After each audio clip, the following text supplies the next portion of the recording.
techniques. Mark guarantees your satisfaction, along with all work being further backed by warranty. Open Monday through Friday, 8 a.m. to 4:30 p.m. with 24-hour availability for emergencies. Give Ayers Glass Company a call at 314-620-0569. Now until the end of February, mention this ad and receive $25 off any purchase.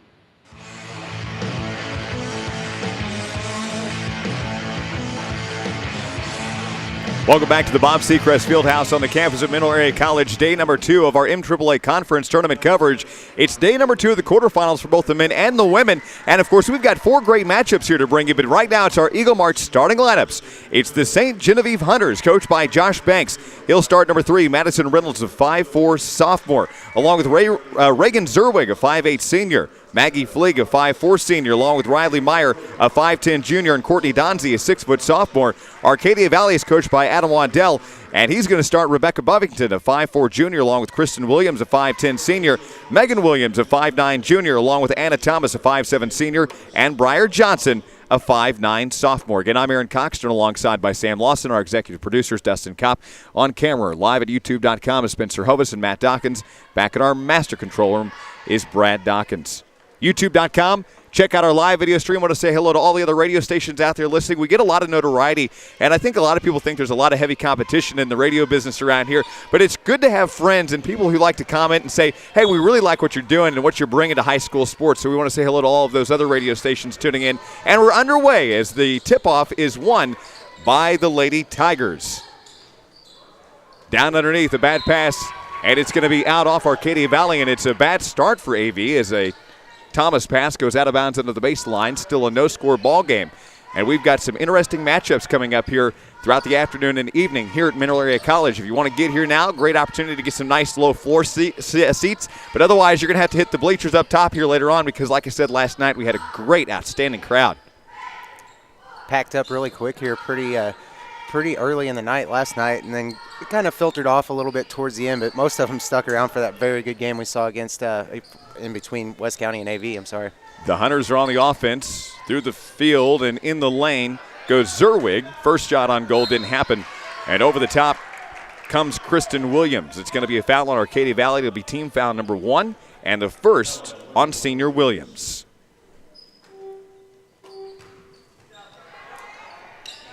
Stay on top of the scoring of the MAAA Conference Tournament by following us on Twitter at Dawkins Sports.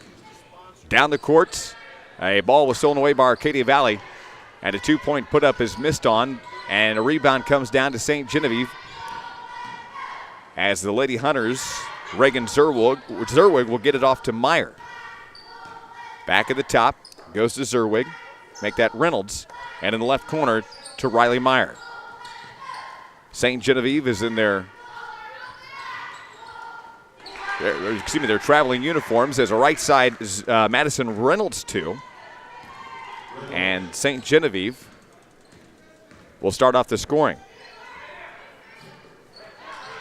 Down inside the field is Arcadia Valley. And a little 2-point shot just missed by Arcadia Valley's Rebecca Bovington. Down the court comes Reynolds, and the ball stripped away and hit out of bounds. A clean steal, though, as it was hit out under the baseline. Yeah, they were giving chase that time to Reynolds. Reynolds caught that ball pretty clean off the steal, was coming down the floor. I thought she had an easy layup, but good hustle that time by the Lady Tigers for sure. The number 2 and 7 seed, as St. Genevieve the number 7, and Arcadia Valley the number 2. AV's the home team on the scoreboard. They're in their home white on white with black and yellow pinstriping down each side. Black lettering and numbering trimmed in yellow. St. Genevieve has some very decorative traveling jerseys. At the top, here's a high arcing 3. Just missed. Didn't fall for Maggie Fleeg. Rebounded for Arcadia Valley, and it's a 2-0 St. Gen lead. A little push off as Anna Thomas came from the left side of the lane, and she's going to be fouled by St. Genevieve. The Hunters get their first team foul. And it just seems like AV's a little out of control compared to what we saw them in the Christmas tournament, not making good passes here and kind of rushing. Look to see them probably slow it down. Adam Waddell will probably get them under control here. At the line to shoot is Anna Thomas, and her first free throw is up and good. That'll give the first points of the ball game to Arcadia Valley with 5:56 to play in the first. Second one's missed on, rebounded by the Hunters, and St. Genevieve leads by 1 here in the MAAA quarterfinals. Our first of 4 on the broadcast schedule. Somebody needs to turn down the microwave for the popcorn. It smells a little burnt. Smell a little burnt. Yeah, I think so. It's also pretty tough not to eat when it's like right behind you. It is. I don't know who that is, but they're making popcorn directly behind us. That was not there last night. I can see how this night's going to go. 2-point put up missed on by Briar Johnson. Rebounding foul underneath. No, excuse me. It goes out of bounds. No foul. It just goes out of bounds on the baseline. 5.5 to play first quarter. Inbound. And a great pass goes right in to Kristen Williams with the 2-point bucket at the free throw line. Does not fall. Rebound to St. John with 5:20 to play in the first. Underneath, Zerwig tries to connect with Donzie, and it's going to go out of bounds after being tipped by AV. 5:17 to play in the first. Our next broadcast scheduled game will immediately follow this one, the number 3 seed North County Lady Raiders and the number 6 seed Potosi Lady Trojans. That'll be next on the broadcast schedule. Tip time scheduled for 5:30 here at the Fieldhouse. In the right side, it goes to Meyer. And then the ball is nearly hit out of bounds by Thomas, recovered by Reynolds of St. John. At the top to Zergwig. Goes to the free throw line to Donzie.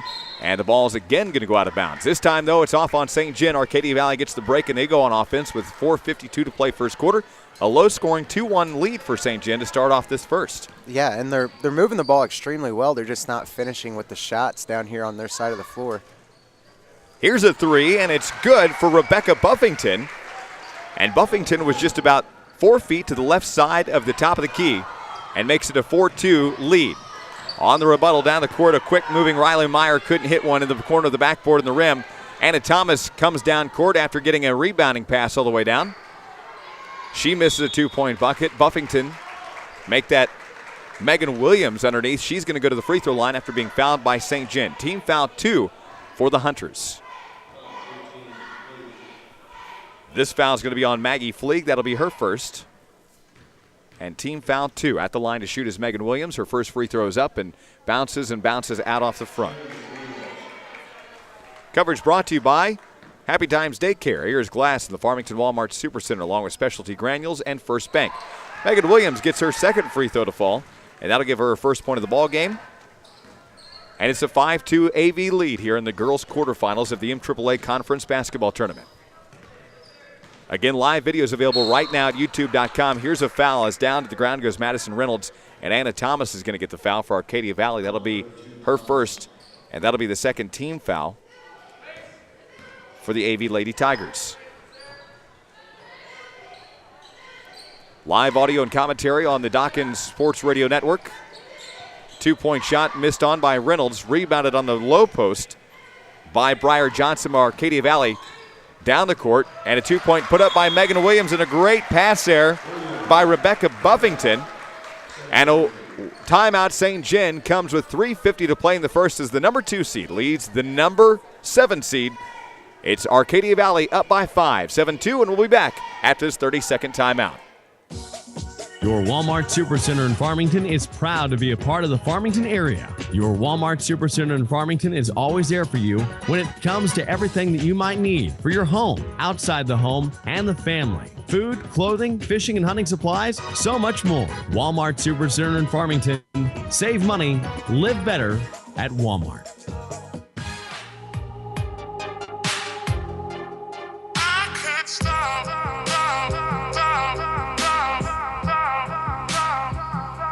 And welcome back here to Mineral Area College. A timeout from St. Genevieve after they go down by 5 quickly. They had a 2-1 lead, and a turnover on the Hunters after the timeout is not what head coach Josh Banks was wanting out of the Lady Hunters here with 3.5 to play first quarter. Yeah, and St. John jumped out really quick here on AV. AV kind of out of control there for the first 4 minutes of this basketball game. Now we're kind of seeing it flip over. St. John's just not taking good shots, and AV's starting to take their time, being a little bit more methodical with their offense. There's a right side, Megan Williams. I'm sorry, that was not Megan. That was Briar Johnson. And then underneath the baseline, lockup. And the alternating possession is going to go in the favor of St. Genevieve.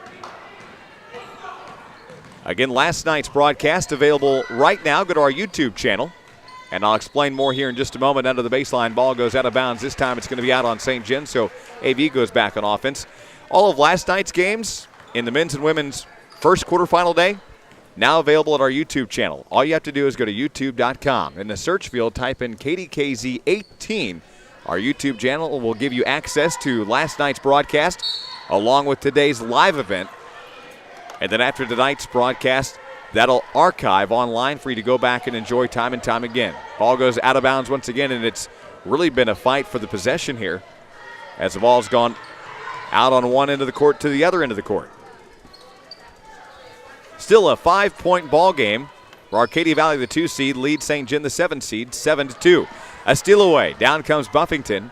Rebecca turns around, and then the ball stolen back away by Maggie Fleeg. She's got a little break. But there to close her down was Briar Johnson, missed the 2-point bucket. And a foul comes underneath. This is either going to be on Maggie Fleeg of St. John or it's going to be on Johnson. No, it is on Fleeg, and Maggie gets her second. That'll be team foul number 3. Thanks for joining us here at Mineral Area College. Live video available online and in high definition at youtube.com. Be sure to tune in. Coming up at the half, our Crown Motors, Chrysler, Dodge, Jeep, and Ram halftime report as Rebecca Buffington works from the top, comes to the right side of the lane, flips one in for 2, and now Rebecca, the lead scorer for AV with 5. 2:07 to play in the first. It's a 9-2 ball game as the number 2 leads the number 7 seed here. Right side of the lane, a 2-point miss by Natalie Engel. Make that Katie Palmer, and Katie just checked into the ball game. The ball goes out of bounds underneath the goal. Just under 2 minutes to play in the first quarter. Stay up with the scoring by following us on Twitter at Dockin Sports. And there's an open 3, good from Madison Reynolds. And Madison has got all 5 points right now for St. John. And the Lady Hunters still trail right now by 4 with 1:43 to play first quarter. Down underneath, the turnaround shot is good by Tarika Brox. And she's got her first points of the ball game. And it's 11-5 right now with 90 seconds to play in the first. YouTube.com, search KDKZ18. It's just that simple to watch live video. Down underneath the low post, Briar Johnson, I believe going to get her second now. No, her first of the ball game. She commits the foul on the block underneath. Team foul 3. And that's going to send to the line Reagan Zerwig, the senior's first trip to the free throw line, and her first one's up and good. Checking in for Arcadia Valley is going to be Kinsey Phelps. And out's going to check Buffington. And Zerwig gets both free throws, makes it an 11-7 ball game. Back within 4 is St. John with 1:22 to play first quarter. Just doesn't seem like they can close up any more than 4 points here, and they've had so many different opportunities. I look for St. John maybe to start working it down low a little bit more. Anna Phillips at the free throw line, missed a 2-point shot, got her own rebound though, and great defense. Kicks it out to Brox at the top to Phelps. Then to Thomas, nearly travels with it, gets it off to Brockes, and then she comes in. Jarika lays one up and in front of the goal. She's now got 4 total points. 50 seconds to play first quarter. It's a 13-7 ball game. Down underneath, the high pass from Madison Reynolds goes right over the top of Katie Palmer and out of bounds under the baseline. Stops the clock with 47 seconds to play in the first.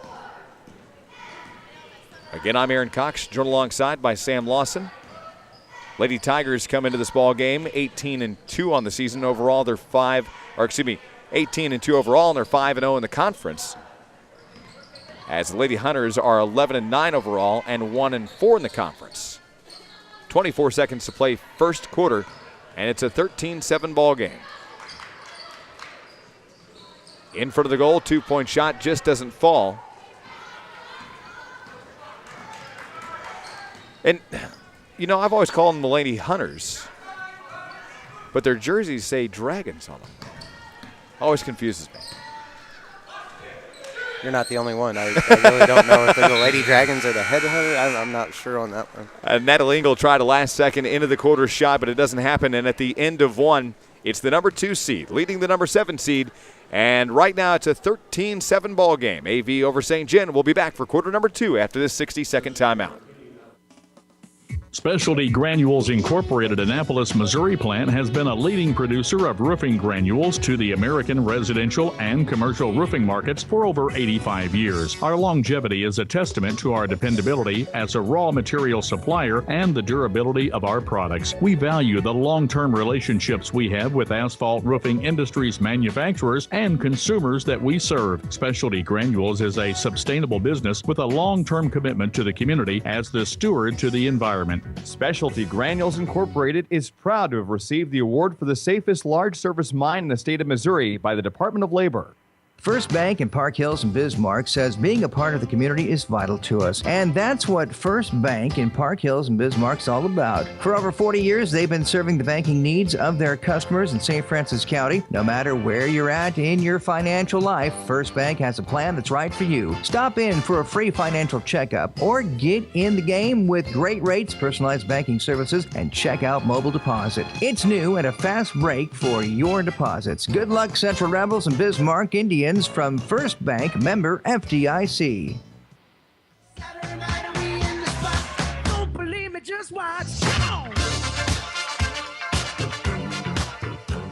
8 minutes up on the clock, and we're back to Mineral Area College. Quarter number 2 as the Arcadia Valley Lady Tigers lead right now the St. John Lady Hunters. Lady Dragons or Hunters, 13-7 right now, and we're underway in the second. Thanks for joining us. Coverage of high school basketball here in the MAAA Conference Tournament. Live video at YouTube.com. Brockus gets the pass underneath. And Jarek is going to score the first 2 of the second quarter. And she's now the lead scorer for Arcadia Valley. And she came in very late in the first. Yeah, she came off the bench, and she's produced a lot of points for them just right here in the last 4 minutes of the first quarter and the first start to the second quarter here. She's definitely one of the highlights of their offense right now. 7.5 to play as we roll into quarter number 2. If you want to keep up with the scoring, you can follow us on Twitter at Dawkins Sports. We tweet the end of each quarter, halftime, and final score of each of our broadcast games here from the MAAA Conference Tournament. As Katie Palmer tried to right side 2, didn't happen from the field. On the rebuttal down the court comes Arcadia Valley and Savannah Price, who just came into the ball game. The junior puts up 2 from about 6 feet out. 7 minutes to play as we roll. Now it's a 10-point lead for the number 2 seed Arcadia Valley. Little kick out left side. St. John over the top, a little too hard for Riley Meyer. On the putback, didn't fall for Katie Palmer. Rebounded the second time by AV. Down, and Brockus is all alone after a great pass from behind by Kinsey Phelps.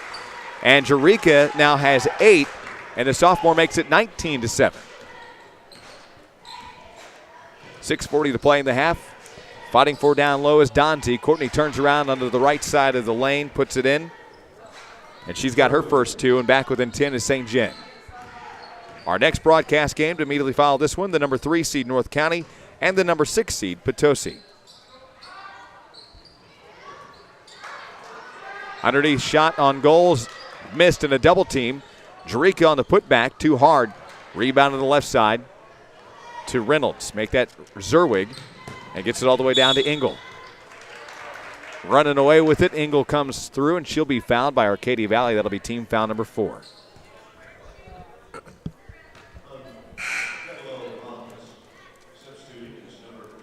The foul's going to be on Brockus, and she's going to get her first. Back into the game for St. John, number 44, Courtney Donzie. Just checked out for a little while, comes back into this game. And we're back underway here in the second, 19-9. On the inbound steal comes Kinsey Phelps. 5:54 to play in the half. And Brockus is just running away with it. She now has 10. And it's 21-9 now your score. In the field, long 2 for Zerwig. Didn't happen. On the putback, though, goes Courtney Donzie, and she's going to get the 2-point bucket and fouled by AV. That's team foul number 5 for the AV Lady Tigers. The foul's on Kristen Williams in her second. Rebecca Buffington checks back in for Arcadia Valley. And at the line to shoot is Courtney Donzie, the sophomore's first attempt at the free throw line.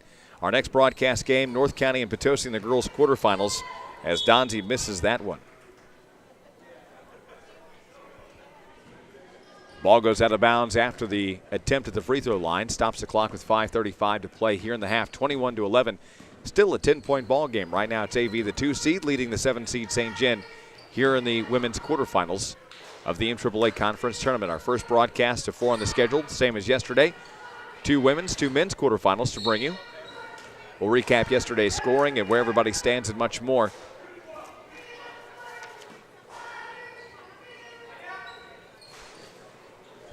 The ball's going to bounce around and just doesn't fall for AV there.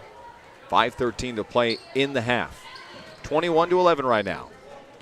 It's the number 2 seed leading the 7 seed. It's St. Genevieve down on the offense. Donzie in the left corner. Goes back to Fleeg at the left wing. Little pass to Palmer at the free throw line. They're going to circle it back around to the right sideline, trying to find Riley.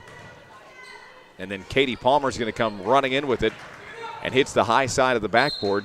And then it goes out of bounds in front of the bench of Arcadia Valley. Anna Thomas checks back in for AV.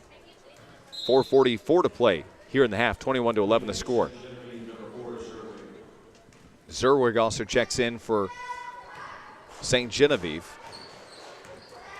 And it's still a 10-point ball game here. Live video available at youtube.com. Yesterday's broadcast also archived. You can go back and watch yesterday's broadcast games, available right now. Live scoreboard online brought to you by Signs Etc. Bringing customers. Check them out online, signsetc.com. Excited about their upcoming move as they're going to be completing a new facility at the end of Karsh Boulevard, just up from the Dawkins broadcast group. Here's a steal away. And just like that, Arcadia Valley is going to steal it back from St. Genevieve, and then Buffington commits the foul as she goes head-to-head with Katie Palmer. Rebecca Buffington. And Palmer's going to get the foul for St. Gen. Katie's now got her first. And it's 21-11. 14 fouls now for St. Gen, 5 on Arcadia Valley. Here's a left side long 3, missed on by Briar Johnson. Thomas on the rebound, goes back to Johnson from about 2 feet out. Still won't fall for it.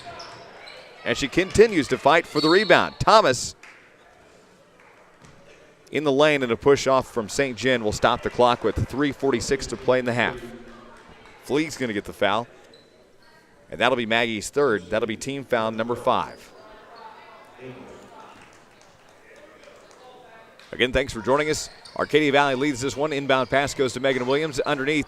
And right now it's Arcadia Valley all over the rebounds here.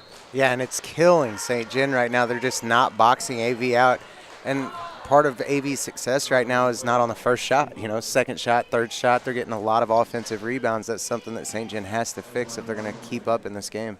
Natalie Engel commits the foul for the St. Genevieve Hunters. That'll be team foul number 6. And at the line, shooting is Rebecca Buffington. Her first one is up and good. 22-11 the score right now.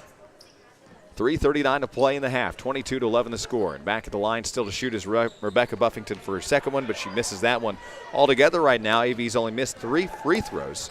And it's still a 22-11 ball game with just 3.5 to play here in the second. Donzie kicks it back and then goes to Zerwig, fights for it, and she'll be fouled, I believe, by Megan Williams. And Megan's going to commit her first personal.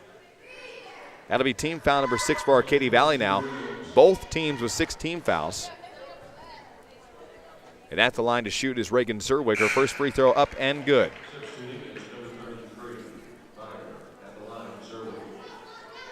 Zerwig's at the free throw line. 3:23 to play here in the half. 22-12 your score. And the second free throw is also up and good. Now 4 for Zerwig. She's 4 of 4 from the line, and all of her points from the line. And those could be much needed in a game like this. Yeah, absolutely. Great free throw shooting by her. 4 for 4 from the line. St. Gen needs every point that they can get right now to keep up in this ball game. They're just not getting, they're not finishing from the field at all. Now I know why Rebecca Buffington has those knee pads on, why all these girls do, because a breakaway, and she saved it there in the left corner, slides to the knees and gets a hold of the ball. But they can't capitalize on the save, and down comes St. Gen. Donzie on the put up, missed it. Left side rebound. Zerwig and Donzie fight for it, and they're both in their own team. Donzie throws it up. The 2-point bucket is going to fall, but they say that it doesn't count.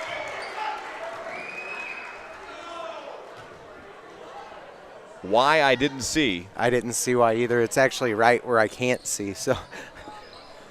And just like that, a big three by Madison Reynolds, and she's now got 8. That gives her her second 3 of the ball game, believe it or not.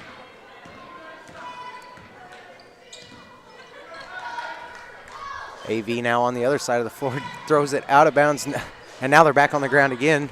St. Jen's got the ball. Here we go, coming back down with Madison Reynolds. And I found out, by the way, why. I went back and replayed it here on our live stream. Found out that after the official actually called it a jump ball between the two teams as the ball was leaving their hands. So the ball that didn't count. It didn't count, and that's where the little excitement here from the background came. 2-point put up in the field, good for Riley Meyer. And Meyer, the junior, has her first 2 of the ball game. Now we see a 4-point ball game. This was a 10-point ball game just moments ago. A really big momentum shift right there, and St. Jen's just capitalizing on it, making their shots. Brockus now for 3, just goes off the back of the rim. That would have been a big momentum killer there for St. Jen, but we got the rebound now.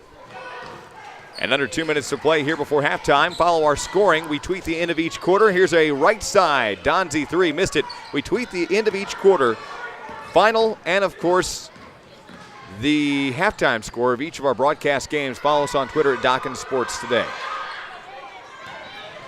Down the court and a 2-point good bucket, good by Madison Reynolds. And now I see Adam Waddell call a timeout. This is now a 2-point ball game. The number 7 seed's fighting back here in fashion. 96 seconds to play in the half. And right now a 22-20 AV lead by 2. As we near halftime, we'll be back in 30 seconds. Are you afraid your tires won't get you through the rough winter that is just ahead? Well, come see Rob at R&K Tires at the intersection of 8, O, and U just outside of Potosi by the water tower. They have over 2,000 used tires in stock as well as new tires for any vehicle. They also do alignments up to 26 inches on the new alignment machine. The best deals around happen at R&K Tires. Come and see today. R&K Tires are open Monday through Friday 8 to 5 and Saturday 8 to 12. Call them at 573-438-TIRE for more information. That's 573-438-8473 or find them on Facebook at R&K Tires.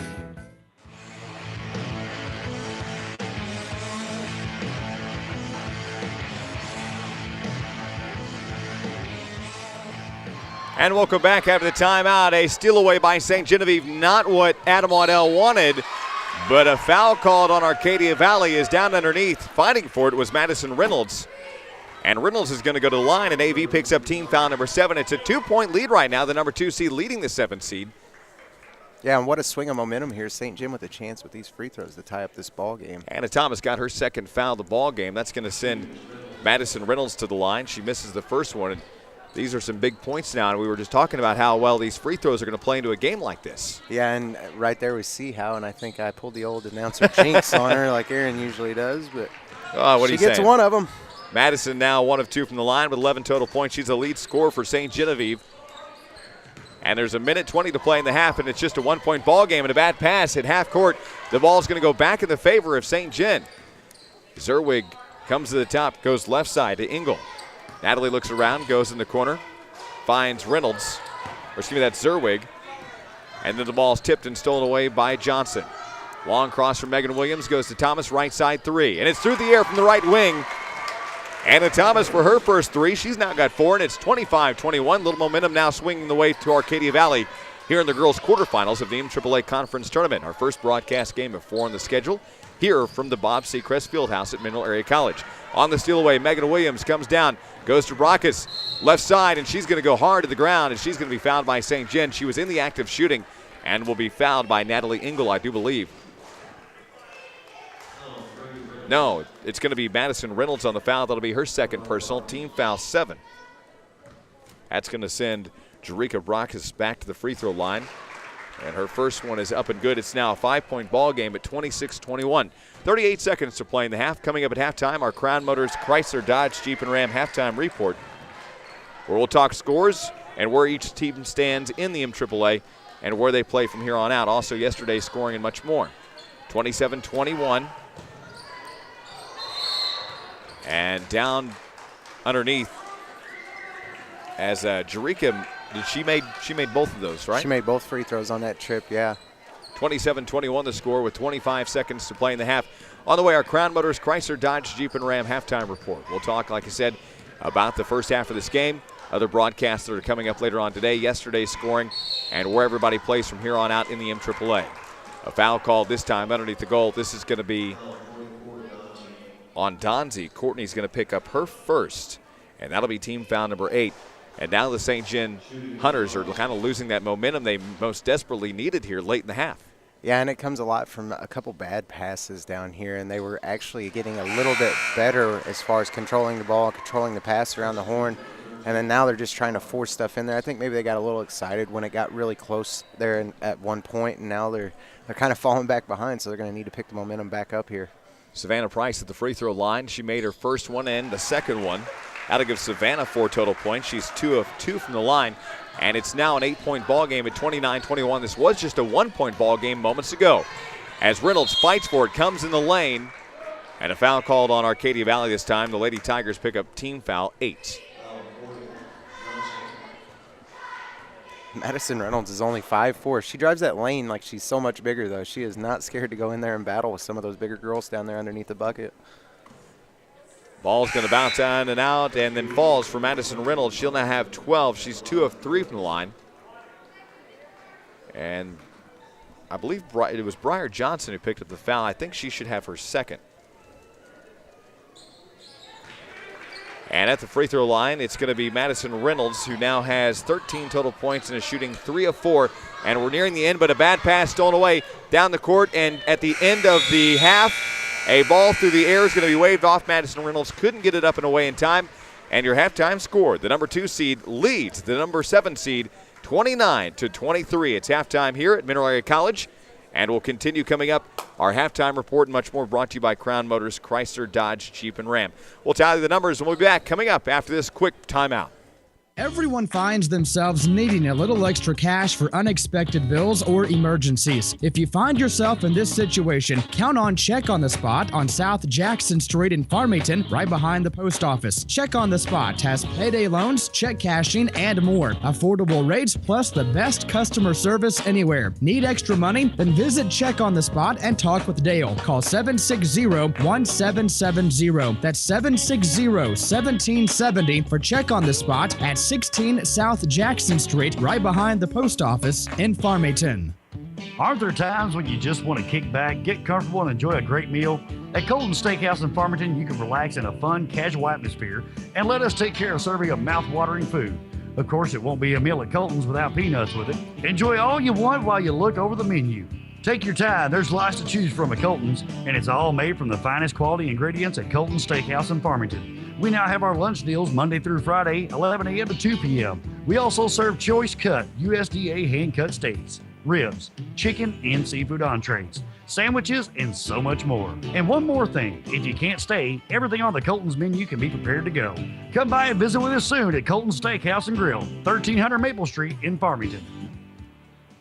Choosing an attorney is a very important decision. Renee Murphy, attorney at law, has been serving all of St. Francis, Madison, Iron, Washington, and St. Genevieve counties for well over 20 years. From criminal defense to family law, personal injury, traffic violations, or divorce cases, the law office of Renee Murphy will represent you. Call for a no-cost consultation at 756-5400. Call the attorney with the proven experience and track record to represent you. That's the office of Renee Murphy. Remember, don't say it, don't sign it. Call Renee Murphy first at 756-5400. It's that time of year. Time to start thinking about camping season. At Hometown Motors, we're filling the lot with late model, low price travel trailers and RVs to meet every camper's need. Whether it's a weekend getaway or a trip across the country, we'll have what you're looking for with the best sales team, service department, and finance options available. At Hometown Motors, we guarantee the highest quality and best price of any pre-owned RV dealership in the area. Stop by and see us. We're conveniently located on Highway 8 between Park Hills and Potosi. Give us a call at 573-562-1000 or find us on the web at www.hometownmotorsinc.com.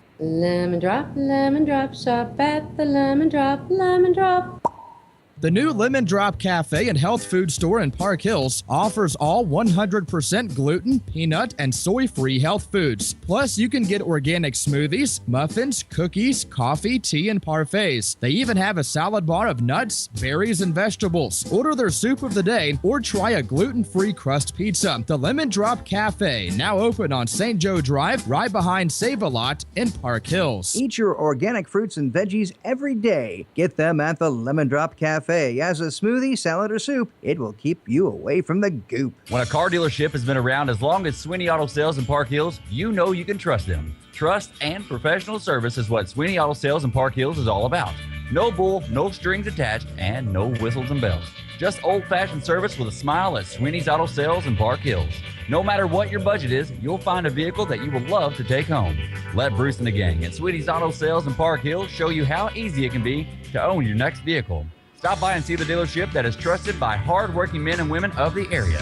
Sweeney Auto Sales in Park Hills. Locally owned, locally operated, and locally trusted for years. Call them today at 734-2177. That's 734-2177 for Sweeney Auto Sales in Park Hills.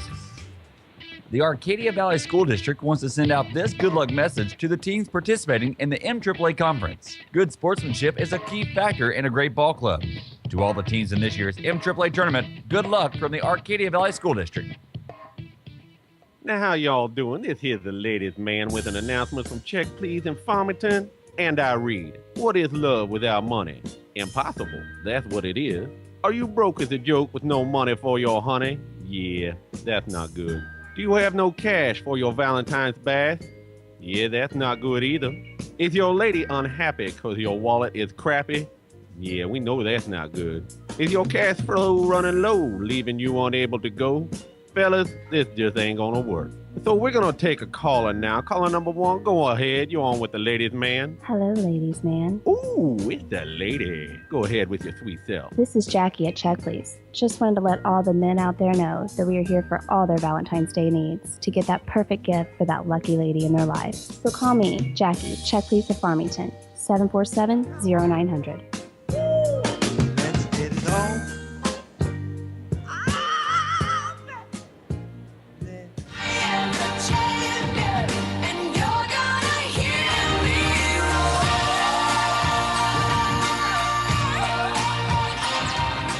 Welcome back to the MAAA Conference Tournament. It's halftime. Our halftime report brought to you by Crown Motors, Chrysler, Dodge, Jeep, and Ram. Right now, the number 2 seed leads the number 7 seed, St. Genevieve, 29-23. It's Arcadia Valley on the lead right now. They're led in scoring by Jerika Brackus, and she's got 12 points, 2 of 2 from the line with 1 personal foul. Rebecca Buffington has 6. She's the second leading scorer. She's 1 of 2 from the line with no fouls. Also, Megan Williams with 3, 1 of 2 from the line with 1 foul. Savannah Price with 4 total points, 2 of 2 from the line, no fouls. While Anna Thomas has 4, 1 of 2 from the line with 2 personal fouls. No scoring for Kristen Williams or Briar Johnson, but they both racked up 2 personal fouls in the first half. Arcadia Valley had 18 fouls in the first half, and as a team they missed 3 free throws. St. Genevieve's lead scorer is Madison Reynolds, a sophomore. Madison has 13 points, is 3 of 4 from the line with 2 personal fouls. Reagan Zerwig has 4 points, all from the free throw line, none missed, no fouls. No scoring for Natalie Ingles, she's got 1. Katie Palmer, no score with 1 foul. Maggie Fleeg has 3 fouls, no scoring. Riley Meyer, the junior, has 2 points, no free throws, no fouls. And Courtney Donzie has 4 points, missed a free throw, 1 foul. St. Genevieve also had 18 fouls in the first half like Arcadia Valley, and they missed 2 free throws. At the end of one, it was AV up 13-7, but both teams in that second quarter putting up 16 apiece.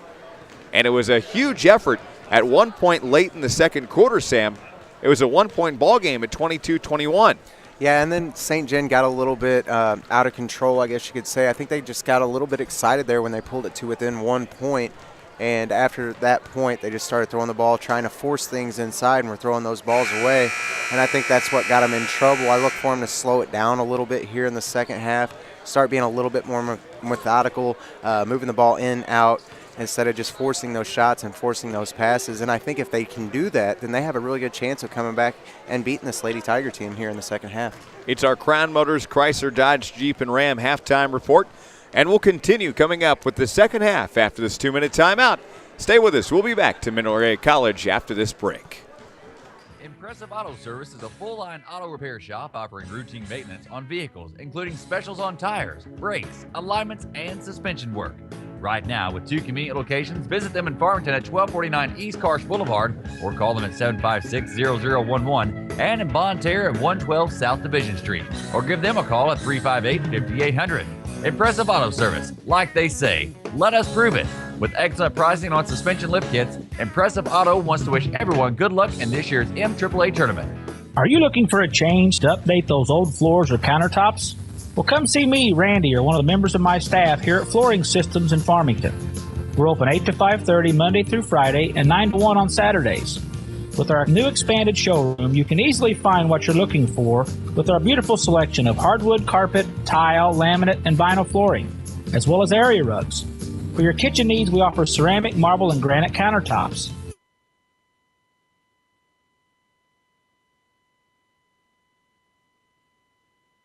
(461). Check us out and get your free estimate now.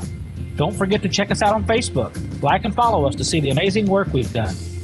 We would like to wish MAAA teams good luck in the conference tournament, along with all their future sports endeavors. We're Flooring Systems, a name you can stand on.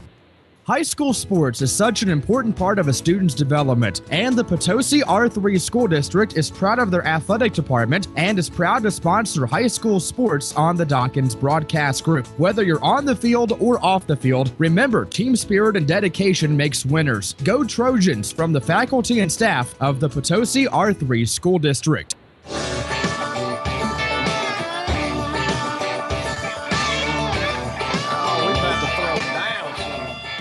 Welcome back to Mineral Area College. It is day number 2 of our broadcast coverage. Day number 2 of the quarterfinals. Our first on the 4-game schedule. And we're ready for half number 2. Right now, the number 2 seed leading the number 7 seed. It's Arcadia Valley over St. John, 29-23. And AV is going to start out on offense. I'm Aaron Cox, live on your radio and online. Thanks for being a part of coverage of high school sports here on the Dawkins Radio Network. And Arcadia Valley is going to turn it over, and immediately Maggie Fleeg throws one up and in to start off the second half. And Maggie puts up her first 2 of the ball game. And you got to remember that Maggie's a very key part on defense for St. John. Anna Thomas gets the ball stolen by Madison Reynolds, who hits an immediate bucket, and an immediate whistle timeout goes to Adam Waddell. He does not like the start. 30 seconds into the third. No, absolutely not. And this is exactly what St. John needed coming out of that halftime break right there. Score quick. 4 points here, pulls them back within 2. St. John, I think AV is going to have their hands full in the last part of this game. 7.5 to play in the third, 29-27. Our next broadcast to immediately follow this one, it'll be the number 3 seed North County Lady Raiders and the number 6 seed Potosi Lady Trojans. Potosi got over Kingston in the opening round, 61-30. We'll continue coverage tonight of the boys quarterfinals. Game number 3, our first men's game. Number 2 Central, who got a first round bye, will take on Valley Catholic, who beat out Bismarck in the first round 102-31. Our final night broadcast tonight, the number 3 seed Farmington got the first round bye, takes on the St. John Dragons, the number 6 seed, who beat out Valley of Caledonia 75-40 on Saturday evening. Open 2 good for Arcadia Valley's Megan Williams. She's now got 5. And it's a 31-27 4-point lead for the AV Tigers. Megan Williams now with her 5th point of the ball game. 7:04 to play in the third. Down underneath, a little push goes off from Reynolds. Tries to find somebody underneath. Connects with Zerwig. And then on the rebound, a foul called on Arcadia Valley. No, make it on St. John, excuse me. The first foul of the second half goes on the Hunters. Live video at YouTube.com and in high definition. Brought to you by Crown Motors, Chrysler, Dodge, Jeep, and Ram, 431-7800. Be sure to visit them today. Briar Johnson tries a 2-point layup off the left side of the window. Didn't happen. Rebounded by Riley Meyer of St. Genevieve. Zerwig goes underneath the Reynolds. And a foul called on Arcadia Valley. The Lady Tigers get their first of the second half. That'll be Anna Thomas. That'll be her third now. That'll send to the line Madison Reynolds, who's that key scorer right now. Madison with 15 total points, just 2 fouls, and is 3 of 4 from the line, make her 4 of 5. Yeah, the only bad part of that for St. John is that last foul was actually on Madison Reynolds, which gave her 3. Madison Reynolds starting to get herself in a little bit of foul trouble. They are good fouls. She's hustling for the ball, playing good defense, but she's putting up 15 points right now. They need her in the game. Second free throw is missed on. That'll make her 4 of 6.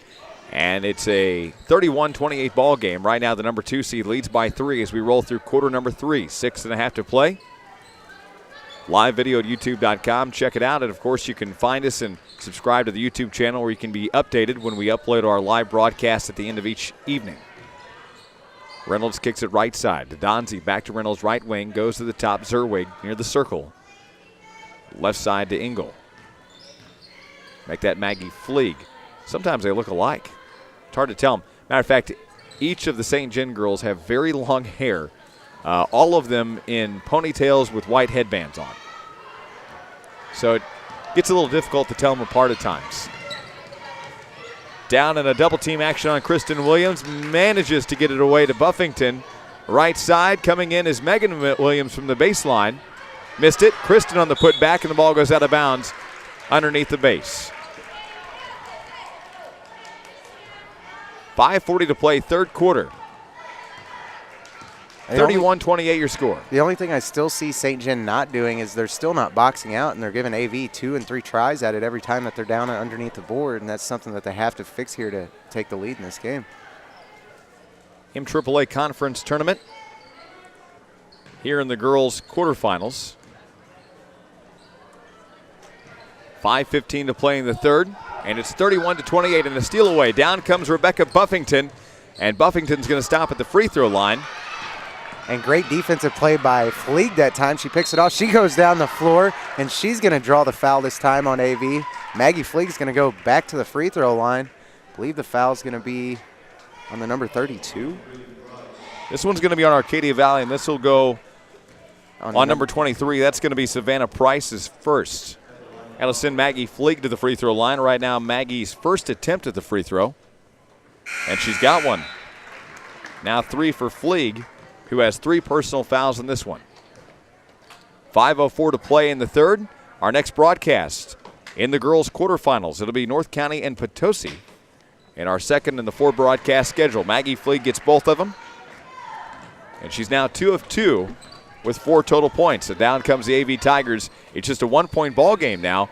And if you're Adam Waddell and the AV Lady Tigers crew, you got to start getting a little nervous. You're getting a lot of pressure from the 7th seed right now. Yeah, and St. John's playing extremely good basketball, and I'm really impressed with the St. John girls right now. Savannah Price from the field tries a 2-point bucket. Rebounding fouled as Jerika Brockus comes in on the attempt on the rebound. And she's going to get her second. Brockus gets team foul 3 and her second personal. And it's still a 1-point ball game where St. John now trails by 1, but they're on the offense. They could take the lead here. But a bad pass by Madison Reynolds is stolen away. Brockus comes down, stops, goes right side to Buffington. Rebecca spin moves around and goes in the lane, hits a high one, too powerful. Rebound under the baseline, and Kristen Williams is going to be fouled this time. They're going to get Reagan Zerwig for her first. I'm really impressed with Brockus. That time on the fast break, she decides just to stop and let everybody catch up with her. She had about 3 or 4 people trailing her. That's a really smart play for a sophomore to do.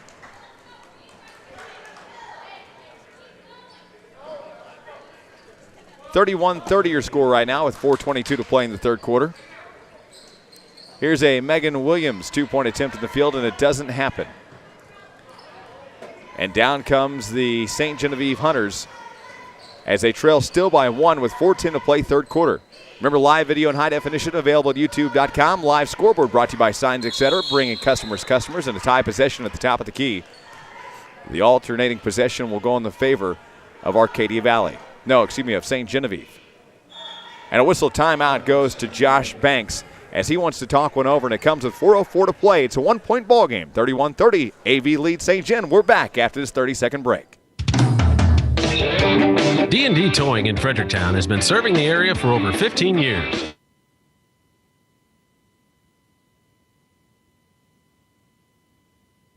7739. They service all the surrounding counties and also are members of AAA. Plus, D&D Towing offers lockout services, jump starts, medium-duty towing, and 4x4 recovery. Available 24 hours a day, 7 days a week. That's D&D Towing in Fredericktown. 783-7739. That's 783-7739.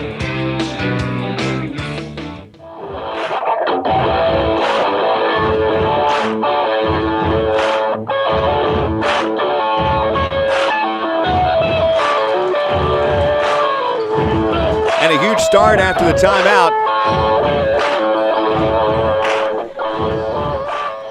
3:52 to play in the third quarter, 33-31, and a huge 3 and a 2-point lead goes to St. Genevieve.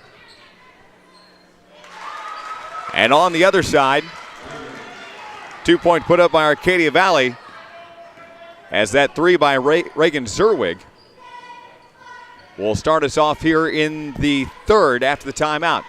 3:29 to play in the third, and we're back tied at 33 apiece. And yet another 2-point bucket, and the bucket goes this time to St. Genevieve. Over the top, a little too powerful on the reverse side, and a foul stops the clock. This foul is going to go to Arcadia Valley, who pick up team foul number 4. That'll be the second personal on Savannah Price. Johnson's going to check back in. 3:08 to play in the third. It's 35-33. St. Genevieve on the offense, left wing. And the ball stolen away. Bad pass on the interior. Rebecca Buffington crosses half court, long cross, and back goes St. Gen on the steal. Just a back and forth steal here. The only thing that worries me is that St. Gen's going to get out of control again and stop doing what they're doing. And right there is a prime example of that. They fire up the first pass shot, and now AV with the chance to come back and tie this ball game back up.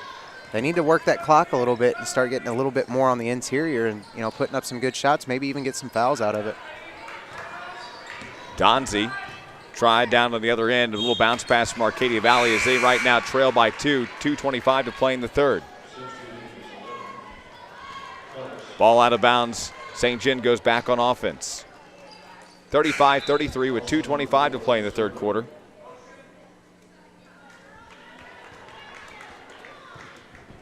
Our next broadcast game in the girls' quarterfinals of the MAAA Conference Tournament, the number 3 seed North County and the number 6 seed Potosi, where Potosi in the opening round got over Kingston 61-30. St. Gen Hunters with that 2-point advantage as Reynolds goes underneath and can't connect with Engel as the ball is stripped away by Arcadia Valley, but then back comes Zerwig. Zerwig charges in, and down to the ground slides Kinsey Phelps, who's going to commit the foul. It'll be team foul number 5 and the first personal on Phelps.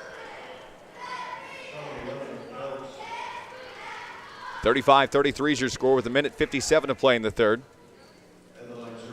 Be sure to join us on our Hoods Discount Home Center postgame report. We'll be joined down on the floor with our winning head coach, and of course we'll talk about our next broadcast and recap the scoring. At the free throw line is Reagan Zerwig. Her first one's up and good. She's now got 8, and she's 5 of 5 from the line. 1:57 to play in the third quarter, 36-33. Second one also up and good by Zerwig, now 9 points. 1:52 to play in the third, 37-33 now the score. And you see the number 7 seed start to control this one here in the third quarter, Sam. Yeah, and as they do that, Arcadia Valley gets a little bit more nervous, starting to force stuff. It works out for them that time, though. Pick up 2 points. What a great shot that time by Kristen Williams. Kristen Williams for 2 makes it 37-35. And Flea goes to that right wing. 2-point bucket just comes in and out, doesn't happen. And it's going to go out of bounds off of St. Genevieve. Stops the clock with 1:17 to play in the third. Still a 2-point ball game, 37-35. On the inbound is Arcadia Valley trying to find an open spot as they trail right now by 2 points with 1:10 to play in the third. A foul on the right sideline is going to stop the clock. Maybe my right, your left. 69 seconds to play in the third, 37-35 and a 2-point lead. The foul is going to be on Zerwig, who gets her second. That'll be team foul number 4. In the field, long one for Briar Johnson. Doesn't happen. Put back, though, is Michaela, the freshman. Moyes now has her first 2, and we're tied at 37 all. 47 seconds to play in the third quarter. Madison Reynolds doesn't get the 2-point bucket, and this is starting to be a very aggressive game. And Madison Reynolds, that time she takes complete advantage of it, throws up that shot from the left elbow, gets another 2 points. Madison Reynolds now with 17 points in this ballgame. 39-37, a 2-point lead, 25 seconds to play in the third. Briar Johnson comes out right wing at the top. Goes to Brockes, and it doesn't happen. It hit the front of the rim, rebounded by St. John. Flea gets it off to Zerwig.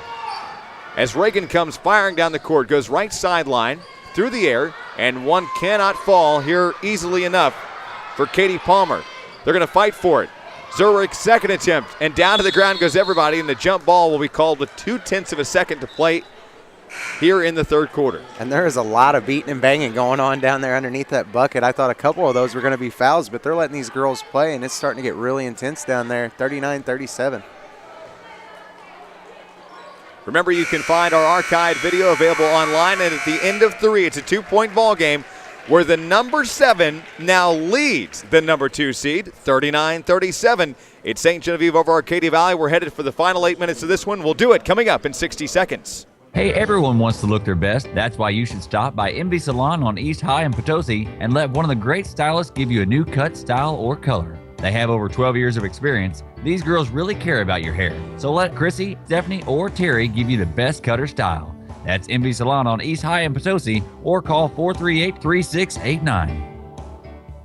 Looking to buy or sell property? Missouri Farm and Home Realty is here for all your real estate needs. Whether you're looking for residential, farms, commercial property, other real estate for sale. Missouri Farm and Home Realty serves Washington County, St. Francis County, and East Central Missouri. With knowledge of local area and with a wide selection of real estate, they can find just what you're looking for. Call Missouri Farm and Home Realty at 573-438-7653, and one of their agents will be happy to assist you. Check out their website at MissouriFarmandHome.com.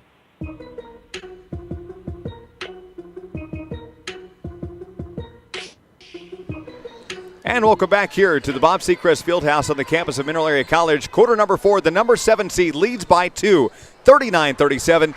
And the Arcadia Valley Lady Tigers will steal it away to start quarter number 4. Rebecca Buffington comes down the court, looks for a pass, goes in the corner to to Thomas. Anna through the air, and a big 3 in that left side.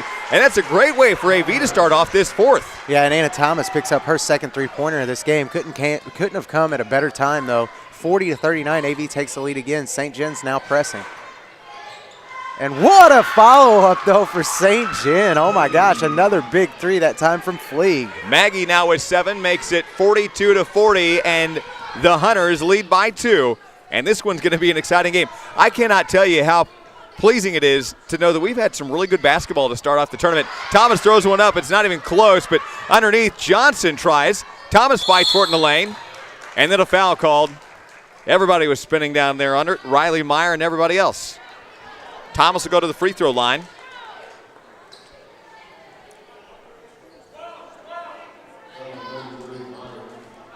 And the foul will be the 5th now. This will be the 5th on St. Genevieve. 2-point put up. And Briar Johnson has her first 2 of the ball game.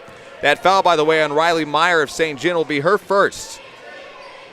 On the other end is St. John fighting for it. And Engel will be attacked on by Buffington. Goes to Maggie half court. Back left side's going to go to Zerwig. And St. John's doing a good job passing the ball right now. Madison Reynolds goes right side to Riley. To Engel. Right side of the lane. Hits the window. Rolls right over the top. And it's still a tie ball game at 42 all. Thanks for joining us. Coverage of high school sports right here on the Dawkins Sports Radio Network along right side 2. And it doesn't happen. The ball's going to be loose, and Brockes goes down to the ground. Briar Johnson fights her way for it. And we're still knotted at 42 apiece. Bracas for that right wing three, and the lead goes to AV. Drigan now with 15 points makes it 45-42, 6:13 to play in the fourth quarter. And Girls quarterfinals, man. For somebody that didn't even start this basketball game, what a performance by Brox. Now hits the three that gives them back the lead. Really impressed by her play here tonight. Again, we want to thank you for making us your choice for coverage of high school basketball in the MAAA Conference Tournament here at Mineral Area College, where we are the only station to provide high-definition video and live scoreboard features available at our YouTube channel. Be sure to check it out now. Anna Thomas takes the pass, 5:44 to play in the fourth quarter, and down the court, 2-point put up. Briar Johnson's ball in and out, rebound under the baseline. St. John's going to roll around with it. Riley Meyer gets the ball stolen back away by Arcadia Valley. Megan Williams, field shot, goes out underneath. No, they're going to say it's a jump ball as Zerwig goes to the ground. With Johnson. Alternating possession will stay with Arcadia Valley, and a great interior input shot. Megan Williams now with 7. 47-42 with 5:20 to play in the fourth quarter. Madison Reynolds comes down half court at the top, then goes left side. And then at the top goes to Natalie Engel. Zerwig goes back, and Riley Meyer is going to go back and forth. Arcadia Valley goes up by 5 here, and a travel committed, and these are some mistakes that St. John's not going to want to get too carried away with. And we see a timeout called by Josh Banks, and I can't blame him. This was a knotted ball game, and the lead was held by St. John, but right now AV goes back up by 5. 5 minutes to play in the fourth quarter. We'll continue coming up in the fourth after this break.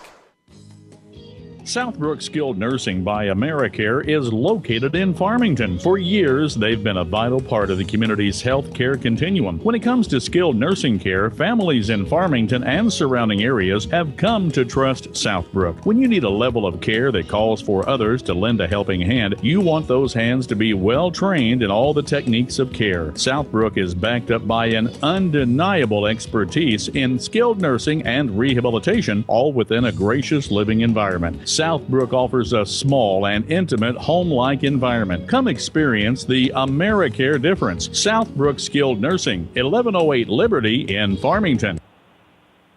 Hey, let's get it now.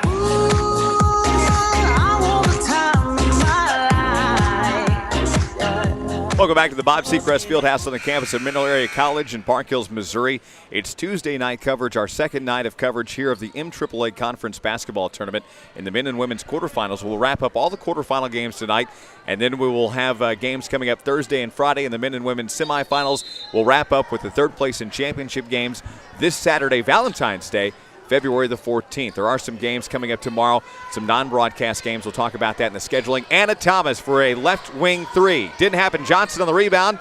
Goes down to the baseline. Gets it back to Thomas on the right side of the lane. Over the top as the ball was tipped. And a foul called.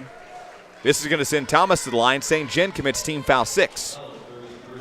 This one's going to be on Riley Meyer, and that'll be Riley's second personal. Thomas goes to the free throw line. Anna's 1 of 2 at the free throw line so far. And her first one is up and good. Coverage of the MAAA Conference Tournament is brought to you by Polite Ready Mix and Casa Sol in the factory Farmington. Second Anna Thomas shot is up and good. Now 9 points for Thomas, and she is 3 of 4 from the line. 49-42 the score with 4:37 to play in the fourth quarter. Reynolds is double teamed down in there by Johnson, and Thomas gets it back up to Fleeg. Missed it, and it hit the backside of the rim and then pops out. Thomas on the rebound comes down. She hits the left window. Wasn't high enough. Down underneath. It goes out of bounds, and it's going to be a turnover on AV. And we're starting to see some forced shots from St. John, and I think that they're trying to catch up too much too fast there. They don't need the three-point shot. They have 4 minutes left in this ball game. They can take the twos and just keep getting turnovers, but forced shot that time, they really need to slow it down on this possession. Right wing goes in the corner. Finds Engel, and then goes back to Reynolds. Turnaround shot by Meyer, and she's got it, and Riley Meyer now with 4, and it's a 49-44 ball game. Down by 5 right now is St. Genevieve. Just under 4 minutes to play. Our Hoods Discount Home Center postgame show to immediately follow this one. We'll also name our Dale Moser Auto Body Player of the game, and a carry committed on Rebecca Buffington and a turnover on Arcadia Valley, and these are the kind of breaks that St. John needs in this game. Yeah, absolutely, and just like I was just saying, you know, they have to take advantage of it, and they have to make the passes and get to the interior. But it worked out the last possession. They just need to keep doing it and not live and die by the three-point shot. 3.5 to play in the ball game. 49-44 is your score right now. Fleeg goes to Zerwig on the left wing. She thought about a three, but she's just too far out. Maggie passes right side to Reynolds. And in the right corner to Engel. Down underneath, and it was a quick bullet shot trying to get underneath to Zerwig, but it's going to be tipped out of bounds. And they're going to say it's off of St. John, believe it or not. As Courtney Donzie comes in for St. John, out goes Natalie Engel. 3:23 to play in the ball game. 49-44 is your score. Thomas on the inbound goes to Buffington. Now we see a full court press come in here from St. John. Long cross to Megan Williams. She's going to come inside.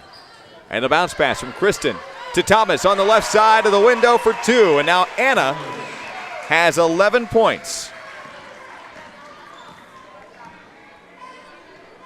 51-44 the score with just under 3 minutes to play in the fourth quarter.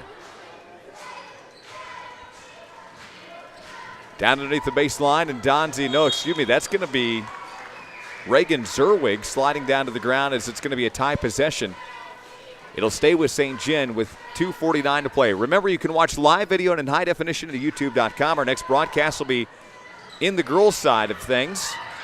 It'll be a matchup between North County and Potosi. North County got a first-round bye as they draw the 3 seed. Potosi, the 6 seed, got over Kingston 61-30 in the opening round.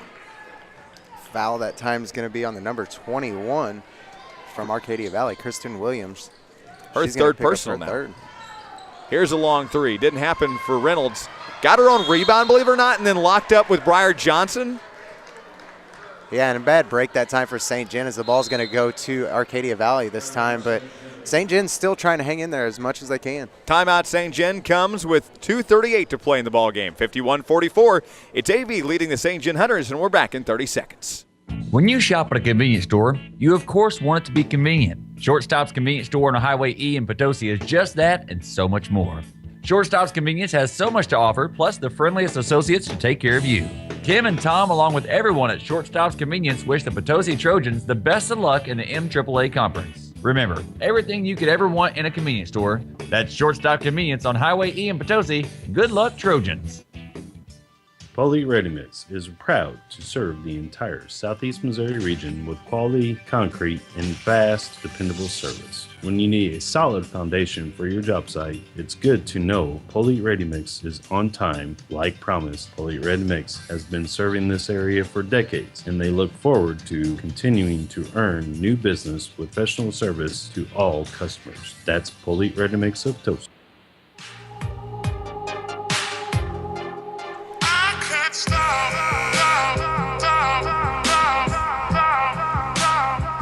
Back after the timeout, and welcome to the Bob Seacrest Fieldhouse on the campus of Mineral Area College in Park Hills. Tuesday night coverage of the MAAA Conference Tournament quarterfinals. I'm Aaron Cox, joined alongside by Sam Lawson. The number 2 leads the number 7, but it hasn't been like that the entire game. St. John has really fought here as Megan Williams for Arcadia Valley misses one in the field, rebounded by the Hunters. 2:25 to play in the ball game. 51-44, it's AV leading St. John. And Reynolds at the top of the key goes left side. Finds Engel. Make that Fleeg. As Maggie Fleeg and Natalie Engel have such similar characteristics, it's so hard to tell when they come in and out. 2 minutes to play in the ball game. 51-44. Be sure to tune in for our Crown Motors, Chrysler, Dodge, Jeep, and Ram halftime report at the half of each ball game, where we recap the first half of action and, of course, what's going on in the MAAA Conference Tournament. Shot on goal missed by St. John. Down comes Thomas for Arcadia Valley. Hits underneath the goal, and a foul is called on the Lady Hunters. That'll be team foul 7. And this one's going to be on Madison Reynolds, and she's going to pick up her 4th.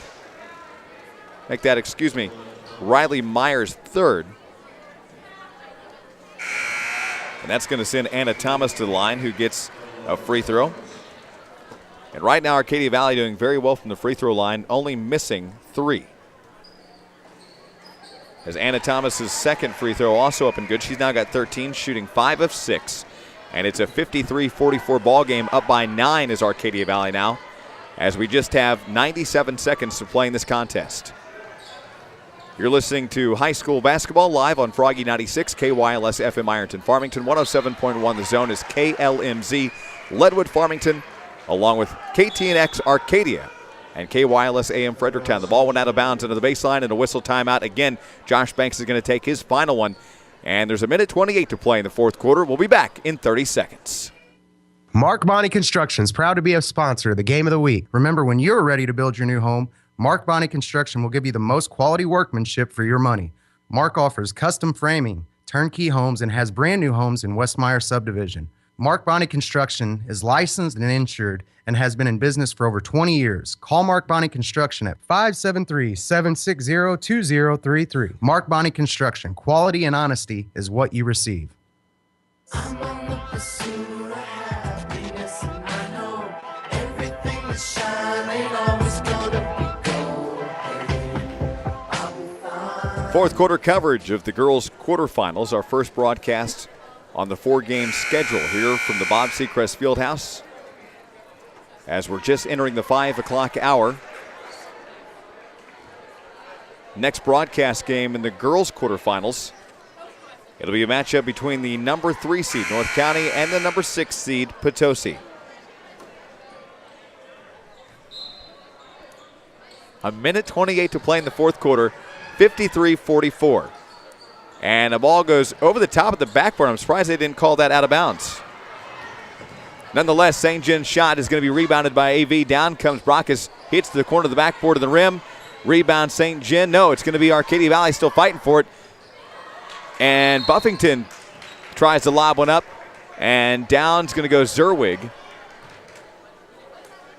And we're going to go to the other end of the court and shoot some free throws now. Both teams with 17 fouls. That's going to be the first personal, believe it or not, Sam, on Rebecca Buffington here late in the fourth with 68 seconds to play in the ball game. At the line to shoot. It's just not a good foul for AV. You know, they're already up 9 points here. They got to let them shoot that. Now they're going to give them a free shot at some points here. Zerwig, she's going to take advantage of it. She makes her first free throw. Reagan Zerwig now has 10 points, and it's 53-45, and she's going to try again. And she does. She gets both of them. She's now 8 of 8, shooting 100%, and closes the gap just to 9 points. Out of bounds on the right sideline. Is going to stop the clock with 62 seconds as Megan Williams checks back in for Arcadia Valley. Out goes Brockus. 53-46 the score. Megan Williams on the inbound, goes to Buffington. And Arcadia Valley leading right now by 9 points. A little foul by Maggie Fleeg. I think Maggie's going to pick up team foul 8, and that'll be her fourth personal. She's got 7 points so far in the ball game. Yeah, just an unfortunate foul that time for Maggie Fleeg, too. She was just trying to move her feet a little bit there, and she actually tripped over her foot, so definitely not an intentional foul that time for Fleeg. Regardless, though, still going to send the number 20 of Rebecca Buffington to the line. She capitalizes, makes her free throw.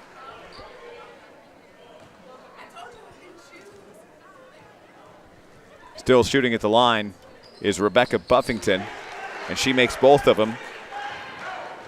That'll make her 3 of 4 from the line with 8 total points, and it's 55-46. Long, high pass goes all the way down to St. John, and Arcadia Valley is going to steal away a shot. Thomas is going to go to the ground. Fleeg is going to foul out with 5, as she, I believe, unintentionally just was in the wrong spot, and Maggie Fleeg is going to foul out with her 5th. Maggie put up 7 total points and did a great job in this ball game. What a hard worker.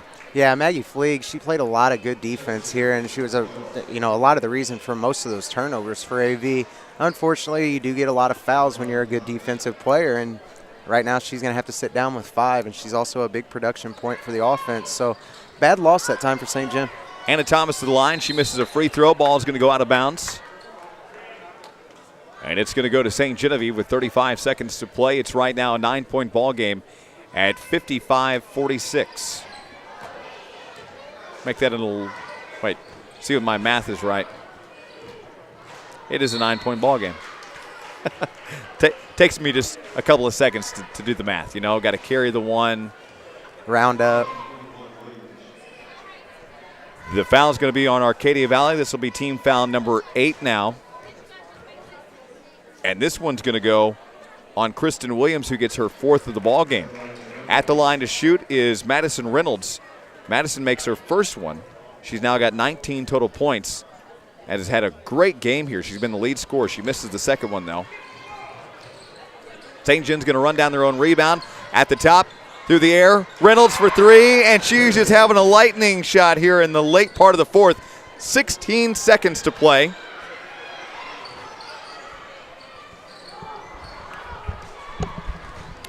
And AV now with the rebound after that wild shot from St. John. And they're going to say a foul away from the play. They're going to give the ball to, actually, it's a timeout for Arcadia Valley Lady Tigers here. 5.4 seconds left in this ball game. AV leads 55-50. They're going to take a 30-second timeout. We'll take one with them. We'll be back right after this. Bayer Medical Group and Family Practice in Fredericktown is proud to be a part of the communities they serve. Bayer Medical Group is now providing mental health testing and counseling along with their other services offered. Bayer Medical Group of Fredericktown. Call 783-8875, a proud part of the Madison County area.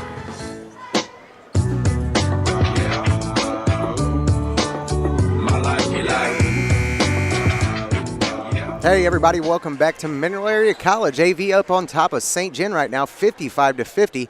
Only 5.4 seconds left in this game. And Coach Adam Waddell that time wanted to take a timeout and just let his girls know what was going to happen. You know, obviously St. John going to try to foul here. Not real sure that it's going to do them much good with 5.4 seconds left. But what a great effort here by St. John. Those ladies seeded 7th in this tournament. AV obviously seeded number 2. And they're going to let this time run out as they do get the inbound pass. So AV is going to top St. John here in our second round, actually our quarterfinal rounds here at Mineral Area College MAAA Conference Tournament. Adam Waddell's Lady Tigers defeat the St. John Hunters 55-50 in their first quarterfinal action. That's going to send St. John to the losers bracket there. AV, obviously, they're going to have to take on a really, really tough Central team coming up. And that'll be taking place on Thursday. Aaron Cox right now on his way down. He's going to speak with Adam Waddell, the AV Lady Tigers coach. He's down there right now. We'll go to Aaron Cox. By Adam Waddell. And, Coach, what a great game, first and foremost. I know it was back and forth there in the second half, but let's just kind of tell people what you thought, coaching aspect, what was it like, and, how do you think the performance was overall? Well, I didn't think we played very well, but I thought St. John was, the reason for that. I thought they came out and played a really good ball game tonight, ready to, try to pull an upset, and I thought it might happen. We weren't playing very well, and, like I said, we just kind of were sloppy today. We made a lot of bad mistakes and just not taking care of the ball, and, it almost cost us. Sloppy in what ways? Well, just just trying to force the ball where it didn't need to go and just not being ready for passes. I mean, I just didn't think we were crisp at all tonight. And, of course, you guys, come up with a win. Now you get to advance to the semifinals, and you could match up between Potosi or, of course, North County. We'll have that game next. But, again, it was a great effort. I had some good scoring and some really round scoring. I think you guys have a lot more depth than probably what St. John had available. They just had, I would say, one key player that had a great afternoon. Yeah, that's something we've had all year long is, balanced scoring. And so, it makes other teams, it makes it tough for them to key on any one kid for us. We've got a lot of kids that can put it in the hole. And, I've got a lot of kids that I can bring in even off the bench, that I think can provide good minutes. And so that makes us tough to guard, I think. How's the season been overall? You guys had a pretty fun time. I know this wasn't the best game that we've probably ever seen, but just tell me about these girls in general and, just how much fun it's been to be part of their athletic career. Well, they're just, it's amazing kids. I've been blessed with great kids, even regardless of basketball, they're good kids on and off the court. And so that makes it a lot more fun from a coaching being 19-2 is pretty fun too. We've had a good year so far, and, we've still got a lot of basketball and a lot of important basketball coming up. And so I just hope we can continue to get some wins. Now, Potosi and North County, those are, you've seen them already in the regular season. And so either one of these teams pose some threats to you.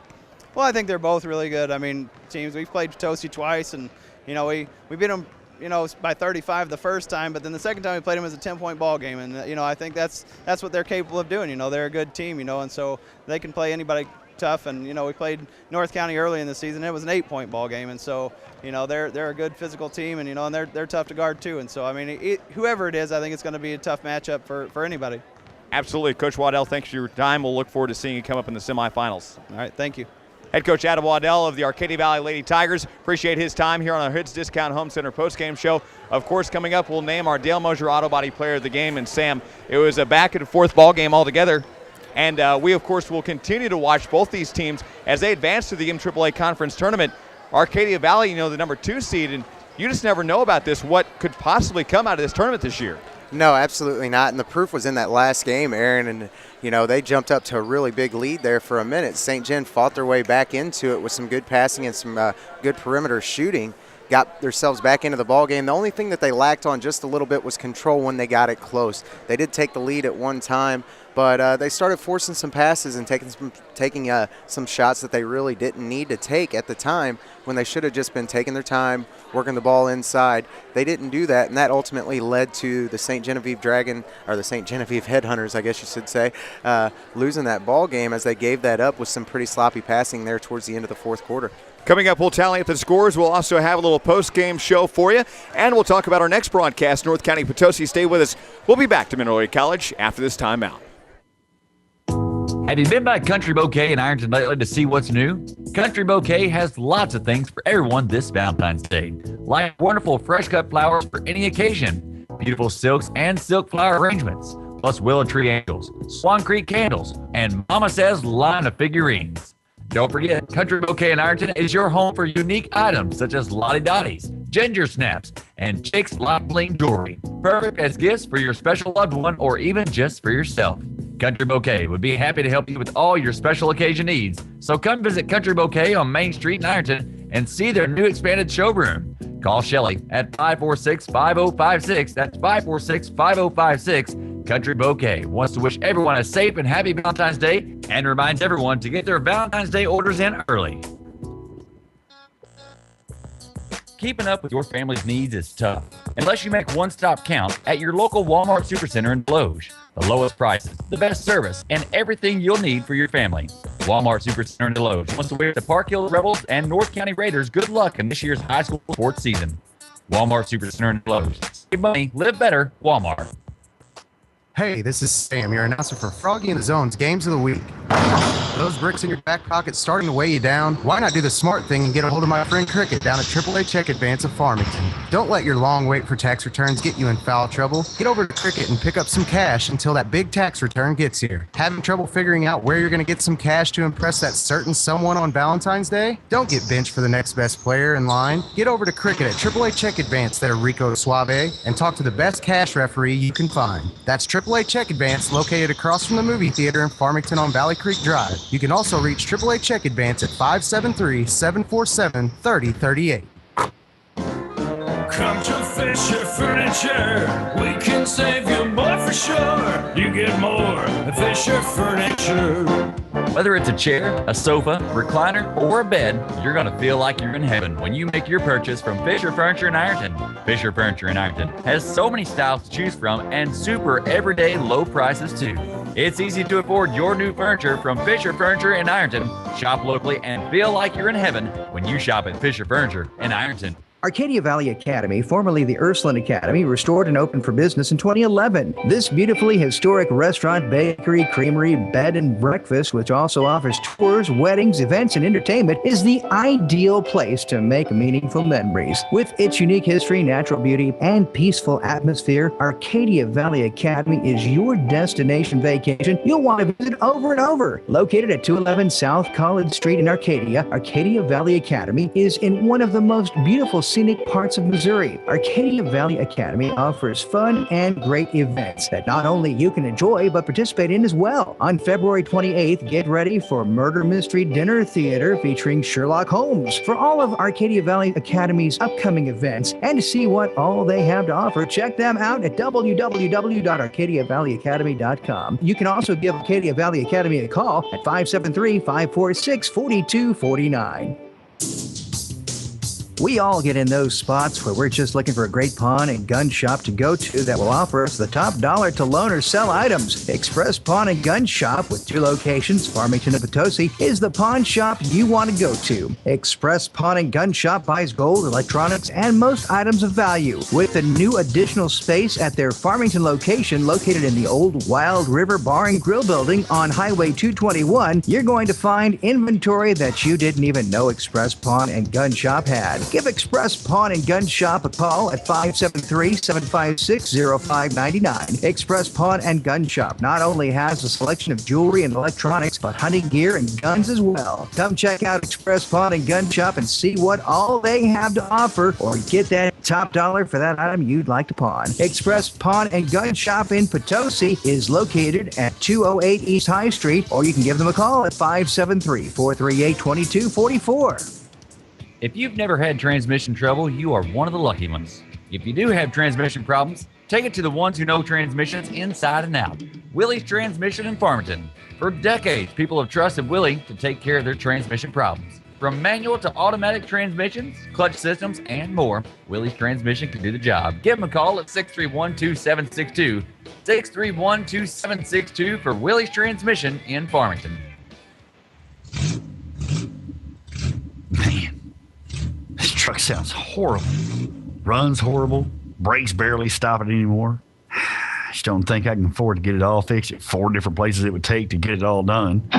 Not true at all. Whoa, are you my shoulder angel? Something like that. I'm your common sense. We don't talk nearly enough, it seems. Get this truck to Moyer's Muffler. You can get the entire exhaust replaced, brakes fixed, tuned up, winterized, just about anything else you can get done. And it's not going to break the bank. Really? Yes, really. Wow, had no idea. Really? You had no idea. No. Why? If I know it, you know it. Oh, yeah. Again, we need to start having a lot more talks. Moyer's Muffler in Park Hills. Call 431-5428. Do you need a caregiver, homemaker, or nurse to assist you in your home? A1 Home Care is a locally owned and operated home care agency. We currently offer in-home services and consumer direct services. Our focus is on quality of patient care. Call our office today for a free consult at 573-358-7755. Again, 358-7755. Are you needing blinds or shutters for your windows? Well, you need to call Premier Shutters and Blinds in St. Genevieve to get the job done right. Premier Shutters and Blinds carry all types, all sizes, and all colors of blinds, shades, shutters, and more. Premier Shutters and Blinds has over 20 years of combined experience in the window treatment industry. So whether you require window coverings for an entire business, office, restaurant, or simply in your home, they can help. They'll help you identify the best window covering to meet your needs and decor, and install them from start to finish. Contact Premier Shutters and Blinds today, 483-3184, for your free in-home estimate. Premier Shutters and Blinds in St. Genevieve, 483-3184. Window treatments with premier quality and service. Dairy Queen in Farmington and Potosi wants to wish everyone a safe and happy Valentine's Day and to come by and enjoy the Dairy Queen Blizzard of the Month. Red Velvet Blizzard. All that yummy goodness in a nice cold blizzard. You just can't miss out.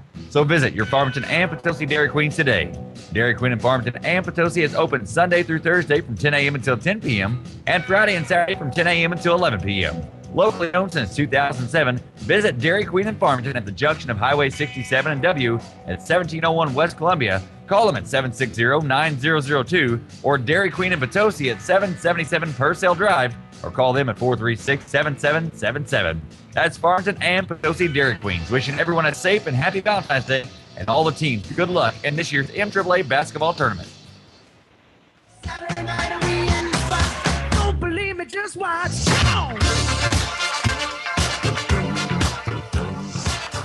Welcome back. Our first game in the books. The number 2 seed barely gets by the 7 seed. It was Arcadia Valley over St. Genevieve.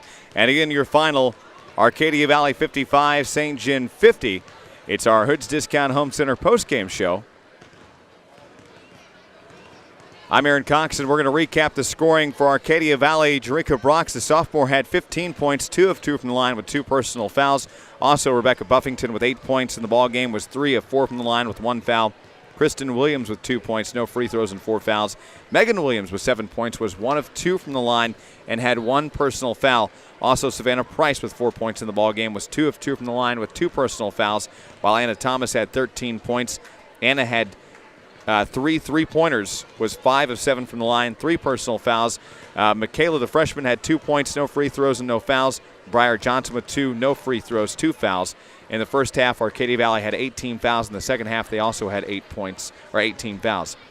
As a team, Arcadia Valley only missed 4 free throws as a team. For St. Genevieve, they were led in scoring by Madison Reynolds. The sophomore had 22 points. She was 5 of 8 from the line, had 4 personal fouls, while Reagan Zerwig had 11 points, was 8 of 8 from the line. She had 2 personal fouls. Maggie Fleeg had 7 points, 2 of 2 from the line, fouled out with 5. No scoring for Natalie Engel or Katie Palmer. They both had 1 personal foul. Riley Meyer had 4 points, no free throws, and 3 fouls, while Courtney Donzie, the sophomore, had 4 points, missed a free throw, had 1 foul. St. Genevieve also missed just 4 free throws. At the end of one, it was AV up over St. Gen 13-7. AV and St. Gen matched up pretty well in that second quarter, both putting up 16 points. At the half, it was AV up 29-23. At the end of 3, St. Gen led by 2, 39-37. St. Gen in the third outscored AV 16 points to 8. And then your final, it was Arcadia Valley over St. Gen 55-50. Arcadia Valley outscored St. Gen in that fourth quarter 18 points to 11. Now it's time for our Eagle Mart starting lineups. Eagle Mart at the end of at the intersection of Highway 00 and Highway 32. Be sure to stop by today for all your convenience needs. Eagle Mart, of course, is your one-stop shop. Again, at the end of Karsh Boulevard, the intersection of Highway 00 and Highway 32. The North County Lady Raiders are coached by Joe Arnold. The Lady Raiders are going to start Madison Binkard, the junior, along with Courtney Kekek, the senior, Allie Hammock, the sophomore, Holly Forbes, the sophomore, and Emily Eaton, the junior. Potosi's coached by Matt Bradley. And Matt's going to start Megan Clapp, a 5'6 junior, along with Emily Camillo, a 5'7 senior, Allie Golden, a 5'10 junior, Macy Knott, a 6' junior, and Bethany Gillum, a 5'7 senior. We're about ready for the tip-off. Potosi comes into this tournament as they beat out Kingston in the opening round 61-30. Potosi's the 6th seed, and North County is the 2 seed. As we're ready for the tip-off of our second broadcast game and our second, of course, girls quarterfinal game of the evening here from Mineral Area College. Coverage of the MAAA Conference Tournament brought to you by the North County School District, along with Happy Times Daycare, Specialty Granules, First Bank, and R&K Tires, along with Check on the Spot, Colton Steakhouse, Renee Murphy, attorney at law, Hometown Motors, and the Lemon Drop Cafe, along with Sweeney Auto Salvage. Check Please, an impressive auto service, D&D Towing and Flooring Systems, along with the Potosi School District, Envy Salon, and Missouri Farm and Home Realty, along with Shortstop's Convenience Store and Pole Eat Ready Mix, also bringing you coverage of the MAAA Conference Basketball Tournament. Live scoring, follow us on Twitter, check that out at Dockin Sports as we tweet the end of each quarter, halftime, and final score. It'll be Potosi and North County. North County will be the home team on the scoreboard. They're in their home white on white with blue lettering and numbering. And the North County Lady Raiders are going to win off the tip. Potosi and their traveling purple on purple, tops and bottoms, with yellow numbering and lettering trimmed in white. And it's a no-score ball game. Left side comes in Allie Hammock.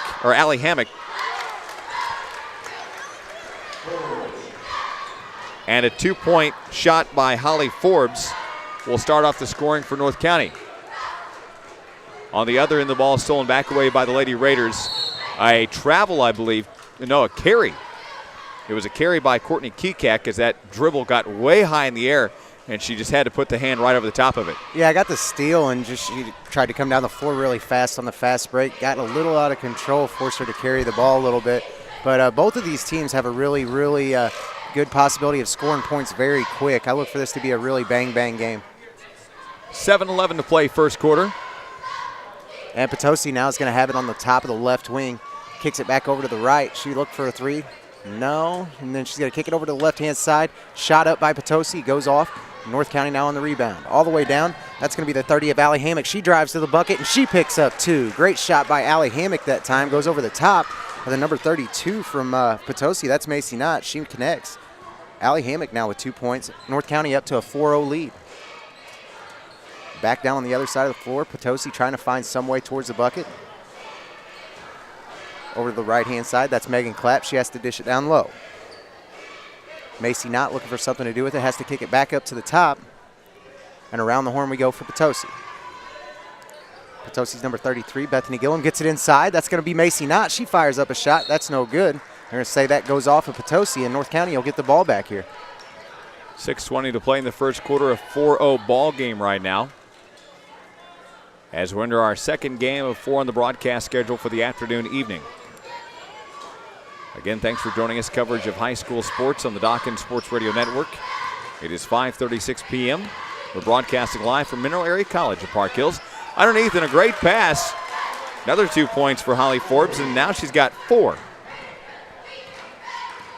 6-0. North County is going to roll up quickly over Potosi. The number 2 leads the number 6 seed. As Kekek's going to steal one away. Courtney nearly travels with it again. Pump stops and puts it off the high side of the window. Now Kekek with her first 2 of the ball game and a whistle timeout. Matt Bradley. 5:43 to play first quarter. 8-0's your score. We'll be back in 30 seconds to Mineral Area College. River Valley In-Home Services is now offering a new program called Consumer Direct Services. If you have Medicaid, a family member can work for you if they qualify. Give River Valley In-Home Services a call at 1-800-948-4740. Call today. River Valley In-Home Services at 1-800-948-4740. River Valley In-Home Services. Locations all throughout Southeast Missouri are accepting new clients. Call 1-800-948-4740 and see how River Valley In-Home Services can help you and your loved ones.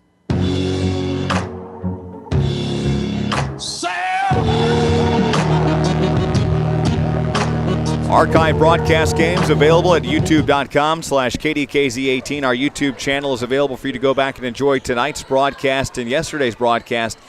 Share them, email them, post them, whatever you'd like to do with them. Use them for sports highlights and scores. All available at our KDKZ18 YouTube channel. Top of the key, 3, and it's there for Potosi's Megan Clapp. Gets that 3 to fall. And it's an 8-3 ball game right now. 5:13 to play first quarter. On the left side, in the left corner, it'll be North County's Allie Hammock. And they're going to go play back and forth. Let's Hammock take a 3. Hit the rim. Rebound under the right side by Madison Picard. A rebounding foul called on Potosi. That'll be team foul number 1. How do you say your last name? Binkard. Binkard. Binkard. That's cute. 4:57 to play the first quarter. The first foul of the ball game is going to go to Emily Camilo. That's going to be her first. Sending to the line, Holly Forbes. Holly's going to put up her first free throw. We continue in our next broadcast game in the men's quarterfinals. Coming up at 7 o'clock, it'll be Park Hill Central and Valley Catholic. Central the 2 seed, Valley Catholic the number 7 seed. We'll have that for you coming up. And the second free throw was also good by Holly Forbes, and she's now 2 of 2 from the line. And it's a 7-point lead for North County. 4:45 to play first quarter. Here's a right wing 3. Just missed by Clapp. Rebounded down by Hammock. Hammock comes screaming down the court and pushes off her defender. That was Gillum. Bounce passes it out on the right wing through the air. And a 3 missed by North County's Binkard. 4:22 to play, and a foul about half court will be the first foul for North County. That'll be team foul number 1. First personal for Holly Forbes. On the inbound goes Potosi. Gillum goes back and forth, gets it off to Mackenzie Adams, who checked in the ball game. Adams on the right wing through the air. Hit the rim. Rebounded underneath by Binkard. And down comes Hammock. Through the air. Doesn't hit one. Rebound by Potosi. Megan Clapp on the rebound. The junior slows it down as she crosses the timeline. Left side pass goes off to Potosi's Mackenzie Adams. Into the free throw line, and a 2 is going to fall for Macy Knott. And the junior makes it 10-5 as Kekek traveled as she comes into the top of the lane. Courtney on the turnover will stop the clock with 3:39 to play here in the first. A 10-5 ball game. Again, thank you for joining us for coverage of high school basketball. Megan Clapp at a forward pass. Gets it off to Camilo. Left side to Golden. And a high pass, has to jump for it as Adams. And then Golden passes right down low to Anna Falls of North County. Turnover on Potosi. Courtney Kekak crosses the circle. Right sideline goes to Martha Peacock, who just checked into the ball game. Fighting for a 2-point bucket is Emily Eaton. And the junior makes it 12-5. 3 minutes to play in the first. It's 12-5 right now. Yeah, North County has the ability to put up a lot of points really quick. They got some really good athletes down there. They played really well against Central earlier this year, and it's just something that Potosi can't do what they just did. They cannot turn the ball over, and that's something that they've been doing here early in this game, and they have to stop that if they want to keep up with North County in scoring.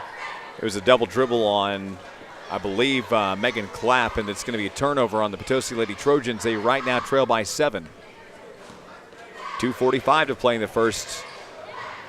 As Peacock goes to the top to Kekek.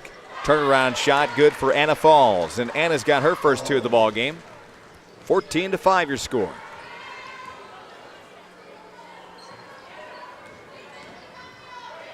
Camilo goes to the top to Clapp. Right sideline to Adams.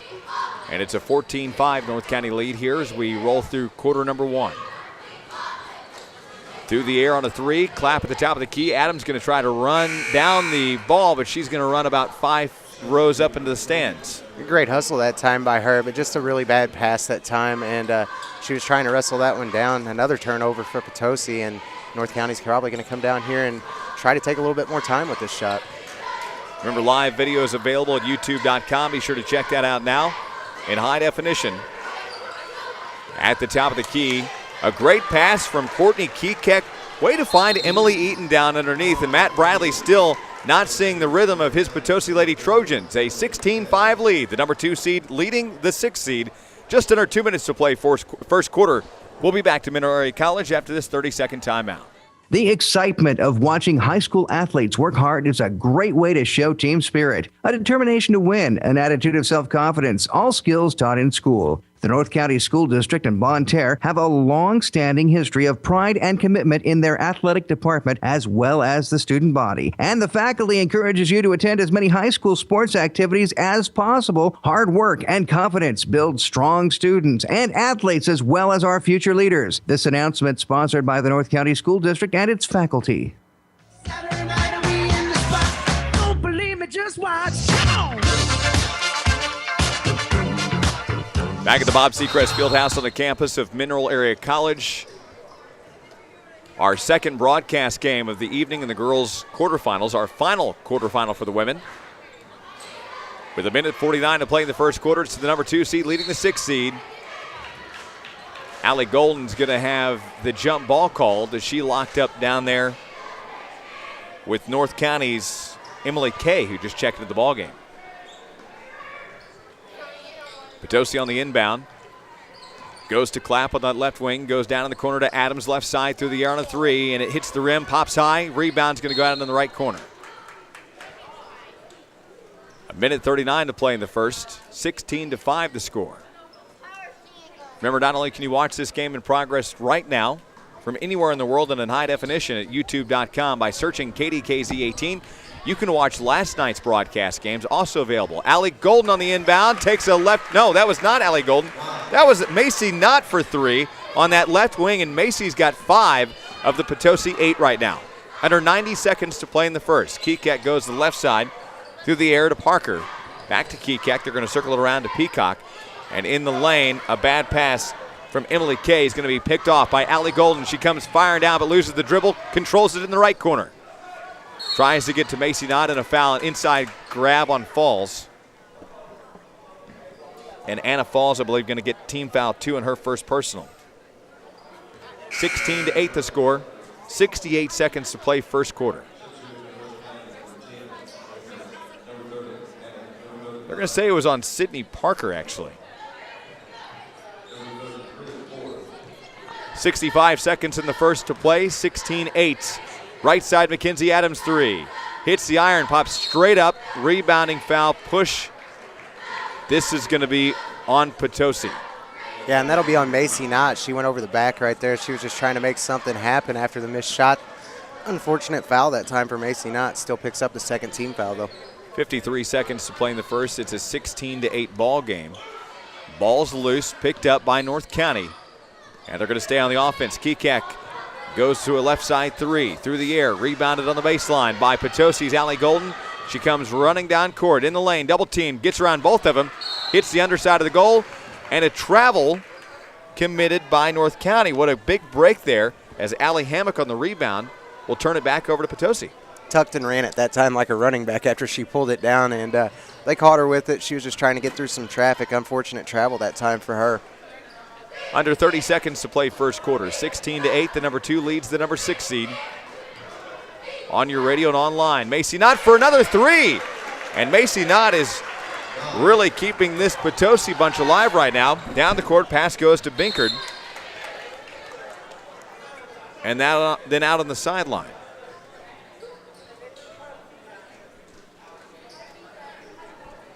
The ball's going to go out on Potosi. North County stays on offense.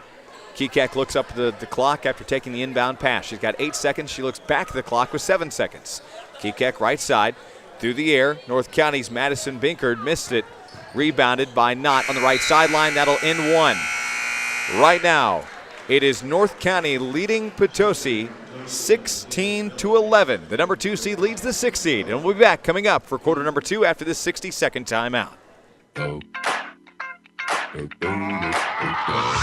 Hey guys, this is Brandon at Park Hills River Mart. Looking for that one place that has everything you need for the day? Stop by River Mart 24/7. The drive-thru never stops. We offer all fountain sodas, daily lunch specials, Hunt Brothers pizza and wings, as well as a fresh hot roller grill and warm soups. Did I mention what everyone was talking about? Our for real shakes, they for real. Hey guys, this is Tia at Park Hills River Mart. For everything you need every day, why not stop by Park Hills River Mart, where we have the smiles to make your day and night. That's Park Hills River Mart, located in Park Hills, right up from the mighty Flat River Creek. Park Hills River Mart, your one-stop shop for all your convenience needs. Hey guys, this is Sam Lawson, your announcer for the MAAA Conference. Park Hills River Mart would like to take this time to wish all schools in the MAAA Conference good luck.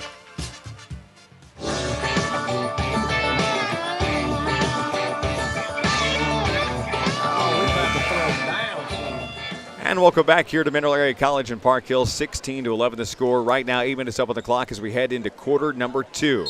I'm Aaron Cox, joined alongside by Sam Lawson as we near the 6 p.m. hour. And it's the number 2 seed leading the number 6 seed. North County over Potosi. Kekek charges into the lane, through the air, hits it too high on the backboard. Gets her own rebound, fights for it. Kicks it at the top to Emily Eaton for 3, and she's got it. Emily Eaton, the junior, now with 7 points, makes it 19-11. And the North County girls really starting to fire on all cylinders, shooting very well from the field. Potosi going to try to combat that. Clapp brings it back down, has to give it off to Macy Knott. Macy Knott now into the interior, and good shot that time. That's going to be the number 22 from Potosi that time. That'll be Allie Golden. She picks up her first 2 points of this game. 19-13 our score here. North County leads. Back up top. That's going to be Kekek. She fires. No good that time. Going to be rebounded here by Potosi. And back and forth we go as Potosi tries to catch up to North County. Potosi up top to Macy Knott. Macy Knott over to the right-hand side. That's going to be Emily Camillo. She fires up a shot from the corner. That's no good. Rebounded by Emily Eaton. Back down the floor we come. Kekek. Kekek out to Holly Forbes. Holly Forbes drives and gets the foul and the bucket. Holly Forbes that time. Great play by her as she had to go the distance of the floor and came in from the elbow, picks up the 2, and also is going to go to the line to shoot a free throw.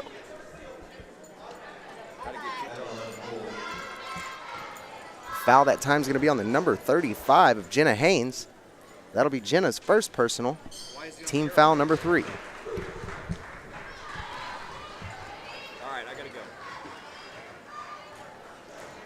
Megan Clapp now brings the ball back up the floor for Potosi. Has to give it off to Macy Knott. Macy Knott on the right-hand side. Skips it across to the other side. That's Emily Camillo. Gives it back up to Clapp. Looking to get something down low, and they do. And Allie Golden's going to go up with it, and they're going to say she's fouled in the process of the shot. Allie Golden will go to the free throw line to shoot 2.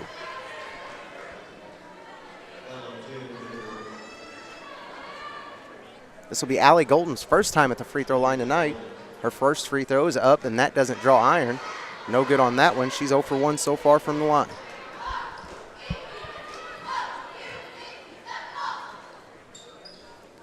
Next shot is up, and that's going to be no good also.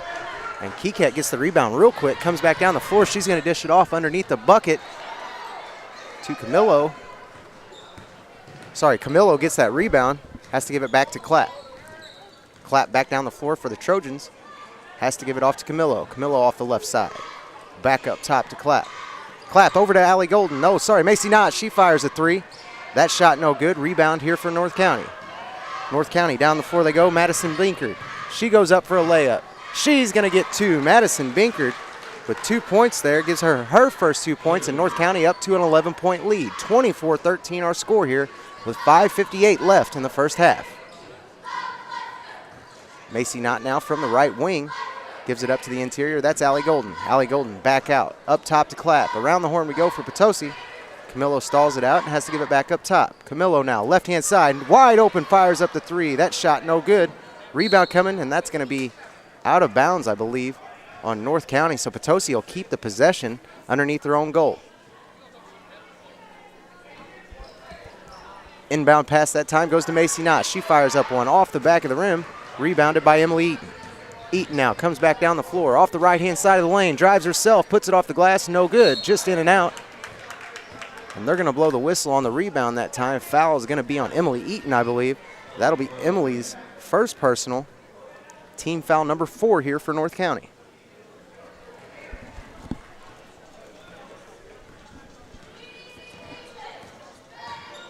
Clapp now comes back down the floor, gives it off to Macy Knott. Macy Knott tries to feed it inside to Jenna Haynes. Going to be broken up that time by Hallie Forbes. She comes back down the floor and is going to throw up the layup. That no good. Off the rim, rebounded that time by, I believe that's going to be Hammock. Hammock puts it back up, and she picks up 2 more. Hammock now with 4 points in this game. North County out to a 13-point lead.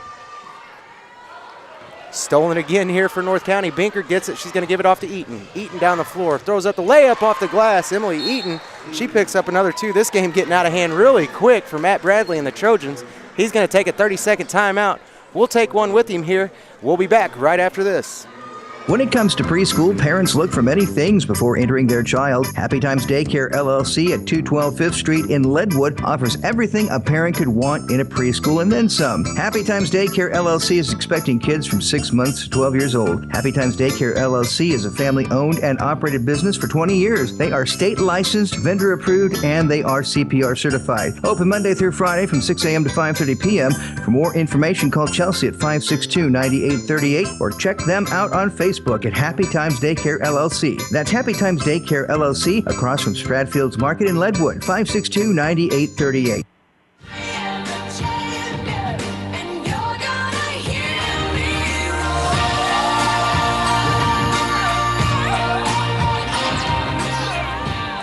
And welcome back to Mineral Area College, the Bob Seacrest Fieldhouse. 4:49 to play in the second. It's a 28-13 ball game right now. The number 2 seed leading the number 6 seed. And you got to wonder what they're talking about down there in the timeouts. And Matt Bradley's bunch has got to be trying just a little bit harder. But right now they're being run down by this North County bunch. Kekek, forward pass, left corner, nearly stolen away. But a recovery and a 2-point bucket by Sydney Parker. The junior makes her first 2 points of the ball game count. And it's 30-13 here as we roll in quarter number 2. Live video available at youtube.com. Search for our KDKZ18 YouTube channel. That way you can watch a live high-definition broadcast in progress right now or watch last night's broadcast games of the men and women's first day quarterfinals. A foul down in the backcourt stops the clock with 4:01 to play.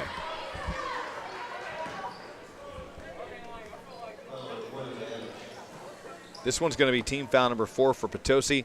First on Mackenzie Adams. North County's on offense at the top. Kekek runs one down.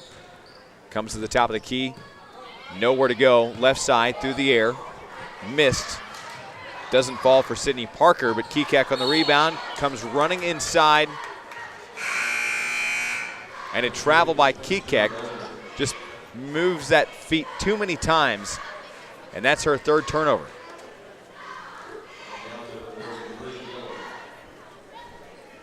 And a good turnover. Potosi really needed that turnover here after that timeout. Matt Bradley's girls really need to get something going offensively here. The Trojans struggling here to score some points late in the second. 3:34 to play in the second. 30-13 the score. Turnaround shot on goal. Just missed in and out by Golden of Potosi. Kekek and a long pass all the way down, and it's going to go wildly out of control. She was trying to get it down to Martha Peacock, but it goes out off of North County. 3:20 to play second quarter. 30-13 the score. Potosi's Mackenzie Adams will be fouled by Peacock, I believe. That'll be Martha's first personal of the ball game, team foul number 5.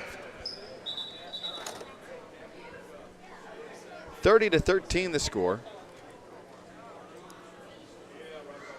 And again, the foul was on Martha Peacock, number 3, just the scores table double checking that over there. Allie Golden takes the inbound pass. Right now it's a 17-point lead for North County. 3:05 to play in the half. Potosi fights for it. Stolen away. Down comes Sydney Parker all alone unopposed. From behind comes Potosi. Parker gets the 2 points and the foul by Potosi. The bucket is good. And the foul this time is going to be team foul number 6. I've got him for 5. Nonetheless, it's going to be the second personal on Mackenzie Adams. Sydney Parker gets her free throw. That'll give her 5. She's now 1 of 1 from the line and just under 3 minutes to play in the half. 33-13 the score.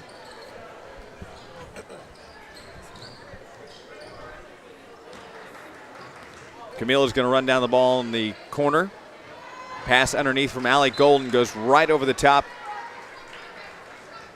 And you can see Matt Bradley starting to get a little fired up down there. Just some really bad passes here from his girls in this first half, and that's more than likely what he's going to be talking to them about, is to make smarter passes and better decisions here. Underneath, it's going to be Emily Eaton on the foul. She's going to go to the free throw line. Potosi commits team foul 6. And it's still a 20-point ball game, it's a 35-13 lead here. A 22-point lead. The foul's on number 22. That'll be Allie Golden's first.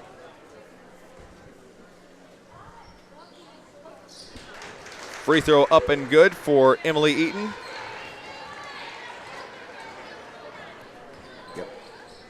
36-13 the score with 2:20 to play in the second quarter.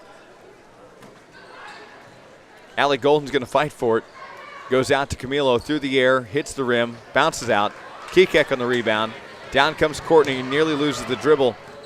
She's having a lot of trouble on those fast breaks trying to keep the ball in check. She might want to slow down a little bit there. Underneath, shot on goal, missed by Eaton. Rebounded by Allie Golden under the baseline. Just under 2 minutes to play in the half. 36-13 the score. Mackenzie Adams got the left side pass. Goes at the top. Little bounce and push off for Knott. And she gets a baseline too. Knott now with 10 points. Makes it 36-15. Now 96 seconds to play here in the half. Kekek, top of the key 3 through the air. Hit the rim. Left it short. Rebounded by Potosi. Just a minute 20 to play here in the half. 36-15 and another turnover on Potosi. Peacock gets it to Anna Falls and doesn't get the 2-point bucket, but is going to go to the line. The foul will be the 7th on Potosi.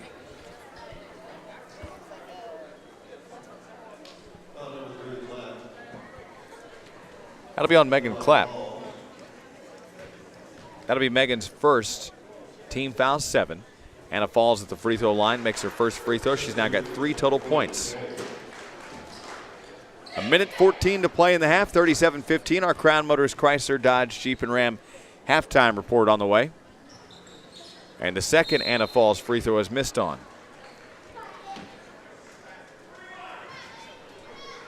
(37-15) with 1:13 to play. And another foul comes in on Megan Clapp. Excuse me, on this one's going to be on Martha Peacock of North County. It was a rebounding foul. That'll give them team foul number 6. Anna Falls tries to run one down, and she saves it. A great effort by Falls as she flipped it backwards, gets it to Kekek. Down the court, Sydney Parker missed a 2-point bucket. And I love to see the hard-working effort here by North County. They're doing a great job here.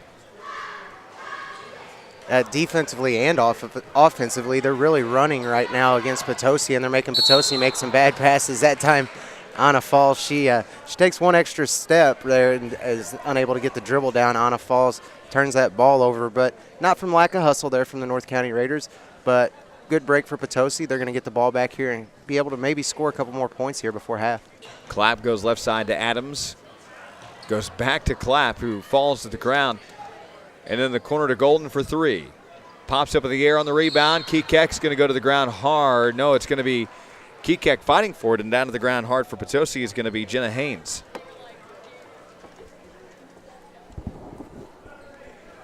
Potosi will inbound. They're going to say it was a tie ball on the rebound. Allie Golden takes the inbound pass, goes to the top to Clapp. 17 seconds to play in the half. Then at the free throw line, it'll be Potosi as they work in and out here quickly, trying to find an open area. And a foul stops the clock with 6 seconds to play in the half. 37-15 the score. Falls will get her first personal of the ball game, team foul number 7 for North County. Macy not at the free throw line. Her first free throw up and good.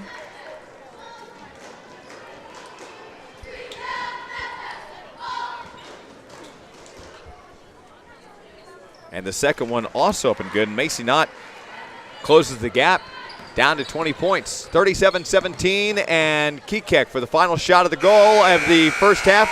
And she gets a 3 off that left wing. And a great way to end that first half. Courtney Kekek now with 5 makes it 40-17. Halftime here of our second girls quarterfinal.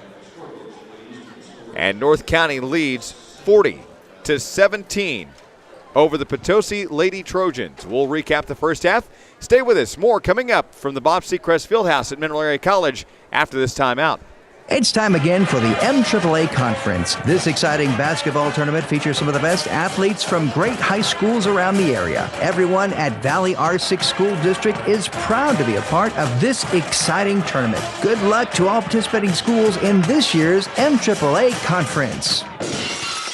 Ayers Glass Company, located on Highway 221 in Farmington, is the glass company you can trust for good, hard, honest work. As a complete glass company, Ayers Glass offers quality repairs and installations for residential and commercial. All technicians are certified and experienced in installations, repairs, and glazing techniques. Mark guarantees your satisfaction, along with all work being further backed by warranty. Open Monday through Friday, 8 a.m. to 4:30 p.m. with 24-hour availability for emergencies. Give Ayers Glass Company a call at 314-620-0569. Now until the end of February, mention this ad and receive $25 off any purchase. Your Walmart Supercenter in Farmington is proud to be a part of the Farmington area. Your Walmart Supercenter in Farmington is always there for you when it comes to everything that you might need for your home, outside the home, and the family. Food, clothing, fishing and hunting supplies, so much more. Walmart Supercenter in Farmington. Save money, live better at Walmart.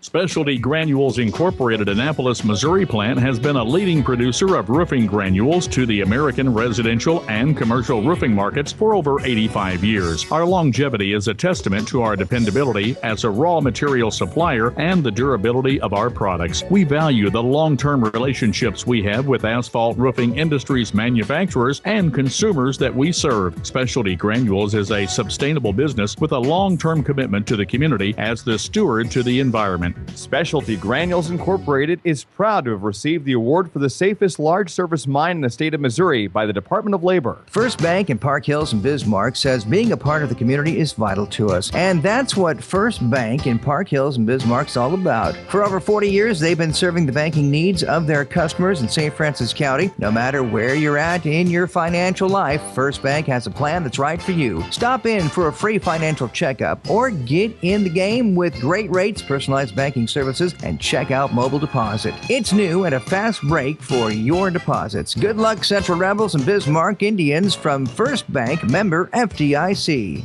Are you afraid your tires won't get you through the rough winter that is just ahead? Well, come see Rob at R&K Tires at the intersection of 8, O, and U just outside of Potosi by the water tower.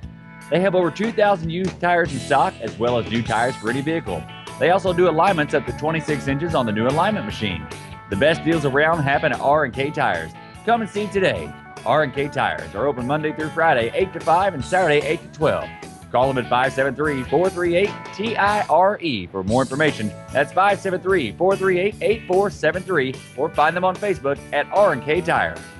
Everyone finds themselves needing a little extra cash for unexpected bills or emergencies. If you find yourself in this situation, count on Check on the Spot on South Jackson Street in Farmington, right behind the post office. Check on the Spot has payday loans, check cashing, and more. Affordable rates plus the best customer service anywhere. Need extra money? Then visit Check on the Spot and talk with Dale. Call 760-1770. That's 760-1770 for Check on the Spot at 16 South Jackson Street, right behind the post office in Farmington. Aren't there times when you just want to kick back, get comfortable, and enjoy a great meal?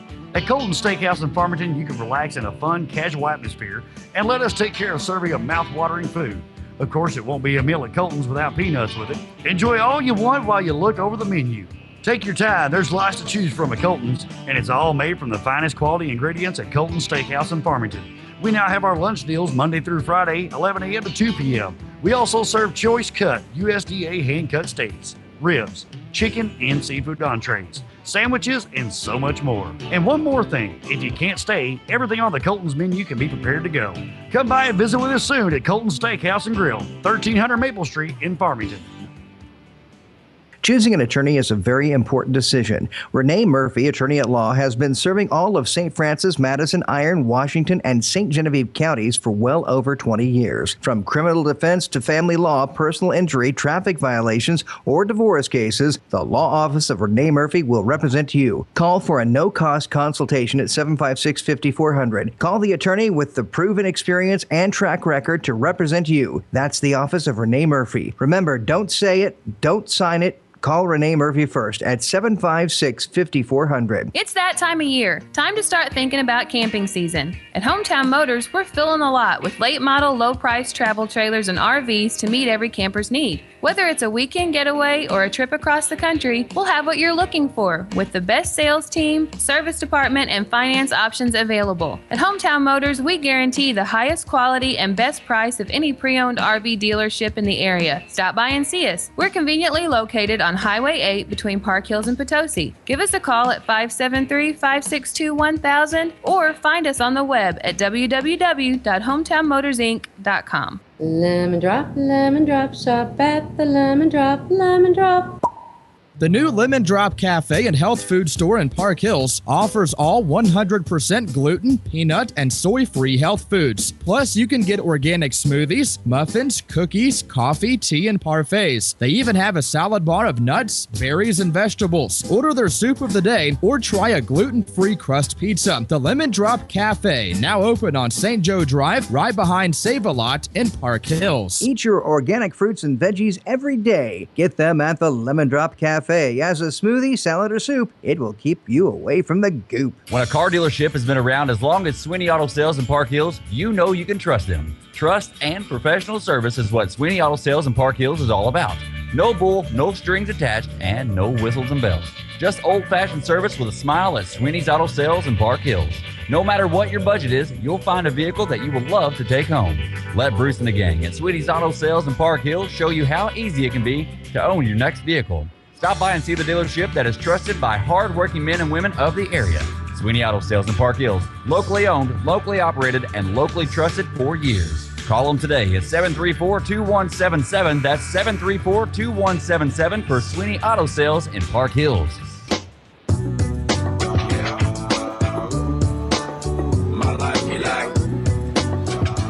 Hey everybody, welcome back to the MAAA Conference Tournament at Mineral Area College. Our halftime show sponsored by Crown Motors. We're going to keep going over this scoring here for Potosi.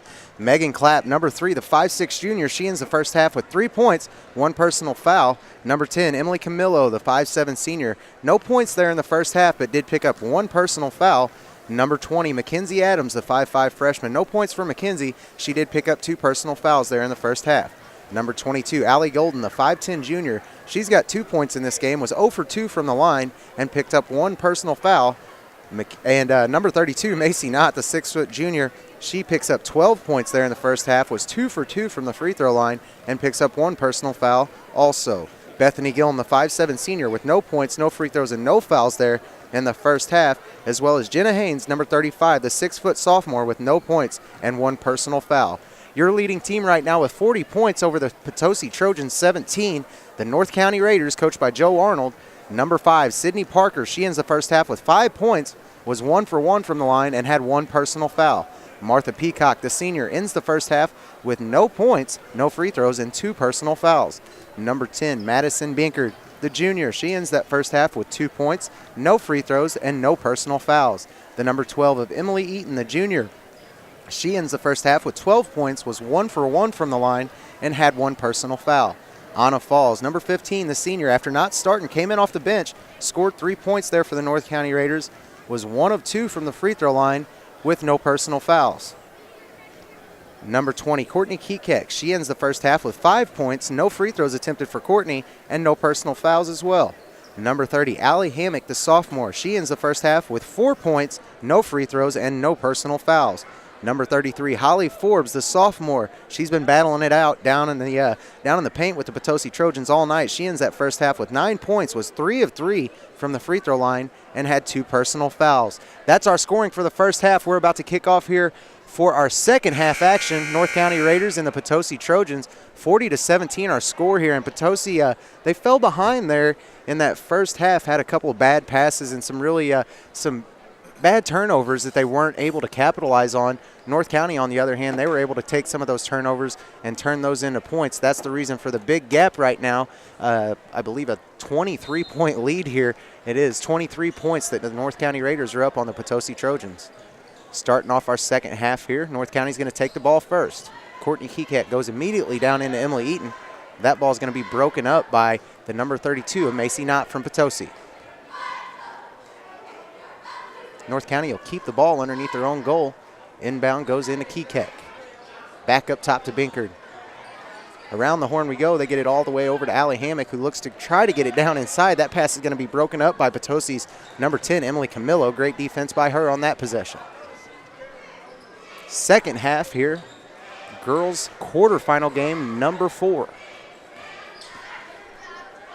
Macy Knott now has to give the ball inside. That's Allie Golden. Back to Macy Knott. She drives the lane, tries to put it off the glass. That's no good, off the rim. Rebounded by Kekek. She's on the run down the floor, goes to the left side of the lane, pulls back, has to give it back out to Allie Hammock. North County now takes a little time to get this offense set up as they take it all the way over to Binkard. Binkard skips it back across. That's going to be Hammock for 3. Left side. Hammock gets it. Allie Hammock. She picks up 3 more points. What a shot for her. That's going to give her 7 so far in this game. Score now 43-17. North County leads. Allie Golden now for the Trojans. She tries to drive the lane. Batted away. That's going to be retained back by Megan Clapp, though. They give it back to Allie Golden. Back out to the left wing. That's Emily Camillo. She wrestles around for the ball a little bit. Have to give it out. Back down low we go. That's going to be Jenna Haynes. She fires up that shot. Shot no good. Rebounded here by Binkard. Down the floor Binkard goes. She's going to get that ball swatted away. That'll be Allie Golden on the defense that time. Ball will stay with the North County Raiders. Inbound goes to Kekek and over to Hammock. Kekek takes the pass fake. She tries to dribble in. She gives it off. That's going to be Holly Forbes. Shot up, no good. Rebound there by Emily Eaton, though. She puts it back up. That's 2 more points for Emily Eaton. And North County now with 45, Potosi 17.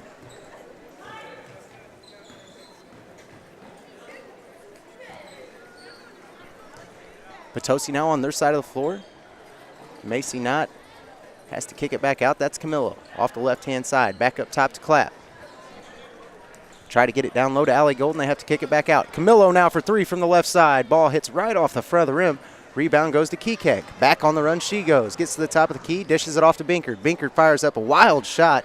Doesn't draw iron and rebounded by Potosi. Allie Golden now running the floor for the Potosi Trojans. And she's going to be fouled. I believe that foul that time is going to be on Kekek.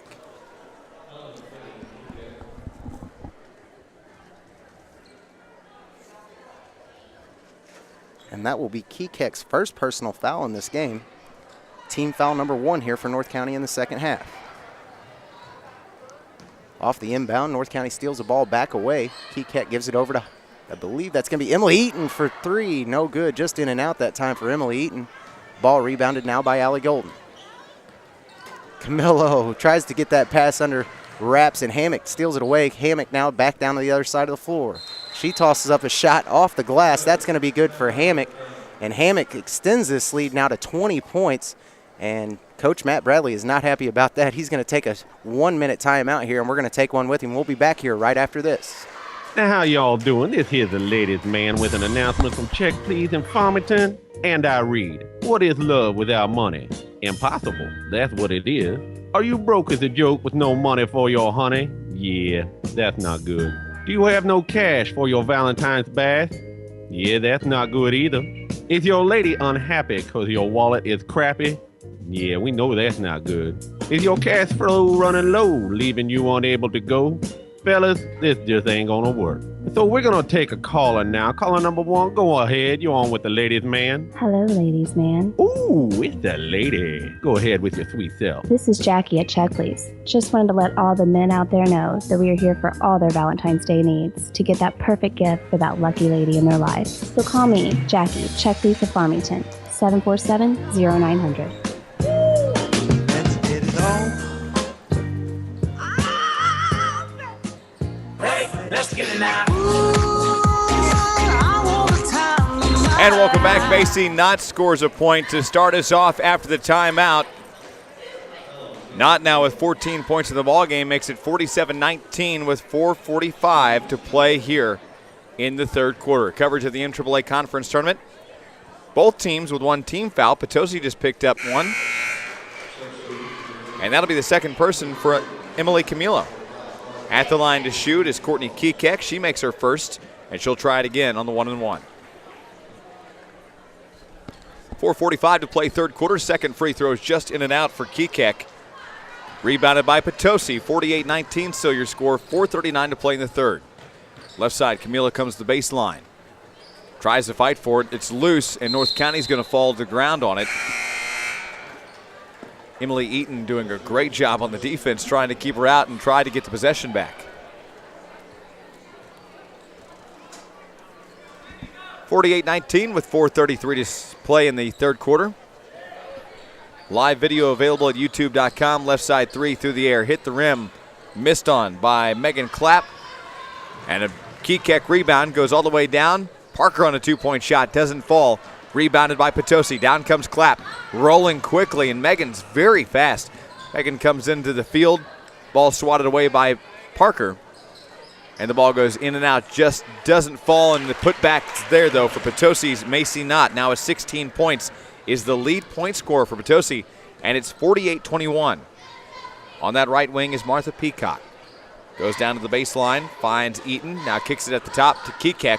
Missed that long three, put back by Anna Falls in the lane. Now with 5 points is Falls, and it's 50-21. Potosi North County the 2 seed, leading the 6 seed Potosi. Potosi now has to give it back up top. That's going to be Megan Clapp over to Emily Camillo. Potosi looking to get something set up here for offense. And Potosi's just having a hard time on the turnovers here right now, Sam. It's North County's defense is really just too much for him. And there's another steal. Down comes Sydney Parker all alone, but doesn't get the easy two. Anna Falls got the rebound. She's going to be fouled over the top by Potosi. And the one thing I can say about North County is they have a lot of depth on the bench. I mean, they keep bringing in some more girls that can score. And right here, you're going to see Emily Kay come back in for the North County Raiders on this free throw shot. Emily Kay also somebody that can score points for the North County Raiders. Macy Knott got the foul over the top of Falls. Anna's going to go to the free throw line. She puts up her first. She's now 2 of 3 with 6 total points. 51-21. It's a 30-point ball game. 3:16 to play in the third quarter. So this will be our final girls quarterfinal game, as Falls misses the second free throw. And then we move to our men's quarterfinals. Central Valley Catholic coming up next, 7 o'clock start time. And we may just be a few minutes ahead of schedule on that one. In the lane, Allie Golden doesn't get the 2 to fall. Gets her own rebound, turns around, finally gets it. Now 4 for her. And it's 51-23. Key Keck at the top of the key, goes left side. Little flip out, goes to Parker on the left wing. Puts the ball over the head, goes to the top to Courtney. Courtney out right wing, goes to Martha. Back to Courtney, and in the lane to Anna. Bounce pass, and she was trying to find down underneath Emily Kay, but it just wrong position, wrong time, goes out into the baseline. Stops the clock with 2:30 to play. Turnover, Potosi goes back on offense. They trail right now by 28 points. It's 51-23. Foul at the top of the key. Martha is going to commit now her third. That'll be team foul 2. 2:25 to play in the third. It's 51-23. Potosi on the offense. Kinsey Adams goes backwards and to the circle to Clapp. Left side, Adams crosses. Now back at the top. Clapp to the right side. In comes Macy Knott, and an Adams left side 3. Rolls around the rim, hits the backboard. Put back by Macy Knott. 18 now for the junior, and it's 51-25.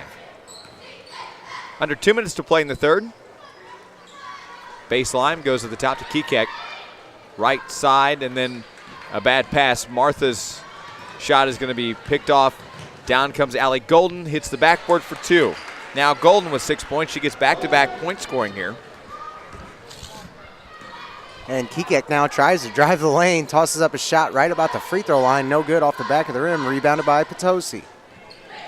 90 seconds to play in the third. It's 51-27 right now. Down underneath and in the lane, 2-point good. This time it's going to be for Jenna Haynes. The sophomore makes it 51-29 with 1:19 to play. Right side through the air is Martha Peacock on the 3. Didn't happen. Rebounded by Potosi. Macy Knott tried to bounce pass it over to Golden, but it goes out of bounds. They're going to say it was tipped by North County. And I think it just went off Anna Fall's leg right there. Unfortunate for her, but almost was a turnover there for Potosi. They really need to watch out. They got a good little run going right now. About to get all the way up to 30 points, close this game back to within 21. Was a lot worse than that at one point here. 62 seconds to play in the third, 51-29 the score.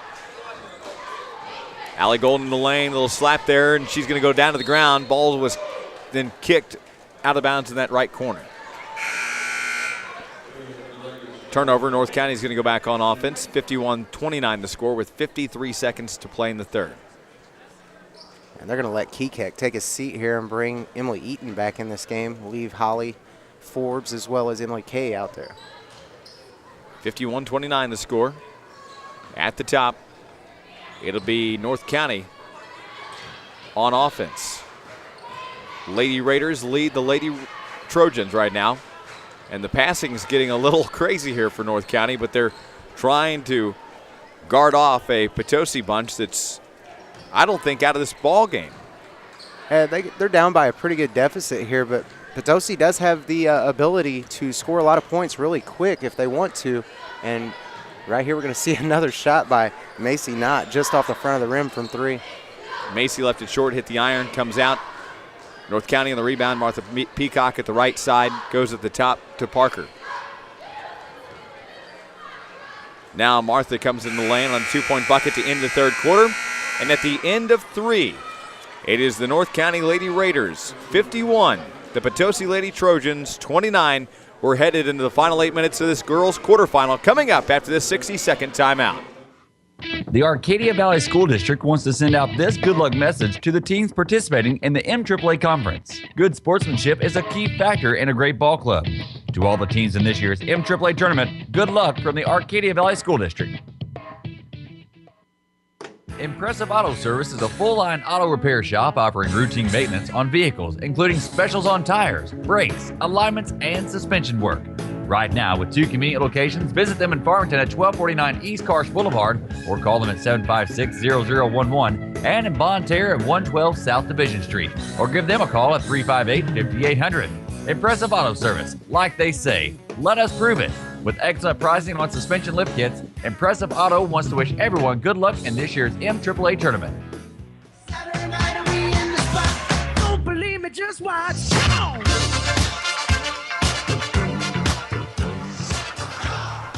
Welcome back to the MAAA Conference Tournament Girls Quarterfinal. Our fourth quarter underway now as North County, the number 2 seed, leads Potosi, the 6th seed, a score of 51-29. Open 3 left side through the air. It was missed by North County's Emily Kay. Rebound's going to be picked up by North County. And the Lady Raiders lead the Lady Trojans here to begin quarter number 4. Next broadcast game in the boys quarterfinals as we wrap up day 2 later on this evening. Our first game, the number 2 seed Park Hill Central Rebels and the number 7 seed Valley Catholic. Free throw line, it's North County. It'll be Emily Eaton. And a rebounding foul. This one's going to be, I believe, on Macy Knott. No, it's going to be on Jenna Haynes. It'll send Holly Forbes back to the line. Holly Forbes right now 3 for 3 from the line. Probably could have picked somebody better to shoot some free throws here. Ball rolls in and falls for Holly Forbes. She's now got 10. Forbes is shooting 4 of 4 from the free throw line right now. And she makes the second one as well. Now she has 11 as is 5 of 5 from the free throw line. 53-29 the score with 7:20 to play. A foul is down to the ground, goes Mackenzie Adams. North County is going to commit team foul number 3. The second personal for Madison Binkard. And a 2-point shot doesn't happen, but yet another foul. This is going to send Allie Golden to the line. Foul on North County, team foul number 4 as they get back-to-back fouls here to start off the fourth quarter. Second for Holly Forbes. And Allie Golden makes her first free throw. She's now got 7 and is shooting 1 of 3 from the line.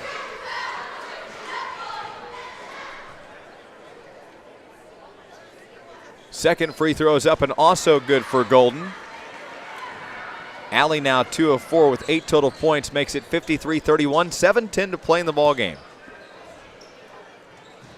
Into the ball game came Allie Hammock again for North County. Hammock at the top, thought about a 3, comes inside, now backs away. Left side through the air, it's a long one from Kay. And it goes right over the top of the backboard. Rebounded by Forbes on the right sideline. And the second rebound is going to go to Potosi. 6:40 to play fourth quarter. And a collision there at the top of the key between Emily Camilo and North County's Emily Eaton. And Eaton's going to get her second personal, team foul number 5.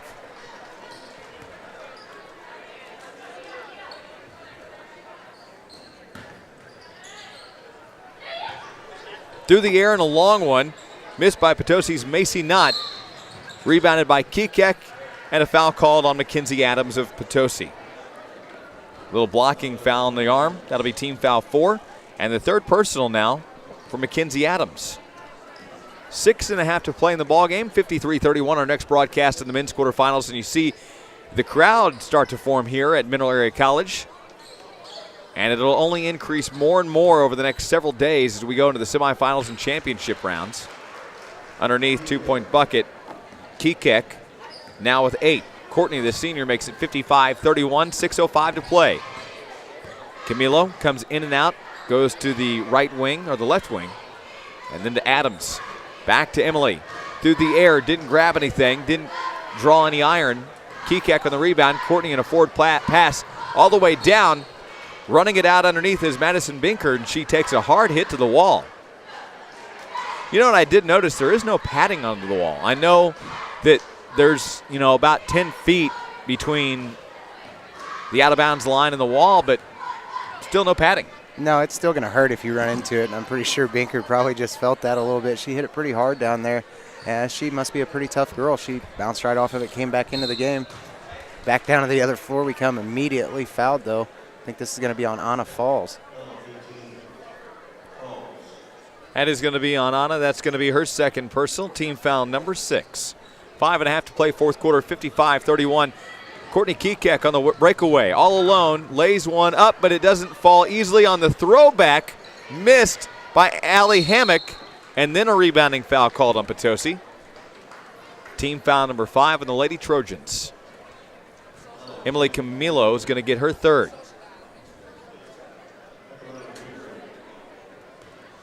Madison Binker is going to go to the line. Her first attempt at the free throw line here. First free throw up for Binker. It's going to be just off the right side. No good. She's now 0 for 1 from the line.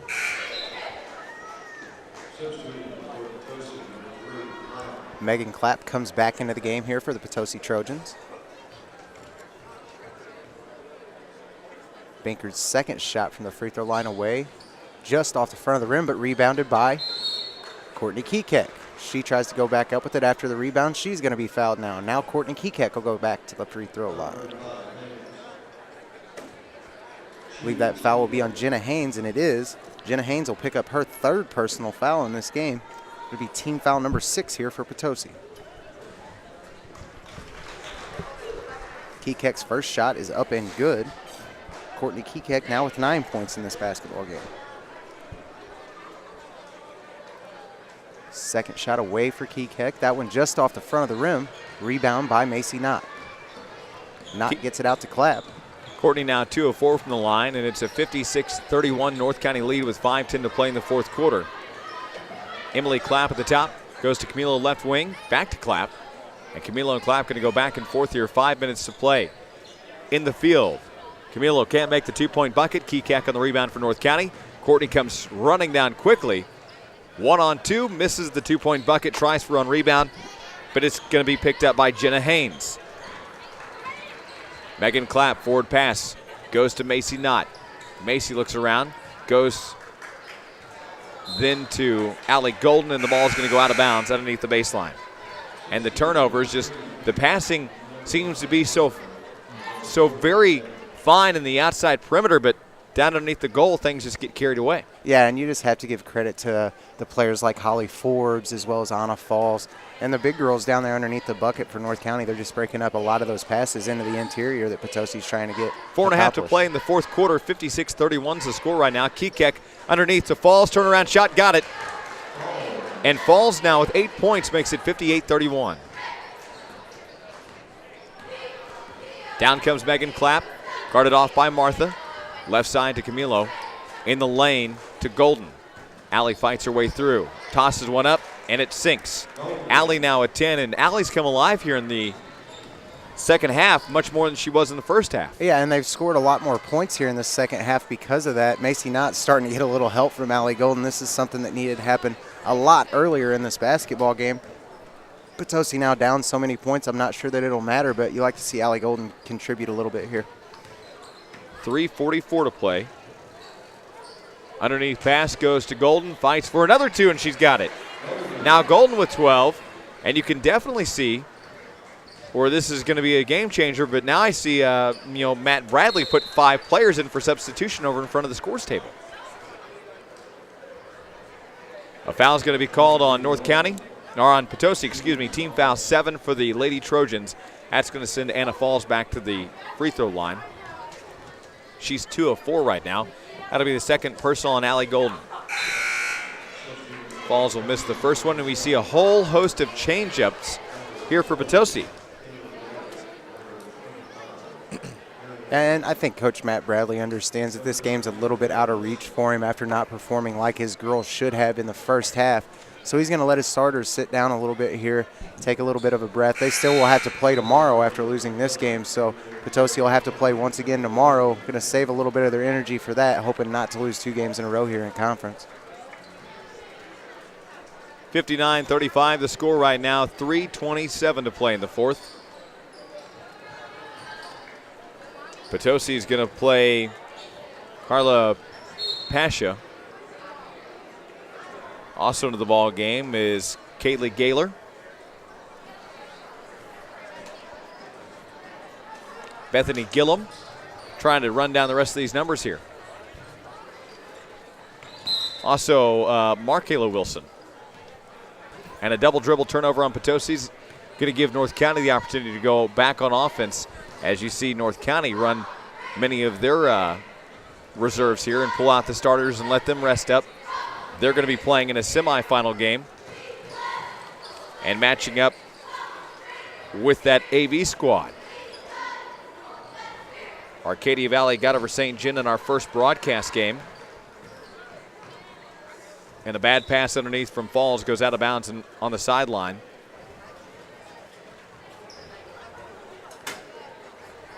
Our next broadcast game in the men's quarterfinals, Central and Valley Catholic. That'll immediately follow this game. 2:45 to play in the ball game. 59-35. It's North County's lead over Potosi.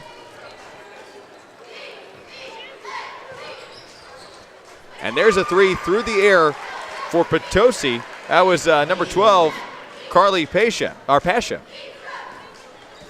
Again, the final of that AV game. AV barely scoots by St. John, 55-50. And an exciting matchup there. Here's another 3, just missed by North County's Sydney Parker. And there's 2:10 to play in this ball game, 59-38 the score. As you see Joe Arnold get ready to substitute 3 more starters in and out. 2-point bucket good for Marianne Allen. And it's 59-40.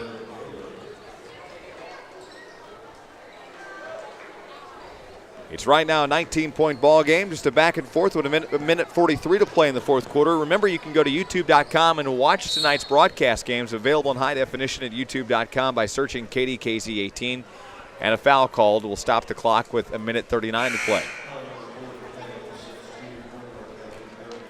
Foul number 7 for the North County Lady Raiders. And the first personal on Emily Kay. At the free throw line for Potosi is Kaylee Gaylor. And her first free throw is up and good. The front end of the 1-on-1 good. She'll try it again. 59-41 with a minute 39 to play in the fourth quarter. Valley Catholic and Park Hill Central in the men's quarterfinals coming up next here from Mineral Area College. As Kaylee Gaylor gets both of hers, that'll give her 2 points in this ball game, making it 59-42. 90 seconds to play in regulation.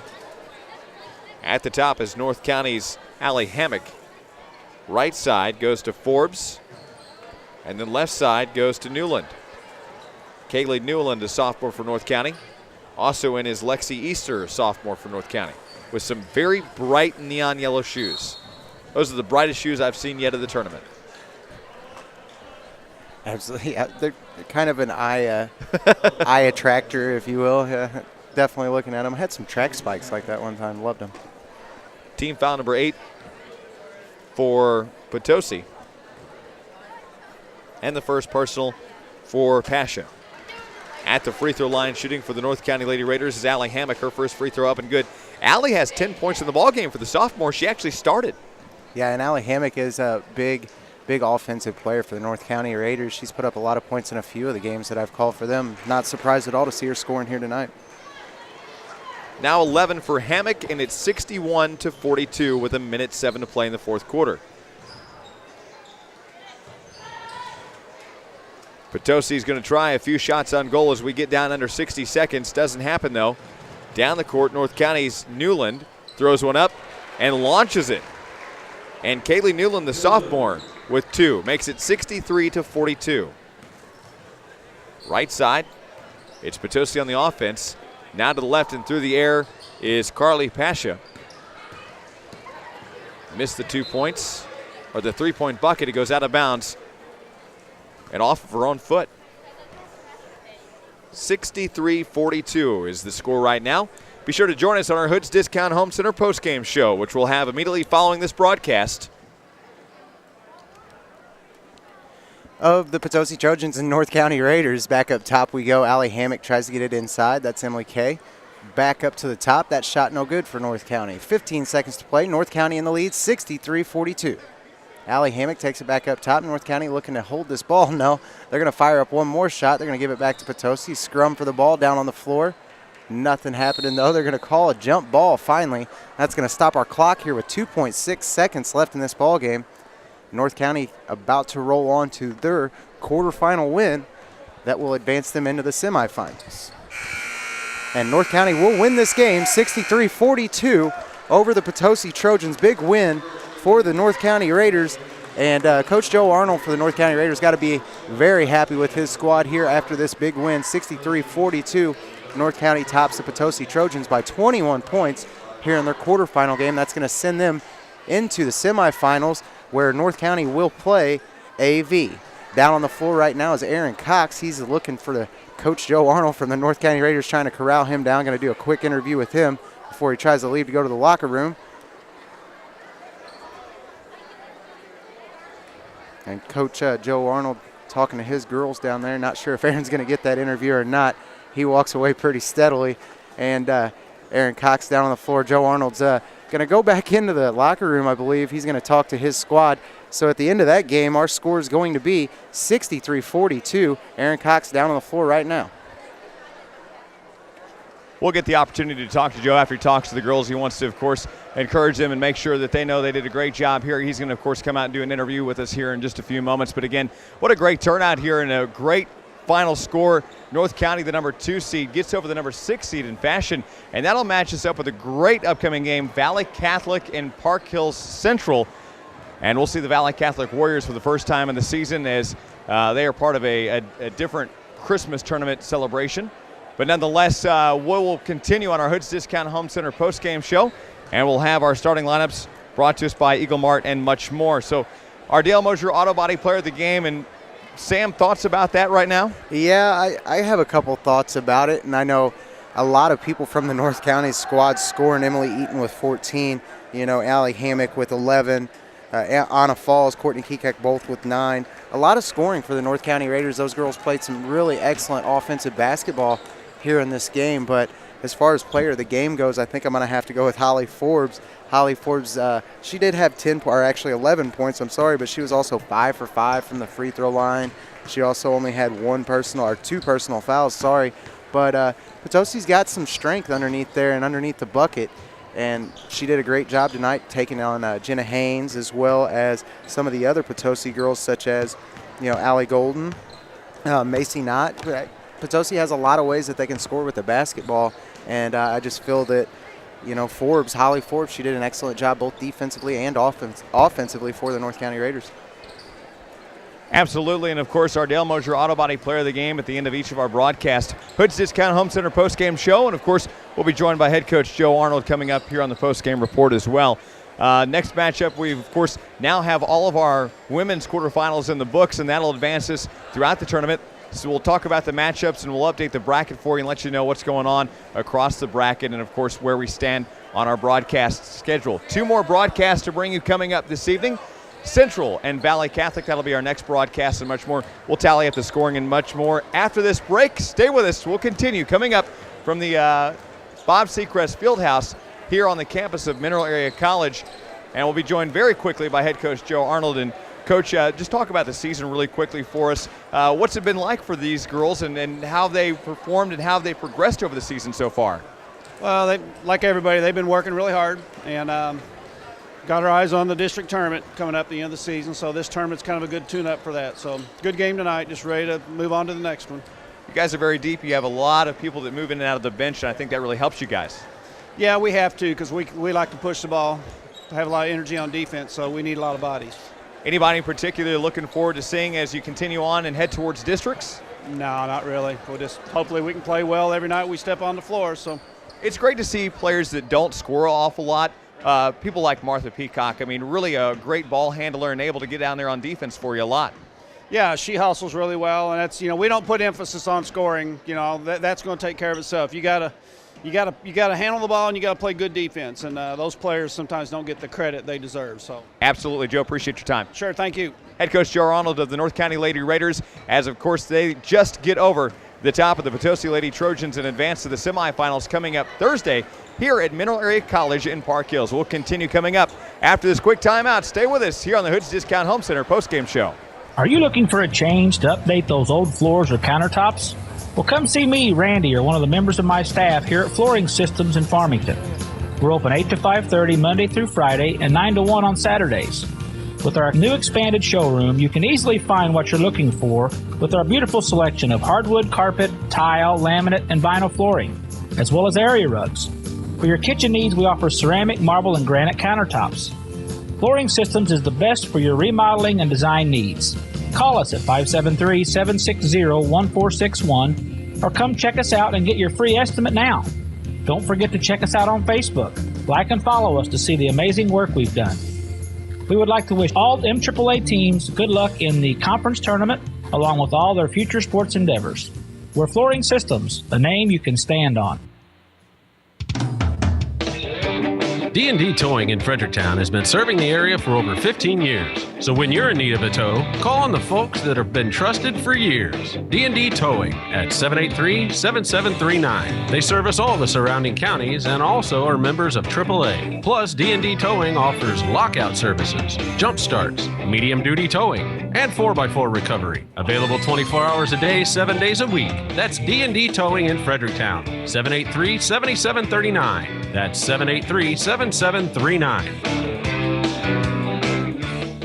High school sports is such an important part of a student's development, and the Potosi R3 School District is proud of their athletic department and is proud to sponsor high school sports on the Dawkins Broadcast Group. Whether you're on the field or off the field, remember, team spirit and dedication makes winners. Go Trojans from the faculty and staff of the Potosi R3 School District.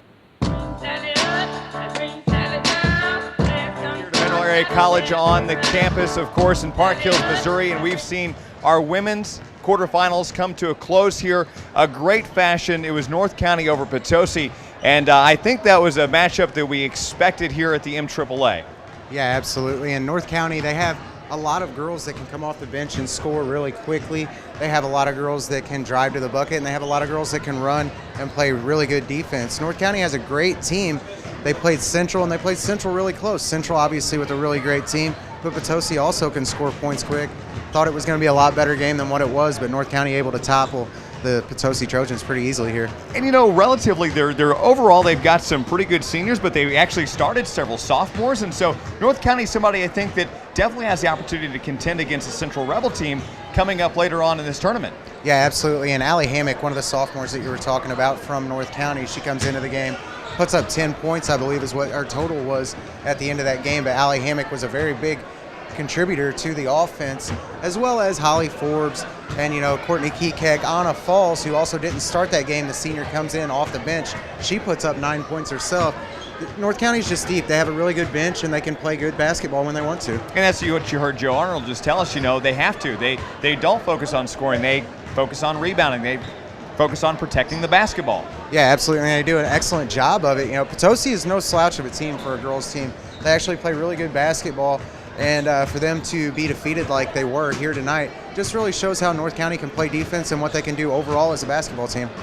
Now we saw some pretty evenly scoring by the North County Lady Raiders. Parker had 5. She was 1 of 1 from the line with 1 personal foul. Also, Madison Beekert had 2 points. She missed 2 free throws, had 2 personal fouls. Emily Eaton had 14 points in the ballgame, was 1 of 1 from the line with 2 fouls. Other scoring goes to Anna Falls. She had 9, was 3 of 6 from the line, 2 personal fouls. Courtney Kekek had 9, was 2 of 4 from the line, had 1 personal foul. Also, Allie Hammock had 11 points in the ballgame, was 2 of 2 from the line with no fouls. Holly Forbes, 11 points, was 5 of 5 with 2 fouls. And then some late players. Kaylee Newland had 2 points, no free throws, no foul. Also 1 foul for Emily Kay. North County in the first half had 17 fouls, and in the second half they had 7 as well. And overall, as a team, only missed 6 free throws, and that's not bad for that team. No, absolutely not. North County was capitalizing on some of those fouls. And just give credit where credit's due. Sydney Parker and Peacock both drive into the lane. They kick it out to some of those players, and they draw fouls, and Potosi just unable to keep up there in the late half. For Potosi, Megan Clapp had 3, had no free throws, 1 foul. Also no points for Emily Camilo, but she played a lot of the game. She was a starter. She played 75 to 80% of the ball game. She had no points in the ball game, but she had 3 personal fouls. She's really big and always has been for Potosi. Yeah, absolutely. And Camilo plays defense, and she passes the ball. She gets it into the interior a lot. We didn't get to see that a whole lot tonight because Allie Golden kind of got shut down a little bit, but you got to give credit where credit's due. That has a lot to do with Holly Forbes and Anna Falls from North County protecting that inside lane just very well and protecting that post. Then we saw Allie Golden put up 12. She was one of the lead scorers. She was 2 of 4 from the line with 2 personal fouls. Also, Mariana Allen had 2 points, no free throws and no fouls. Macy Knott had 18 points in the ballgame, was 2 of 2 from the line with 2 fouls. Also, Jenna Haynes late in the ballgame, 2 points, no free throws, 3 fouls. And Kaylee Gaylor had 2 points. Those were both at the free throw line, none missed, no fouls. Potosi had 17 fouls in the first half and 18 fouls in the second half. At the end of one, it was North County up by 5, 16-11 at the half. The Lady Raiders led 14-17, and at the end of 3, North County led 51-29. And now we see our first men's quarterfinal of the night, our third altogether, and we see a great Central Rebel team match up with the Valley Catholic Warrior team that comes into tonight's tournament. And this ought to be a pretty evenly and, pretty interesting matchup because, like we saw last night, never let the underdog, catch you off guard because they certainly can. Yeah, absolutely. And you're talking about a Central Rebel team that lost to Potosi last week, and they lost to Potosi mainly because they were not able to pass the ball and shoot the ball like they were able to. They got Colin Best into foul trouble. That's been kind of the story for Colin Best lately. He's got himself into foul trouble, and you heard Mike Harlow talk about that. He's just so big, and it's really hard for him to move around down there without being fouled. And sometimes that equivalates into him being fouled or fouling a lot more than most other people. But Central has to keep him in the ballgame as well as Hunter Strange if they're going to win this game. That'll do it on our Hoods Discount Home Center postgame show. We'll continue coming up at Mineral Area College after this timeout. And, of course, we'll bring you our Eagle Mart starting lineups. Stay with us. You're listening to coverage and watching it live on YouTube. I want to thank you for tuning in. You can watch our broadcast and join the conversation now at youtube.com/KDKZ18. We'll be back to Mineral Area College in the Bob Seacrest Fieldhouse after this break. Hey, everyone wants to look their best. That's why you should stop by MV Salon on East High in Potosi and let one of the great stylists give you a new cut, style, or color. They have over 12 years of experience. These girls really care about your hair. So let Chrissy, Stephanie, or Terry give you the best cut or style. That's MV Salon on East High in Potosi or call 438-3689. Looking to buy or sell property? Missouri Farm and Home Realty is here for all your real estate needs. Whether you're looking for residential, farms, commercial property, or other real estate for sale, Missouri Farm and Home Realty serves Washington County, St. Francis County, and East Central Missouri. With knowledge of local area and with a wide selection of real estate, they can find just what you're looking for. Call Missouri Farm and Home Realty at 573-438-7653, and one of their agents will be happy to assist you. Check out their website at MissouriFarmandHome.com. When you shop at a convenience store, you of course want it to be convenient. Shortstop's convenience store on Highway E in Potosi is just that and so much more. Shortstop's Convenience has so much to offer, plus the friendliest associates to take care of you. Tim and Tom, along with everyone at Shortstop's Convenience, wish the Potosi Trojans the best of luck in the MAAA Conference. Remember, everything you could ever want in a convenience store, that's Shortstop Convenience on Highway E in Potosi. Good luck, Trojans. Polite Ready Mix is proud to serve the entire Southeast Missouri region with quality concrete and fast, dependable service. When you need a solid foundation for your job site, it's good to know Polite Ready Mix is on time, like promised. Polite Ready Mix has been serving this area for decades, and they look forward to continuing to earn new business with professional service to all customers. That's Polite Ready Mix of Toast. Have you been by Country Bouquet in Ironton lately to see what's new?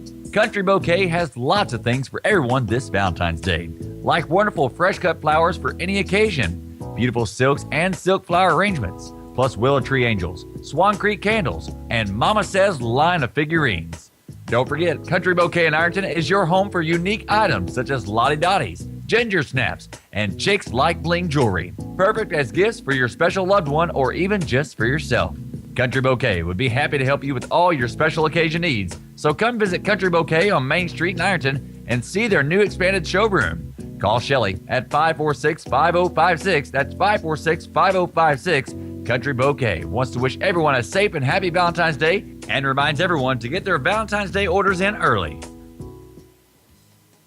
Southbrook Skilled Nursing by AmeriCare is located in Farmington. For years, they've been a vital part of the community's health care continuum. When it comes to skilled nursing care, families in Farmington and surrounding areas have come to trust Southbrook. When you need a level of care that calls for others to lend a helping hand, you want those hands to be well trained in all the techniques of care. Southbrook is backed up by an undeniable expertise in skilled nursing and rehabilitation, all within a gracious living environment. Southbrook offers a small and intimate home-like environment. Come experience the AmeriCare difference. Southbrook Skilled Nursing, 1108 Liberty in Farmington. Mark Bonney Construction is proud to be a sponsor of the Game of the Week. Remember, when you're ready to build your new home, Mark Bonney Construction will give you the most quality workmanship for your money. Mark offers custom framing, turnkey homes, and has brand new homes in Westmeyer Subdivision. Mark Bonney Construction is licensed and insured and has been in business for over 20 years. Call Mark Bonney Construction at 573-760-2033. Mark Bonney Construction, quality and honesty is what you receive. Bayer Medical Group and Family Practice in Fredericktown is proud to be a part of the communities they serve. Bayer Medical Group is now providing mental health testing and counseling along with their other services offered. Bayer Medical Group of Fredericktown. Call 783-8875, a proud part of the Madison County area. Keeping up with your family's needs is tough, unless you make one stop count at your local Walmart Supercenter in Deloge. The lowest prices, the best service, and everything you'll need for your family. Walmart Supercenter in Deloge wants to wish the Park Hills Rebels and North County Raiders good luck in this year's high school sports season. Walmart Supercenter in Deloge. Save money, live better, Walmart. Don't believe me, just watch. Back at the Bob Seacrest Fieldhouse on the campus of Mineral Area College in Park Hills, Missouri, it is the Valley Catholic Warriors and the Park Hills Central Rebels. It's our third broadcast of the evening and our third boys quarterfinal game of the MAAA Conference Tournament. Valley's the number 7 seed. They are coached by Chris Trimmer, and of course our Eagle Mart starting lineups. Eagle Mart at the intersections of Highway 00 and Highway 32 at the end of Karsh Boulevard for all of your convenience needs and much more. Eagle Mart, every time of the day, they're ready to serve you. Valley Catholic will start Connor Basler, 6'1 junior, along with Andrew Basler, 6'2 senior. Chris Cabral, a 5'7 senior, along with Daniel Bergholt, a 6'5 senior, and Tyler Shue, a 6' senior. For Park Hills Central, coached by Mark Harlow, the number 2 seed, and got the first round bye, Connor Proffer, Jake Bridges, Brandon Wagner, Braden Mannion, and Colin Bess. It'll be Bess tipping it off with Daniel Bergholt. 8 minutes up on the clock. Boys quarterfinal is underway, and it's won by the Valley Catholic Warriors. In the back is Chris Cabral. Chris trying to work his way around Wagner. Wagner got the steal away, though, and that's how the Central Rebels are going to start off on offense, and not a bad way to do so. No score ball game as we're just under the first few seconds of play here from the Bob Seacrest Fieldhouse. 2-point put up. And the first ones go to Brandon Wagner. The sophomore makes it a 2-0 Central lead early in the first. Live video coverage available at youtube.com. Be sure to check that out. Log on now. Go to youtube.com. Search KDKZ18.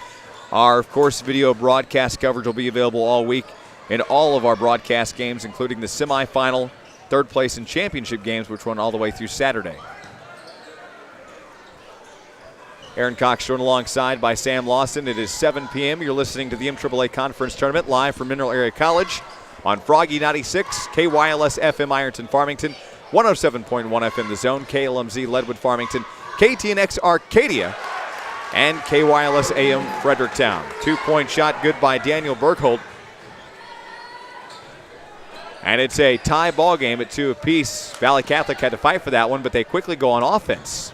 On the other end of the court, Braden Mannion steals it away. Best forward pass down to Proffer. Left side cross to Wagner. Then to Mannion at the top of the key. Comes in the lane, kicks it out. And Central's going to slow down the offense here 6:23 to play first quarter.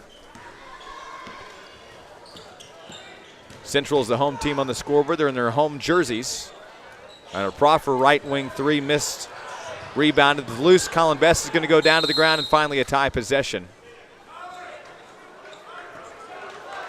Down to the ground goes Connor Bosler along with Connor Proffer. Alternating possession will stay with Central with 6:09 to play in the first. It's a tie ball game at 2-all. Mannion goes at the top to Bridges. To Wagner in the left corner. He comes in from the baseline. Tries one off the side, and it's going to go out of bounds underneath.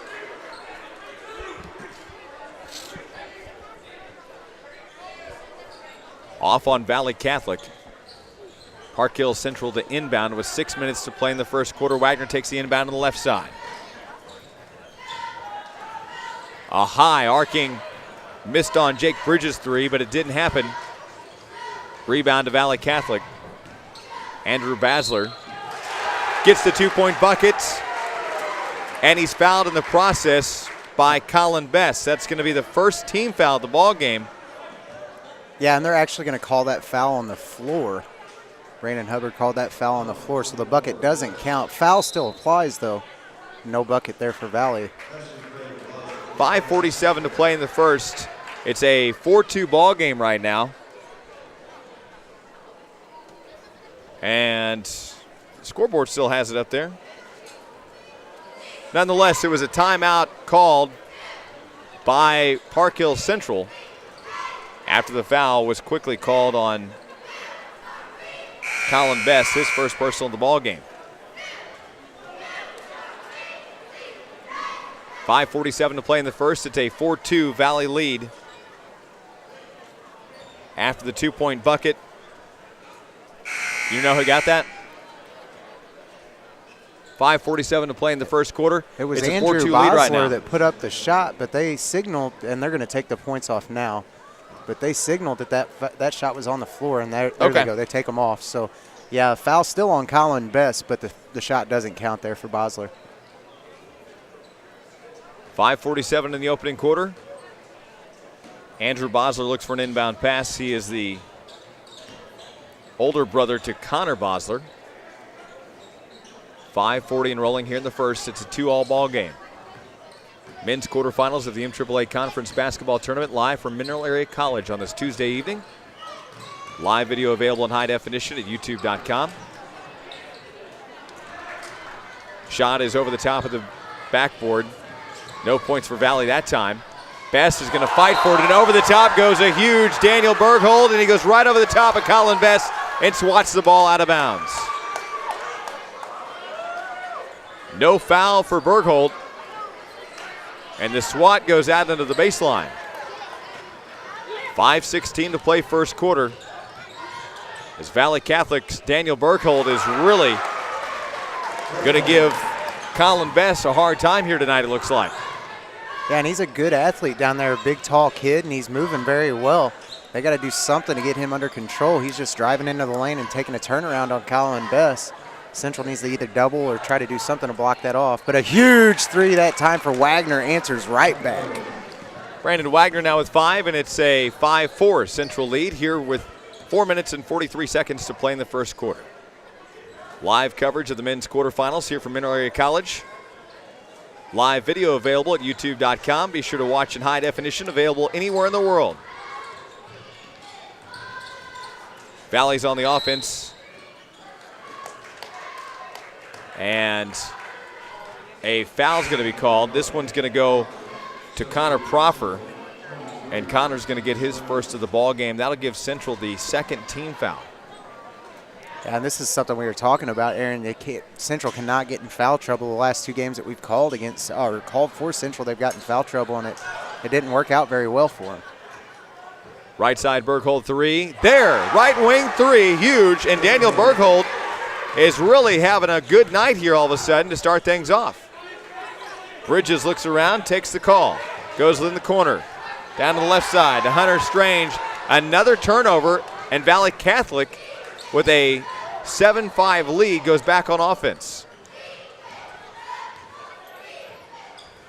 3:51 to play in the first.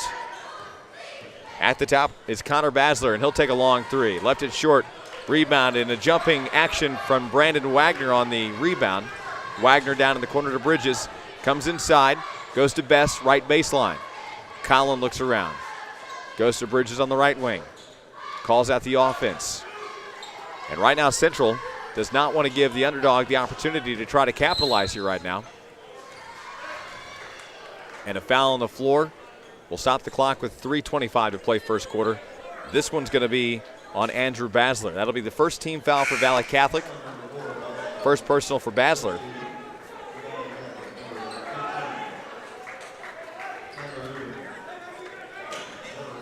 And we're back underway here in the first. 7-5 your score. Wagner, open three, left wing through the air. Hits the rim, jumping up for it is Colin Bess. Gets the rebound, goes to Mannion. Braden in the lane to Hunter Strange. Bounce passes baseline to Best, nearly loses it, recovers, goes to Bridges at the top, comes in one-on-one with Andrew Basler and draws the foul. Valley Catholic gets team foul number 2. Basler's going to get his second of the ball game. Jake Bridges is going to go to the free throw line. The first time we've seen either team go to the free throw line in this ball game. And he misses the first one. Winner advances to the semifinals coming up on Friday at 8:30 p.m. here at Mineral Area College.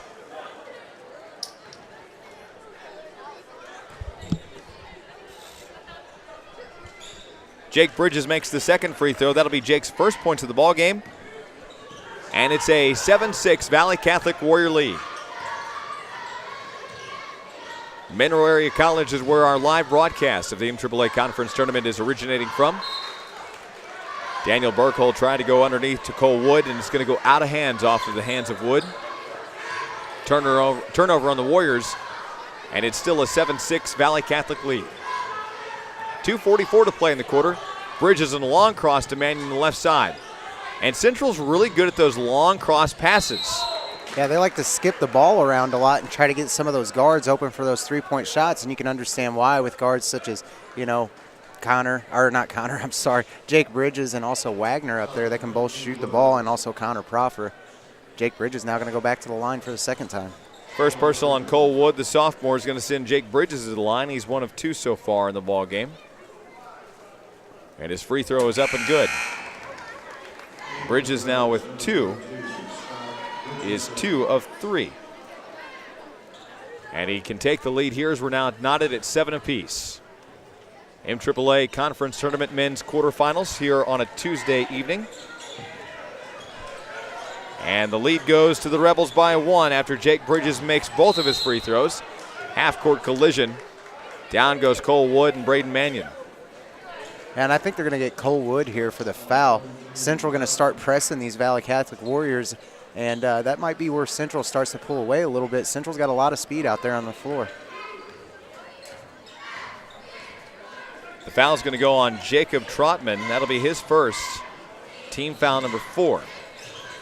Bridges bounces in the corner to Hunter Strange. Then on the left side to Mannion for an open 3. Hits the top of the backboard and just ricocheted right in the goal. If Hunter Strange had not hit the top, it would not have projected perfectly into the goal.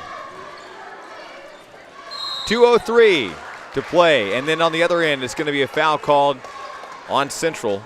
Team foul number 3.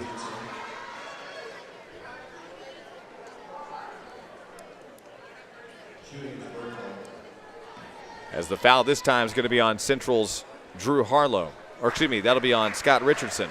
I was going to say, it'd be pretty tough for Drew Harlow to foul somebody out there. Yeah, I think he's probably on crutches. Need to check him off of the roster here. And at the line to shoot is Daniel Berghold, and he makes both of them.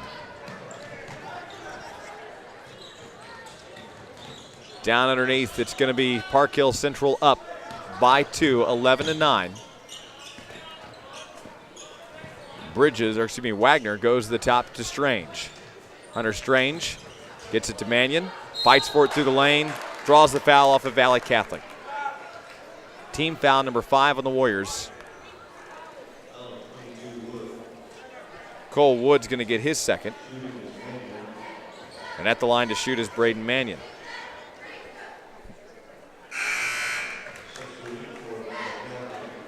Braden Mannion at the free throw line will make his first points of the ball game count. Out goes Central's Jake Bridges. And in comes Connor Proffer as Braden Mannion still at the free throw line, misses the second one, rebounded by Valley Catholic. 12-9 your lead. It's Central leading right now, Valley Catholic, with 90 seconds to play in the first. Fighting for it, down and a huge Tyler Uding. He just runs into Scott Richardson, sends Scott to the back, and Scott's going to get the defensive foul, his second personal, team foul number 4 for Park Hills. Here's a left side three on the inbound pass from Valley Catholic. And it doesn't happen. Rebounded by Park Hills Central. Down comes Hunter Strange. He's under the baseline.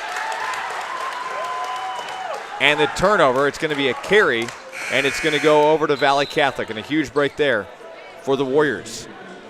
Yeah, and they tried to get the ball really fast down the floor that time. We're trying to press a little bit. Hunter Strange had to leap up and catch that ball. Didn't really have control of the ball, which is why he got the turnover, but Central right now is going to have to press a little bit harder to get some good shots.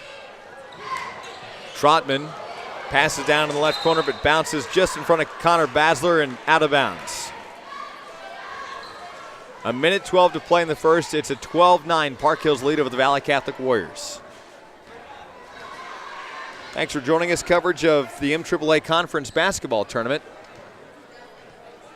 Just 62 seconds to play.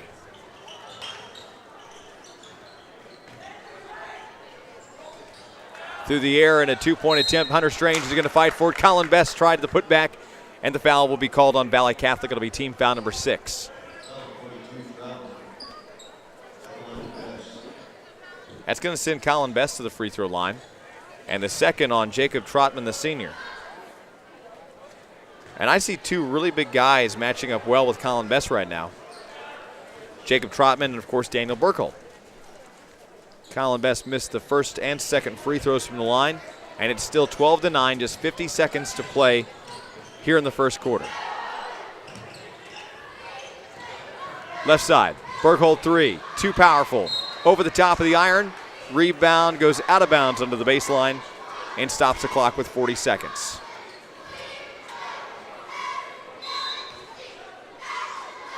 Into the ball game for Central comes Pierce Daniels. Out goes Braden Mannion. 40 seconds to play first quarter. 12-9 your score. Long inbound pass is swatted away. Valley Catholic has a turnover. Jake Bridges in the lane, and then reverse no looks to Pierce Daniels, who puts it in for two, and a great pass from Bridges.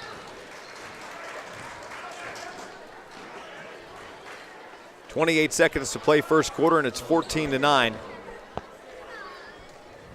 And a foul called on Central will be team foul number 5, and the second for Connor Proffer. Connor Basler, half court, 21 seconds to play here in the first. And a high arcing, huge Connor Basler three doesn't happen, rebounded by Bridges and Hunter Strange. Down comes Central. Bridges crosses the timeline with 8 seconds, goes to the top of the key, runs the lane, kicks it out left side.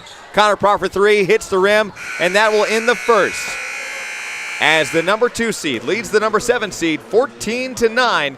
We're headed for quarter number 2, and we'll be back coming up to Mineral Area College after this 60-second timeout.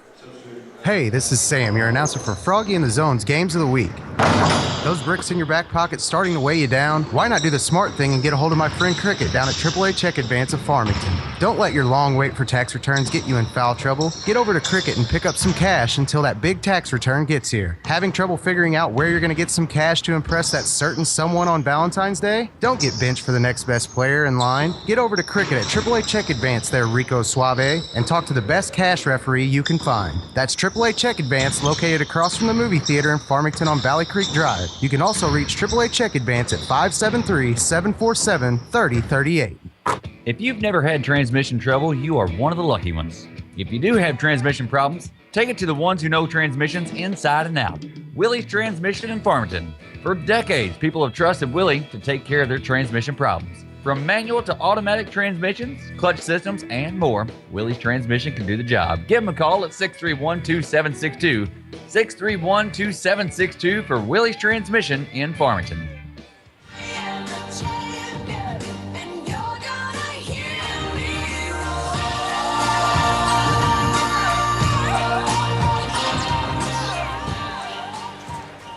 And welcome back to Mineral Area College. It's a 14-9 lead, but Daniel Berghold closes it just to a 3-point ball game on the 2-point put-up and draws the foul off of Central. And that's the way we begin quarter number 2 here live from the Bob Seacrest Fieldhouse.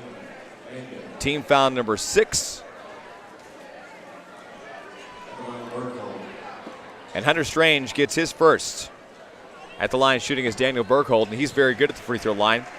He is 3 of 3 with 12 points and is the only person to score for Valley Catholic right now.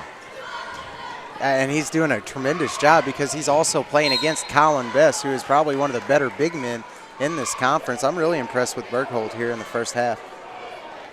Foul on the other end of the court is going to be on Valley Catholic, and the Warriors pick up team foul number 7. That's going to send Jake Bridges to the line. And now the third for Andrew Bosler.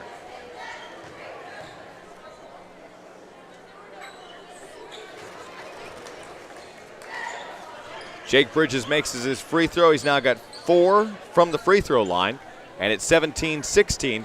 Here with 7.5 to play here before halftime. Valley Catholic Warriors are on the offense, and then a steal away by Central. Down Jake Bridges, waits, puts up a 2-point bucket, and his attention is always on the defense as he's making those 2-point shots through the lane on a breakaway. Yeah, and great body control by him. He had 2 people trailing him right there waiting to swat the ball off when he went up with it and just basically pulled the ball back down and waited for him to go by, put the 2-shot up. And right down on the other side of the floor, though, is Berghold again. Berghold now with 4 points of the Valley Catholic 14 points. A quick turnover there by Central.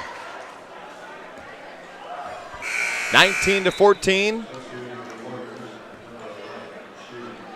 In comes Tyler Shue for the Valley Catholic Warriors. And out checks Andrew Bosler. Warriors on the offense. They trail by 5, just under 7 minutes to play before halftime. Coverage of the MAAA Conference Basketball Tournament live on the Dawkins Radio Network. Little push away from the play, no foul. Down to the ground goes Valley Catholic's Tyler Shue.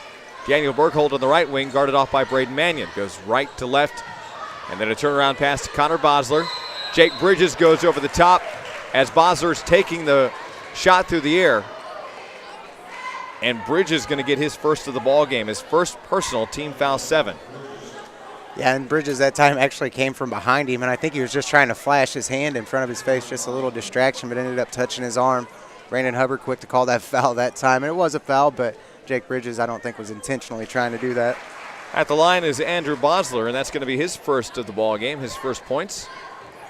And it's a 19-15 ball game, and he closes it to a 3-point game. He can close it to a 2-point game because he was in the act of shooting a 3. So he'll get 3 attempts here. Can close it to 2, and he misses it. Still a 3-point ball game at 19-16. On the other end, it's Jake Bridges on the right sideline. Bridges moves around Connor. Goes to the left side. Into the ball game comes Pierce Daniels. Pierce at the top to Braden Mannion. Open 3 through the air. Missed it. Rebound loose. Picked off by Chris Cabral. Or is it Cabral or Cabral? Underneath. And Daniel Berghold going to lose it out of bounds. And he immediately knew that when he jumped up on that pass play, he comes right down and steps out of the baseline. Goes out of bounds. Yeah, and just a bad turnover that time. Ball just a little out of his reach. He tried to do the best he could with it, but Berghold can't do it all himself, obviously. He needs a little help here from the boys surrounding him. He's got 14 of the 16 points now for Valley. Coverage of the MAAA is brought to you by Casa Sol and the Factory, the Deloge Walmart Supercenter, Bayer Medical Group, along with Mark Bonney Construction, and Southbrook Skilled Nursing Facility. Best fights for it, double teamed over the back, hits the window, gets 2, Collin with his first 2 of the ball game, and it's now 21-16, and Central goes up by 5. Berkhold has to pump the brakes down to the corner, and on the baseline is going to go nearly out of bounds, and a kick. Connor Bosler is going to have to give up the ball, and he's going to go to the free throw line. A foul committed by Central. Team foul number 8, first on Braden Mannion. Coverage also brought to you by A1 Home Care, along with the Dairy Queen in Farmington and Potosi, River Valley In-Home Service, Premier Shutters and Blinds, the Hungry Gardener in Fredericktown, Express Pawn and Gun, along with Willie's Transmission, Arcadia Valley Academy, and Moyer's Muffler. Connor Bosler gets both of his free throws. He's now 2 of 2, and that's his first points of the ball game. Jake Bridges comes running in, baseline, and the ball is stolen away. Down comes Connor Bosler for Valley Catholic. And the Warriors trail right now by 3 underneath, and it's a turnover on Valley Catholic. Yeah, travel call that time. He was just trying to press himself into the lane and took an extra step. Referee quick to see that. He's going to call the travel turnover on Valley. Central will get it back here with a 3-point lead. 5 minutes to play here in the half, 21-18 the score. Braden Mannion to Connor Proffer, comes in and out, misses it off the top of the window. Rebound by Valley Catholic. Warriors right now with a 3-point deficit have done a great job keeping up with the pace of a number 2 seed. But this is not surprising at all, especially when you consider the upset of last night's 8 seed over the 1 seed. And just like that, we're tied at 21. Connor Bosler, huge 3. Now he's got 5. And we're knotted at 21 apiece here at the MAAA Conference Tournament men's quarterfinals. Wagner, right sideline. Guarded off by Shu. Underneath Bess. And he's going to be fouled by Daniel Berkhold. Daniel's going to get his first of the ball game. Team foul number 8. Both teams with 8 team fouls right now. And that's going to send Colin Bess to the free throw line. 4:17 to play in the half. Coverage of the MAAA Conference Tournament brought to you by the Country Bouquet, along with Polite Ready Mix, Shortstop's Convenience Store, along with Missouri Farm and Home Realty, the Envy Salon, and the Potosi High School. Colin Bess at the free throw line after the Daniel Berkhold foul, and he's going to miss both of them. Now Bess has missed 4 total points from the line tonight. And we're still tied at 21 apiece, the number 2 seed and the number 7 seed. Valley Catholic on offense. Connor Bosler at the top of the key. He just nailed that huge 3 from about 6 feet out. Connor comes up on Jake Bridges, moves around, pump fakes, and a foul called on Bridges this time. This is team foul 9 for Central. And Bridges now going to get his second personal.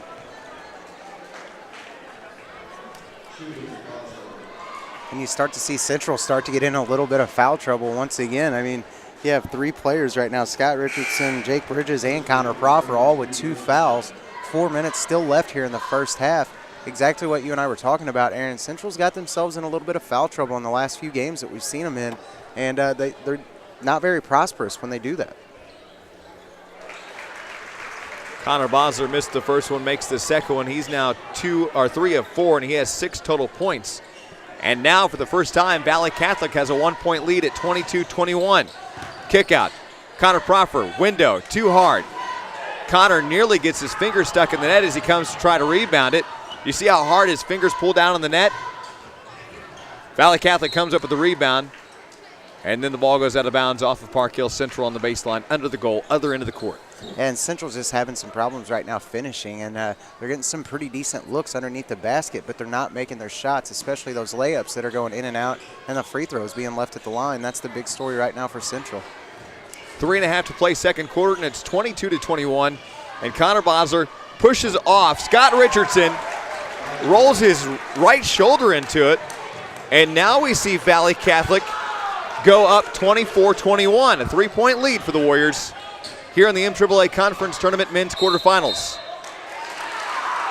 And a walk by Jake Bridges turns it over, and this is not what Mike Harlow was wanting to see right now. Not at all, and I think right now would be a perfect time for him to get a timeout maybe and kind of corral his boys back together and try to get something going here, because if they're not careful with this 3-point lead, this could get out of control pretty quick for Central. I think timeouts can also be a sign of, hey, you guys are doing something wrong. Let me come over here and chew you out a little bit, so then you can go back out and just turn the ball over or something. It's just a great way to kill momentum, and right now Valley has every bit of it. Another 2 points there.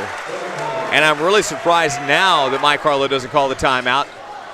Brandon Wagner nearly steps out of bounds as he took the sideline pass, and I think he actually nearly tripped over an official. Now Bridges takes a little screen, goes to Mannion. Mannion crosses, spin moves into the lane from the left side and lays one up and in for 2. Now Braden Mannion with 3, and it's 23-26. Warriors still up by 3, 2:17 to play in the half. Warriors on the offense, bounce pass to Berghold, it's loose. Picked up by Trotman, kicked out. A right side 3, just missed. Rebounding foul. I believe it's going to be on Trotman. Trotman looked like he got on the back a little bit there. Scott Richardson on the rebound. And Trotman's going to pick up his 3rd here. 26-23 the score. That'll be Jacob Trotman's 3rd personal of the ball game. Hunter Strange and Connor Proffer into the ball game.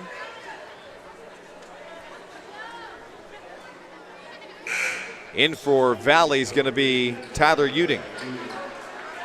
Out's going to go Trotman with 3 fouls right now. 2:07 to play in the half, and it's 26-23. At the free throw line is Scott Richardson, and a much-needed free throw. Right now, Central has left 6 points at the free throw line. Under 2 minutes to play in the half. And it's a 26-23 ball game. The number 7 seed leads the 2 seed Central. Valley Catholic Warriors are on the offense and with the lead by 3.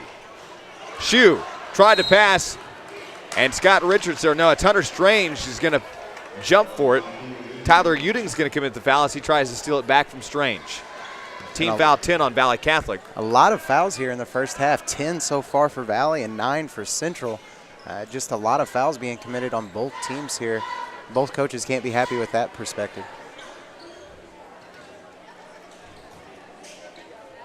At the line to shoot is Hunter Strange. Hunter Strange at the free throw line. Second guess myself for a second. First one's up and good, 26-24. He can cut it to a 1-point ball game. 1:47 to play in the half. Second free throw is up and away, and he's got both of them. And now Hunter Strange with 5 is 2 of 2 from the line. And we're back underway here before halftime. A lot of pressure down there on Chris Cabral. Daniel Berghold's going to pick it up around half court. Passes right side. Tyler Uding. And Uding's going to be fouled by Park Hill Central. He's going to the line. He gets his 2-point bucket. First 2 points for the senior Uding. And this will be team foul 10 on Central. And just a bad foul that time by Hunter Strange. They were trying to hustle around. Central's got a lot of speed on the floor right now, not a lot of big guys. They're trying to trap and they're trying to press on Valley, and Valley's just doing a good job passing the ball and getting it down the floor. They get the bucket that time, plus the free throw. No good that time, though, for Uding. Still a 3-point ball game. 28-25 the score with 90 seconds to play here before halftime. Connor Crawford's getting a lot of pressure from Chris Cabral and trying to work out this offense and defense. Brandon Wagner, right side 3, and he's got it, and we're tied at 28 all. Brandon Wagner is going to connect on his second 3 of the ball game. And then Connor Proffer comes down and puts in a 2 on the steal. 68 seconds to play. Uding goes over, and then Scott Richardson's going to say no, sir. And Scott Richardson's got some leaps down on him down there. He jumps up and connects with that one. But what a swing of momentum there real quick. We didn't get to call out that steal by Connor Proffer, but it actually puts Central up by 2 points now when they were down 3 about 40 seconds ago. Here's a left side 3 through the air, missed on by Daniel Berghold, and now those points are not falling for the big guy. Rebound to Central. They lead by 2, 50 seconds to play in the half. Connor Proffer calls out the offense. Our next broadcast game to immediately follow this one, it'll be Farmington and St. Genevieve. Wagner's going to hold it. And Central's wanting to run down before halftime and try to take the last shot. Valley Catholic, I don't think is going to let him wait that long.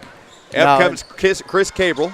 That's just Central has to do that. I mean, after being down in this half already by 3 points, at least 5 points at one time, Harlow's just trying to do as much as he can to go into halftime right now with the lead so he can get something worked out. And Valley figure out what Catholic's they're doing. wanting to get the steal here really quickly. Doesn't happen, though. Connor Crawford's going to come in the lane, make his move. Lays one up and in for two, and nobody closed down the lane on the junior Crawford, and a 4-point lead, and that will most likely end the half, and it does. At the end of the first half of regulation, the number 2 seed leads marginally over the number 7 seed, Valley Catholic. Your halftime score, Central 32 and Valley Catholic 28. We will tally up our first half scores. Our Crown Motors, Chrysler, Dodge, Jeep, and Ram halftime report is on the way. Stay with us. We'll be back to Mineral Area College. Come to Fisher Furniture. We can save you more for sure. You get more at Fisher Furniture. Whether it's a chair, a sofa, recliner, or a bed, you're going to feel like you're in heaven when you make your purchase from Fisher Furniture in Ironton. Fisher Furniture in Ironton has so many styles to choose from and super everyday low prices too.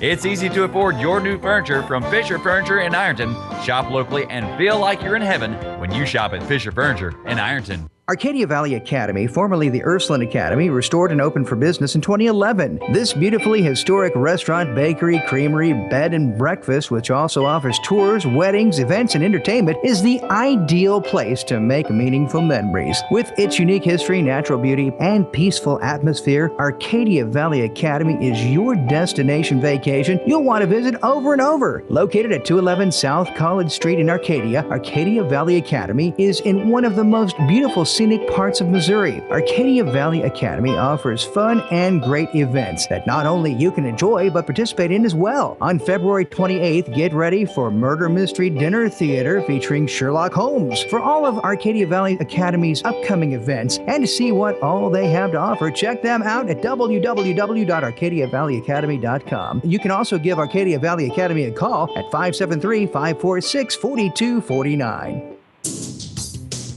We all get in those spots where we're just looking for a great pawn and gun shop to go to that will offer us the top dollar to loan or sell items. Express Pawn and Gun Shop, with 2 locations, Farmington and Potosi, is the pawn shop you want to go to. Express Pawn and Gun Shop buys gold, electronics, and most items of value. With the new additional space at their Farmington location located in the old Wild River Bar and Grill building on Highway 221, you're going to find inventory that you didn't even know Express Pawn and Gun Shop had. Give Express Pawn and Gun Shop a call at 573-756-0599. Express Pawn and Gun Shop not only has a selection of jewelry, gear, and guns as well. Come check out Express Pawn and Gun Shop and see what all they have to offer, or get that top dollar for that item you'd like to pawn. Express Pawn and Gun Shop in Potosi is located at 208 East High Street, or you can give them a call at 573-438-2244. Man, this truck sounds horrible. Runs horrible. Brakes barely stop it anymore. I just don't think I can afford to get it all fixed at 4 different places it would take to get it all done. Not true at all. Whoa, are you my shoulder angel? Something like that. I'm your common sense. We don't talk nearly enough, it seems. Get this truck to Moyer's Muffler. You can get the entire exhaust replaced, brakes fixed, tuned up, winterized, just about anything else you can get done. And it's not going to break the bank. Really? Yes, really. Wow, had no idea. Really? You had no idea? No. Why? If I know it, you know it. Oh, yeah. Again, we need to start having a lot more talks. Moyer's Muffler in Park Hills. Call 431-5428. Do you need a caregiver, homemaker, or nurse to assist you in your home? A1 Home Care is a locally owned and operated home care agency. We currently offer in-home services and consumer direct services. Our focus is on quality of patient care. Call our office today for a free consult at 573-358-7755. Again, 358-7755. Are you needing blinds or shutters for your windows? Well, you need to call Premier Shutters and Blinds in St. Genevieve to get the job done right. Premier Shutters and Blinds carry all types, all sizes and all colors of blinds, shades, shutters, and more. Premier Shutters and Blinds has over 20 years of combined experience in the window treatment industry. So whether you require window coverings for an entire business, office, restaurant, or simply in your home, they can help. They'll help you identify the best window covering to meet your needs and decor and install them from start to finish. Contact Premier Shutters and Blinds today, 483-3184 for your free in-home estimate. Premier Shutters and Blinds in St. Genevieve, 483-3184. Window treatments with premier quality and service. Back at the Bob Seacrest Fieldhouse on the campus of Mineral Area College right now, it's the number 2 seed leading Valley Catholic. And Sam, this has been a close game, and this has been a heck of a tournament to watch. This has been nothing but upset so far, and I think that Valley Catholic has an opportunity to upset here tonight if they can do some things and do things right. Yeah, absolutely. And they started off doing really well, but I think the key right now for Valley is going to be getting some help for Daniel Burkholt as well as Connor Bosler. They're the only ones producing right now offensively. Andrew Bosler obviously has a couple of points there, but other than that, Valley not really helping each other out as far as the scoring goes. They're playing great defense, though. Burkholt is taking on a very huge task tonight of playing against Colin Best. Colin Best is a very good postman down there, and he usually puts up a lot more points. Colin Best right now only has 2 points, so he's doing a really good job. He's just going to need some help, and Valley Catholic they're going to have to get in the same rhythm here in order to beat this Central team in the second half. Before I forget, I got to say hello to a very pretty little girl, Miss Declan. That's our producer's daughter out there listening in Radio Land. I have a picture of her when she was, Dustin, about 1.5. Came to the Arcadia Valley Christmas tournament. I put one of these headsets on her. It has to be the most adorable picture I've ever seen in my life. Only because I was in it, of course, but, that's another story. Wow. That's all I'm going to say. A little girl with a headset on, and he was the reason why it was cute. Wow. This is what I deal with, just so you guys know. And it's pretty hard to outdo me as far as the arrogance goes, and Aaron can do it. So. Oh, don't we know? That's the truth, isn't it? Crown Motors, Chrysler, Dodge, Jeep, and Ram halftime report. Let's talk about the scoring right now. Central had 10 team fouls in the first half. So did Valley Catholic, though. Connor Proffer with 6 points. And, of course, Connor has yet to go to the free throw line. He's got 2 personal fouls. The junior's done a great job on the steal for Central. Jake Bridges has 6 total points. He has got 4 from the line, none missed, 2 personal fouls. Braden Mannion with 3. He's 1 of 2 from the line with 1 personal foul. Also Pierce Daniels with 2. No free throws, no fouls. Hunter Strange with 5. 2 of 2 from the line, 2 personal fouls. Scott Richardson, no points, missed a free throw, 2 fouls. Also Colin Best with 2 points, missed 4 free throws, 1 personal foul. Central as a team right now has missed 6 free throws altogether, and those are 6 desperate points they could have needed. For Valley Catholic and those Warriors, right now they're led in scoring by the big 6'5" man, the senior Daniel Burkholt. He's got 16 points. Daniel is 3 of 3 from the line with 1 personal foul. And other scoring, Andrew Basler has 2 points. He's 2 of 3 from the line, 1 missed, 3 fouls. Also Connor Basler, the younger brother, has 8 points. Connor is 3 of 4 from the line, 1 missed, no fouls. And Tyler Uding, the only other point scorer, he's got 2 points, missed a free throw, 1 foul. 2 fouls for Cole Woods, 3 on Jacob Trotman.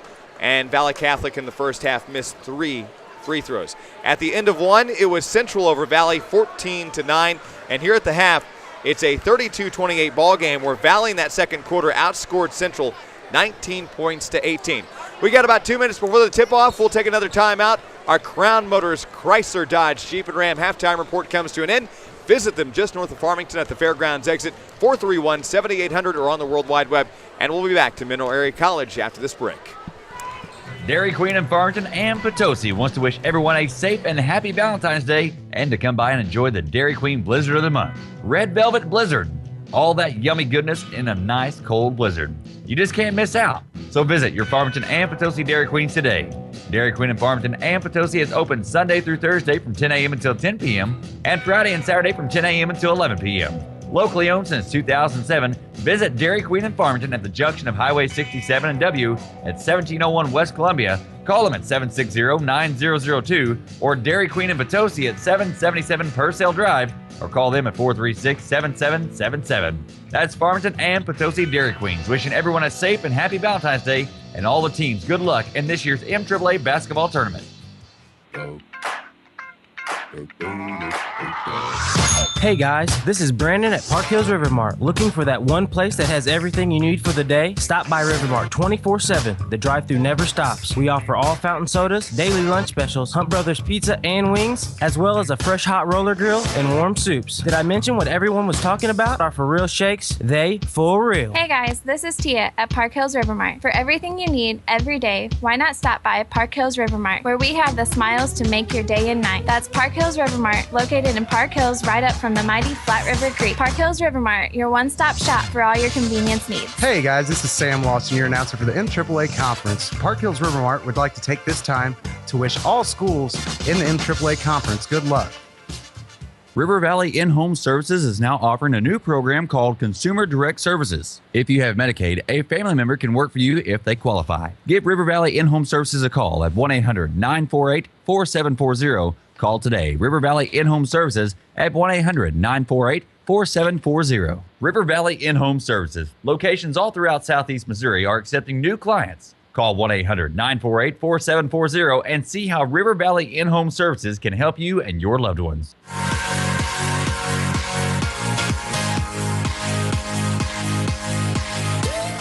Welcome back as we're underway in quarter number 3. Right now, it's the number 2 seed leading the 7 seed by 4 points, 32-28. And our Park Hill Central's on the offense. Colin Best going to try out the scoring, but he misses the 2-point bucket underneath the goal, rebounded by Valley Catholic. And a 2-point layup is there and good by Andrew Bosler, who now has 4 total points of the ball game, and it's 32-30. A foul away from the play. This is going to be on Connor Bosler. That'll be his first, and the first team foul of the second half.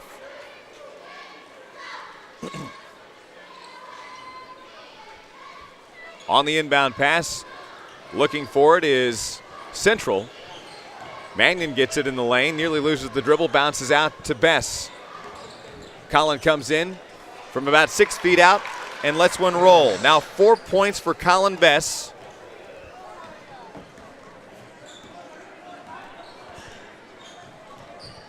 And Andrew Bosler had that 2 to start off early on in the third quarter.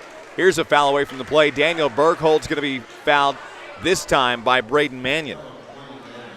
Mannion's going to get his second of the ball game. Team foul number 1 for Central in the second half.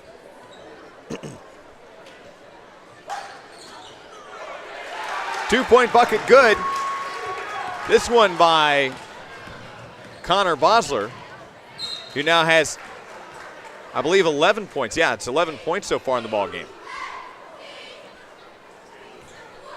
7 minutes and 3 seconds to play third quarter. The ball went out of bounds under the baseline.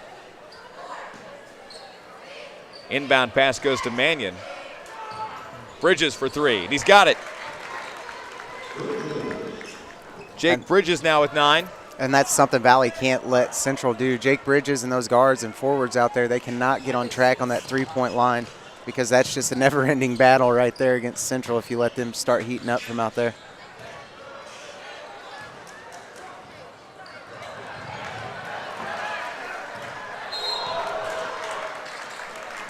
And a quick turnover that time. Central tries to come back with it. Wagner stole it originally, and him and Colin Best were running down there. Pass was, actually the play was broken up by the number 5 of Chris Cabral. And then he gets the ball, walks with it, turns it back over to Central. Central's got the ball back now. Bridges is going to bring it up for the Rebels. Off the left-hand wing. Comes off the pick from Colin Best, gives it off to Mannion. Mannion now tries the spin move, goes to the lane, tosses up the bucket. No, that goes in and out. Rebounded by Valley. Scrum on the floor that time. Cabral's got it. He's trying to be trapped. And he's trying to come up the floor, and he's going to be fouled. Good defense that time by Wagner. Was trying to run with him. They're going to say his feet got tied up with him, though. Brandon Wagner is going to pick up a personal here. That'll be team foul number 2 for Central here in the second half. That'll be Wagner's first. Team foul number 2. Valley back on the attack here. Bosler with it up on the top right-hand wing. Wagner with some close defense on him. Looking to try to drive the lane, and he does. Goes up with it. And they're going to count that bucket. Foul's going to be on Wagner. And what a great play that time by, I believe that was Connor Bosler. Yeah, Connor Bosler drives the lane that time, picks up his 13th point, and he's going to go to the free throw line to shoot one. The foul will be the third now on Park Hill Central. And this is the second now back-to-back fouls for Brandon Wagner, the sophomore. Connor Bosler is going to extend his point scoring. He's now got 14 and is 4 of 5 from the line.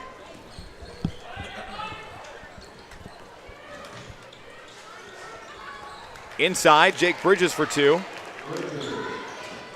And Jake Bridges now has his 11th point of the ball game, and it's 39-35 with 5:39 to play in the third quarter. Valley Catholic at the top of the key and on the offense. There's a three-point Connor Bosler three, and it's not even going to draw the iron. Rebound's going to go out of bounds on the right sideline. Stops the clock with 5.5 to play, third quarter. It's a 39-35 Central lead by 4. And Valley Catholic is really keeping with the pace of Central right now.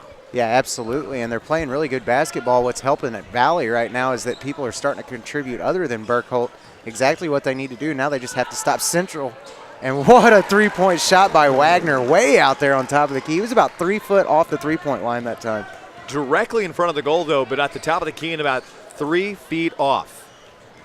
42-35 with 5 minutes to play in the third quarter. Bergholt at the top, guarded off by Best.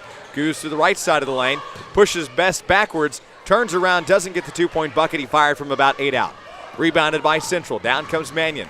Nearly loses that dribble. Stops, goes to Bridges' right wing. Jake comes into the lane, one-on-one, two-point bucket, good. And Bridges having an awesome third quarter to start off with.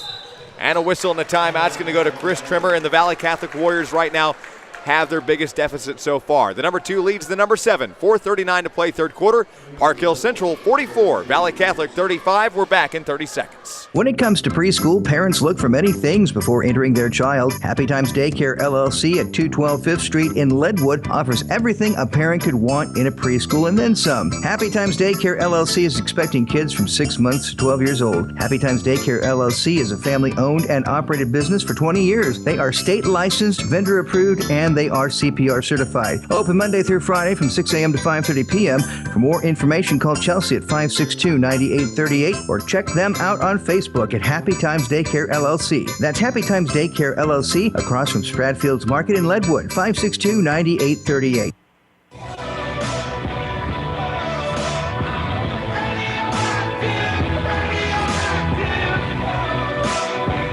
Back after the timeout by the Valley Catholic Warriors. Right now they trail. This was a 4-point ball game to begin the second half.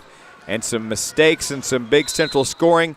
And a whistle, another timeout by the Valley Catholic Warriors. And it comes with 4:29. Inbound pass was loose in the back. Chris Cable had to go run it down and then call the timeout himself. Wanted to save the possession and wanting to get the momentum that we saw Valley Catholic had very early on in the second half. You know, coming out of the locker room and at halftime, they came out in that third quarter and they weren't doing too bad. They kept up with that pace. Yeah, and I think what's happening right now is Central's just starting to run with the ball a little bit. Central's got a lot of speed out there, but Valley was keeping up just fine in the first half. Not real sure what's going on there, but I think probably Chris Trimmer and the Valley Catholic Warriors trying to figure it out too before this game gets too far out of hand. 9-point lead now for the Central Rebels, biggest lead of the game. Back down the floor, Valley comes. That'll be the number 5, Chris Cabral, over to Tyler Shue. Back to Bosler. They're trying to work it around the wing. Valley looking to try to get it inside, maybe to Burkholt. They do up on the top of the post. Now a three-point shot. That was from the number 11 of Tyler Shue, just off the mark, though, and Central has the ball back. Wagner now presses the floor for the Rebels. To Connor Proffer. Spin move goes off the glass. Great play by Connor Proffer. Connor Proffer picks up another 2. Central Rebels up now by 11. Bosler over to Cabral, back to Shue. Not able to get the ball inside anymore. Valley's Burkholt now being guarded very well by both Richardson as well as Colin Best down there, and they're just not having any luck trying to get the ball into the post. Cabral now takes the pass fake, tries to give it off. They're going to be picked off by Connor Proffer. And after a hustle that time, it's going to be out of bounds off Connor Proffer. Turnover on the Rebels. Valley will keep the possession down here on their side of the floor. Proffer went down on the knees and slid into the scores table with the left side of his body. 3:32 to play third quarter. Just a light nudge off the scores table, though. 46-35 your score. Here's a High arcing three from Connor Proffer, put back by Berghold, doesn't get it, but he draws the foul off Central. Team foul number 4. And that's going to send Berghold to the line, who is very, very good so far. He's been there 3 times, picking up a free throw each and every time. The foul's going to be called on Scott Richardson, who's going to get his 3rd personal of the ball game. Free throw line, Daniel Berghold. Now with 17, he's got 4 of 4 from the line, and his second one is up and also good. I'm telling you, this guy's good at the free throw line. Now he's got 5 of 5 with 18 total points of the 37 for Valley Catholic. Jake Bridges comes down the right sideline, takes a right wing 3, left it short. Berghold on the rebound for Valley Catholic, goes to Connor Proffer. Or excuse me, to Connor Basler. Too many kids with the same names in these basketball teams, I tell you. I loved last night's game between Arcadia Valley and West County. Had 3 Claytons in the ball game at one time. Couple Austins. We had a couple Austins in that one too. High arcing shot missed on from Cabral, and he goes down to the ground after Jake Bridges runs into him. No foul though. Yeah, and Jake Bridges was trying to avoid that one. I think they just kind of met in the same place, wrong time, but no foul called there. And a blocking foul is going to turn the ball over to Valley Catholic. Team foul number 5 for Central, and the 3rd now for Braden Mannion. 46-37. It's a 9-point ball game. 2:35 to play, 3rd quarter. 2.5 to play in the 3rd. Be sure to join us for our Hoods Discount Home Center post-game report. We'll be joined down on the floor by our winning head coach. Also, we'll name our Dale Moser Auto Body player of the game. Connor Basler goes to Shue. And that's Chris Cable back to Basler. Connor comes inside. Takes a little screen by Trotman. No look pass, and Valley Catholic trying to do their best here. And Cabral hits a window shot as he comes back and forth. Took 3 passes to get it underneath to Cabral. And then on the rebuttal, a Brandon Wagner right wing 3. He was all alone, missed it. And I don't see Central doing good things here on rebounding right now. No, and they're forcing a lot of shots, too, later on in this 3rd quarter. And Harlow, you can see him down there start yelling at him as he's not wanting them to come down and shoot off one pass. Central just not in a good rhythm as far as getting the ball moved around the key right now. 90 seconds to play in the 3rd. 46-39. It's Central leading. Here's the right side. Berghold 3. Hit the rim. Rebound. Put back by Andrew Basler. Missed it. Rebound by Trotman. And 3 attempts on goal don't happen for Valley Catholic. Rebounded by Central with 1:14 to play 3rd quarter. It's a 39-46 ball game right now. And Colin Bess works his way underneath for 2. Bess from underneath Berghold and Trotman comes up for the big 2. 62 seconds to play in the 3rd. And your score, Park Hill Central 48, Valley Catholic 39. The number 2 leads the number 7 here in the men's quarterfinals of the MAAA Conference Basketball Tournament. Gabriel on the right wing. Wagner comes up to guard, goes back at the top to Connor Basler. Bounces to Daniel Berghold, goes back to Connor Basler. And they're going to work this one in, and then the left side 3. Missed from Daniel Berghold from the left corner. Rebound Central. Rebels lead right now just by 9. 48-39 your score. Central Rebels here in the late part of the 3rd. 22 seconds to play. Brandon Wagner takes that right-handed dribble near the circle.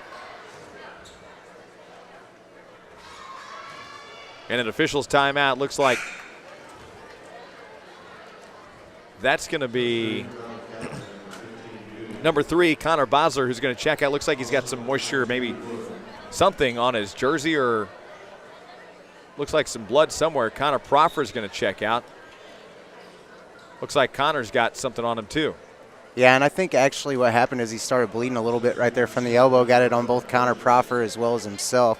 And the referee saw that, going to make them both check out here for a little bit. 19.2 seconds left here in the 3rd quarter. Connor Proffer and Connor Basler have to sit down. 48-39, Central on the offense. Jake Bridges holds it on the backside of the timeline. I don't think he really knew where he was at when he took that inbound pass for a second. Bridges comes inside, 8 seconds, goes right side to Wagner through the air, and he's got a three! Brandon Wagner with the end of the third quarter three. And Daniel Berghold's going to just toss one up, and it hits the right side of the window, no score. And at the end of three, the number 2 seed Park Hill Central leads 51-39 over the 7 seed Valley Catholic Warriors. We're headed into quarter number 4, and we'll have more coming up from Mineral Area College after this 1-minute timeout. Your Walmart Supercenter in Farmington is proud to be a part of the Farmington area. Your Walmart Supercenter in Farmington is always there for you when it comes to everything that you might need for your home, outside the home, and the family. Food, clothing, fishing and hunting supplies, so much more. Walmart Supercenter in Farmington. Save money, live better at Walmart.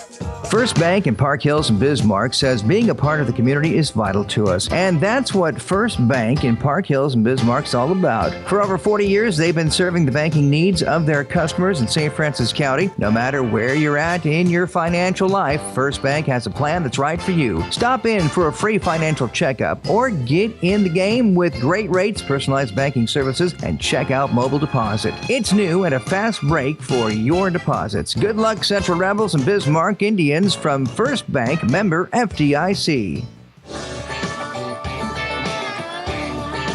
Welcome back to Mineral Area College. Park Hills, Missouri is where our live broadcast of the MAAA Conference Basketball Tournament continue. And an official's timeout to start the fourth quarter. And then we'll get the okay to try it again. And we're underway here in the fourth. Sam Lawson going to take our play-by-play. Is underneath. Daniel Bergholt tries to fight for it, and then it goes out of bounds underneath the baseline.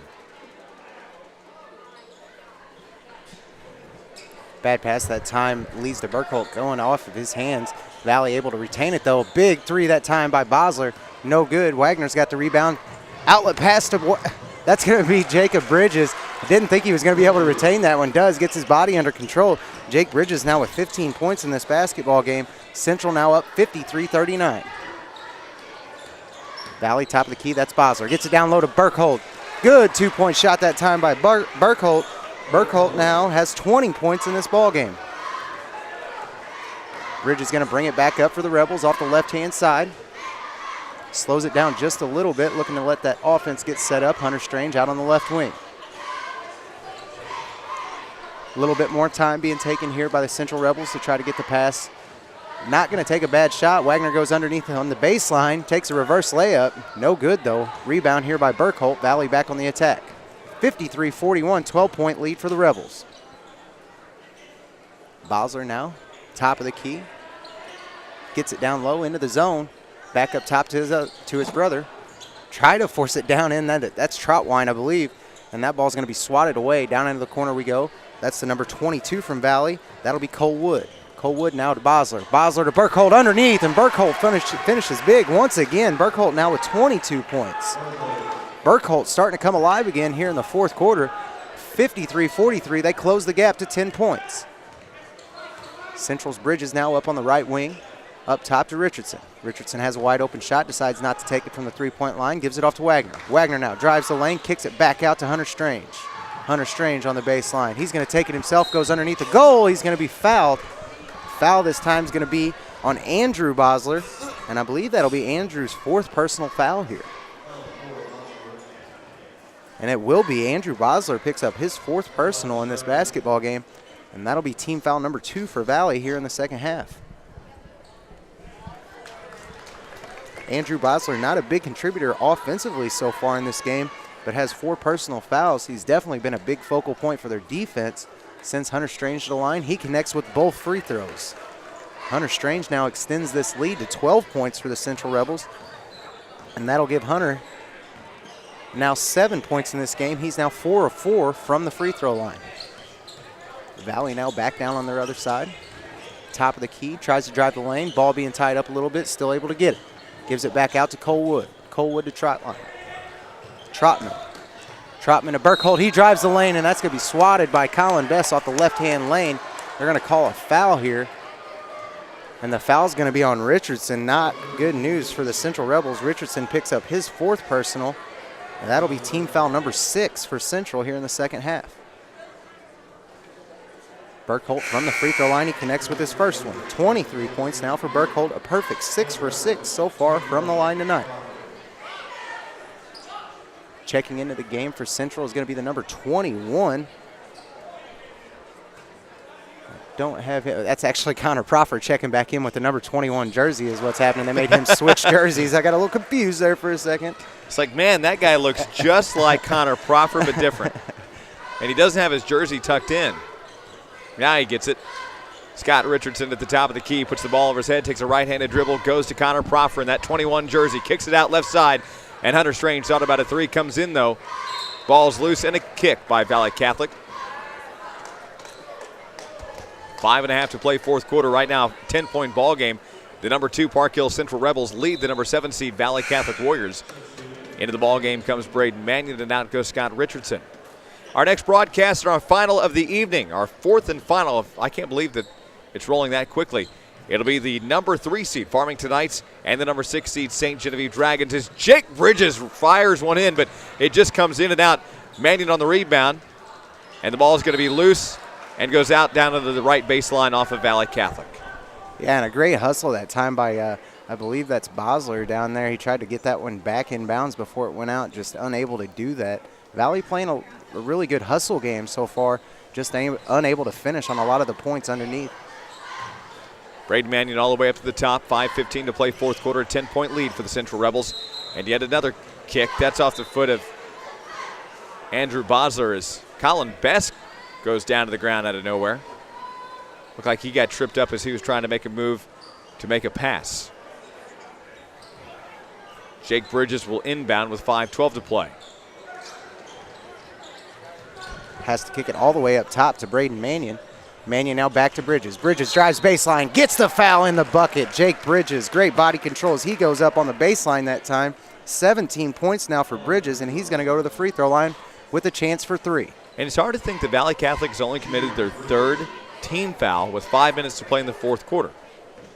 Yeah, they have not fouled a whole lot, and I think a lot of the reason they're down so much is sometimes fouls are necessary, and when Central's trying to drive the lane like they have been this entire half, it's almost necessary to give them a couple checks there, a couple fouls, just kind of to keep them in check and to keep them outside of that lane.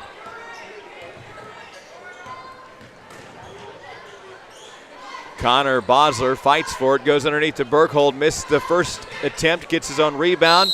Over the top goes Colin Best, and a foul called on Colin. That'll be his second personal. Team foul 6 for Park Hill Central. 4:46 to play, fourth quarter. It's going to send Daniel Berghold back to the line. I want to thank some of our sponsors here making tonight's broadcast possible. As Daniel Berghold misses his first free throw of the entire game. These games brought to you tonight by Check Please of Farmington, Impressive Auto Service, D&D Towing, Flooring Systems, Potosi High School, MB Salon, Missouri Farm, Home and Realty, Shortstops Convenience, and Polite Ready Mix. Down low they go. Give it off to Connor Proffer with the reverse layup. What a great shot by Connor Proffer.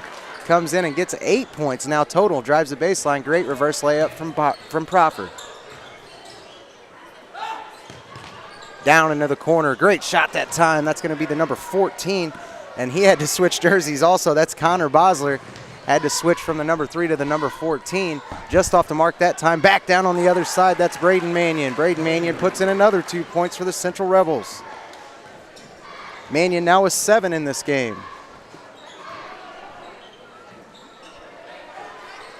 To the other side of the floor. Trotman to the corner.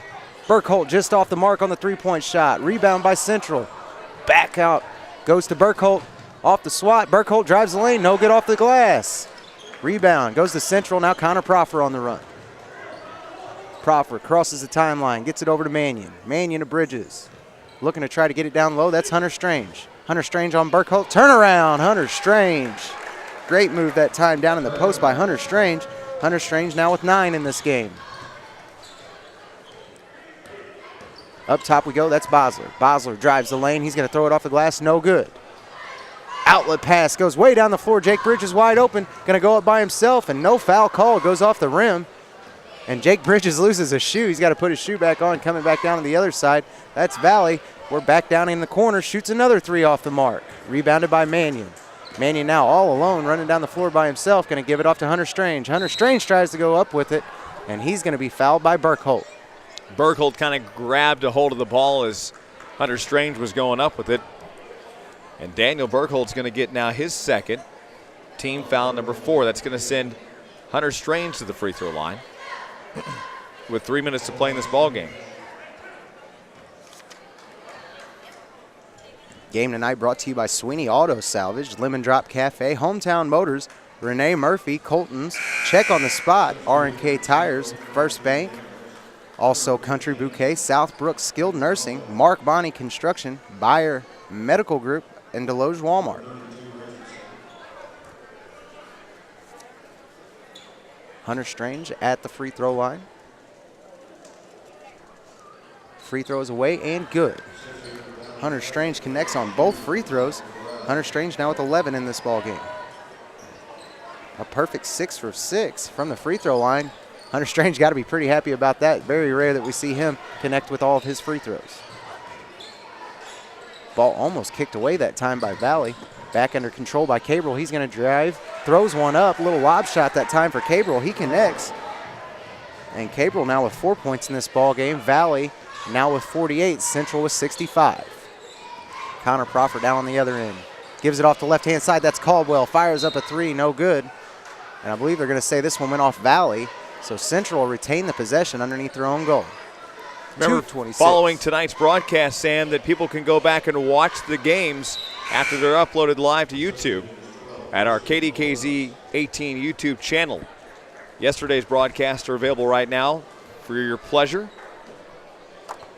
Yeah, and you got to check out that live stream. What a great asset we have there at the Dawkins Broadcast Group to be able to live stream this for you guys at home. Great shot that time by Daniels all the way from the three-point line down in the corner. Daniels now puts up another 3. He's got 5 in this ball game. Score now all the way 68-28, 20-point lead. Number 4, that's Andrew Bozzer, comes back down and he lays one up and in, and it's an 18-point lead for Central. Just under 2 minutes to play in this ball game. The winner will advance to the semifinals coming up Friday night at 8:30. A 2-point bucket good by Central. And that's going to send Scott Richardson to the line. He gets his 2-point bucket and he draws the foul off of Valley Catholic. Yeah, a great move that time by Richardson to pick up the foul. Now he goes to the line to pick up a 3-point play. His first points of the ball game. Scott Richardson has battled it out all night. He finally deserved to put a couple points up there. He does have 4 personals, though. Richardson needs to watch it here in the last part of this fourth quarter. Free throw away for Richardson, and he connects. 1 for 1 from the line is Richardson.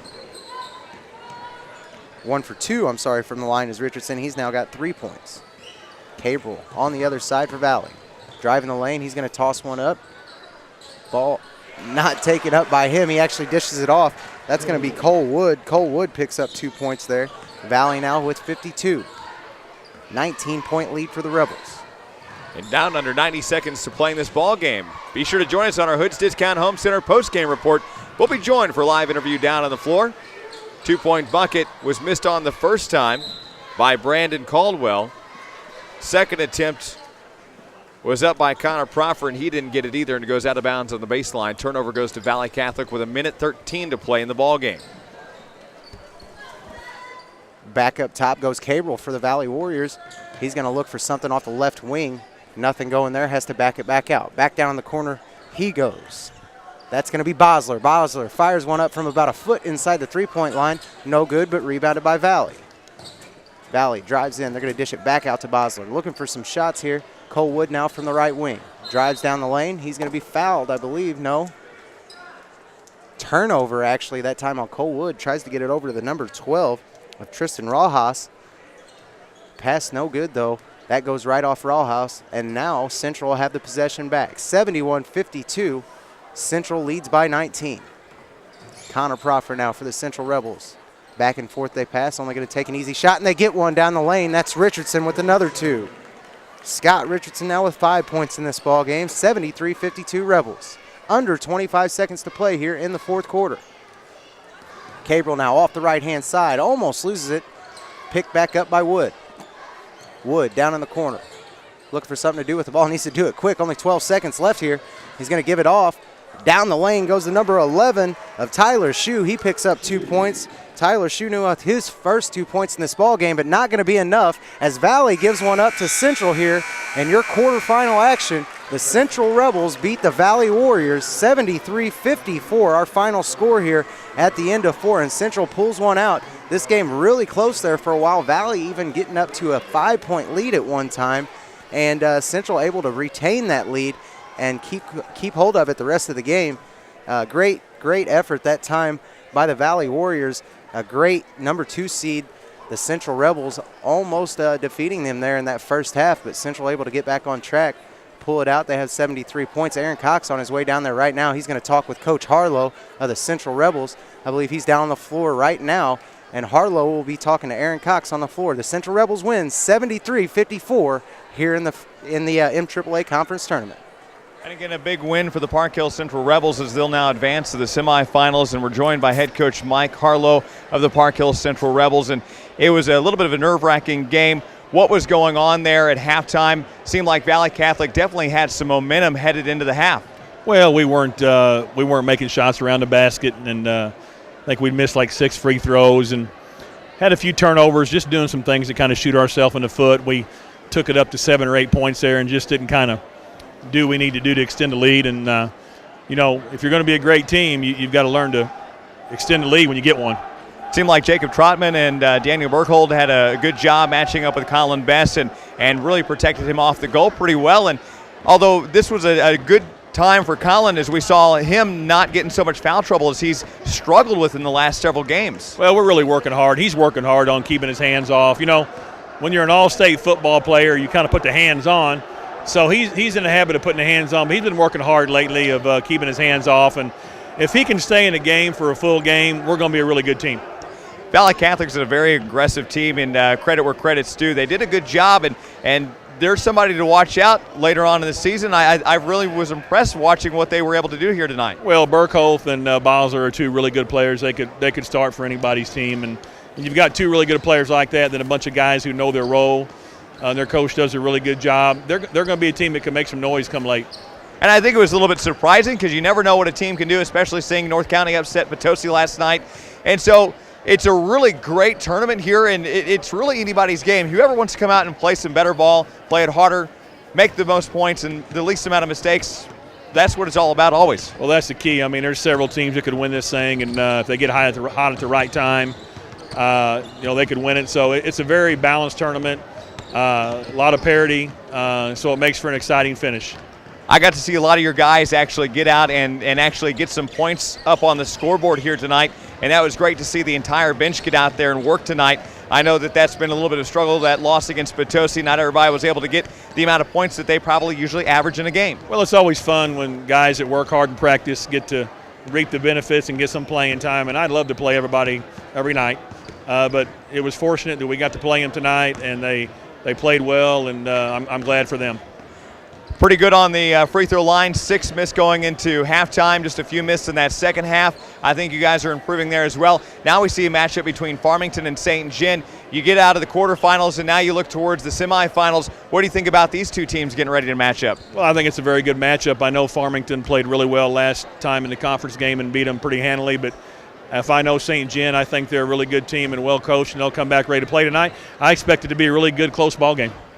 Coach, appreciate your time. Thank you for having me. Head coach Mike Harlow, the Park Hills Central Rebels on our Hoods Discount Home Center postgame show. And really an outstanding performance here as Valley Catholic really tried to combat and get upset another team here in the MAAA Conference Tournament in the quarterfinals. We've had a great quarterfinal start, and it just continues to impress me time and time again as we progress throughout the week, Sam. Yeah, absolutely, and a great game that time. Actually, Valley led that game by 5 points at one time. Central able to come back and get back on top and able to retain the lead and actually keep the lead for the rest of the game. Central kind of struggled there for a little while, finding their identity and figuring out how they were going to beat Valley.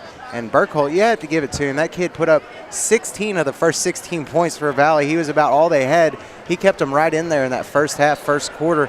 Burkholz played an outstanding basketball game for the North County Raiders. For the Valley Warriors, I was just used to seeing that blue uniform out there. Anyways, he played a great game, but not able to overtake the Central Rebels. I think they just have way too many athletes out there and way too many weapons. I think that we're going to see a great contest here. Our next matchup, Farmington, the number 3 seed, gets the first round bye. Then you got St. John.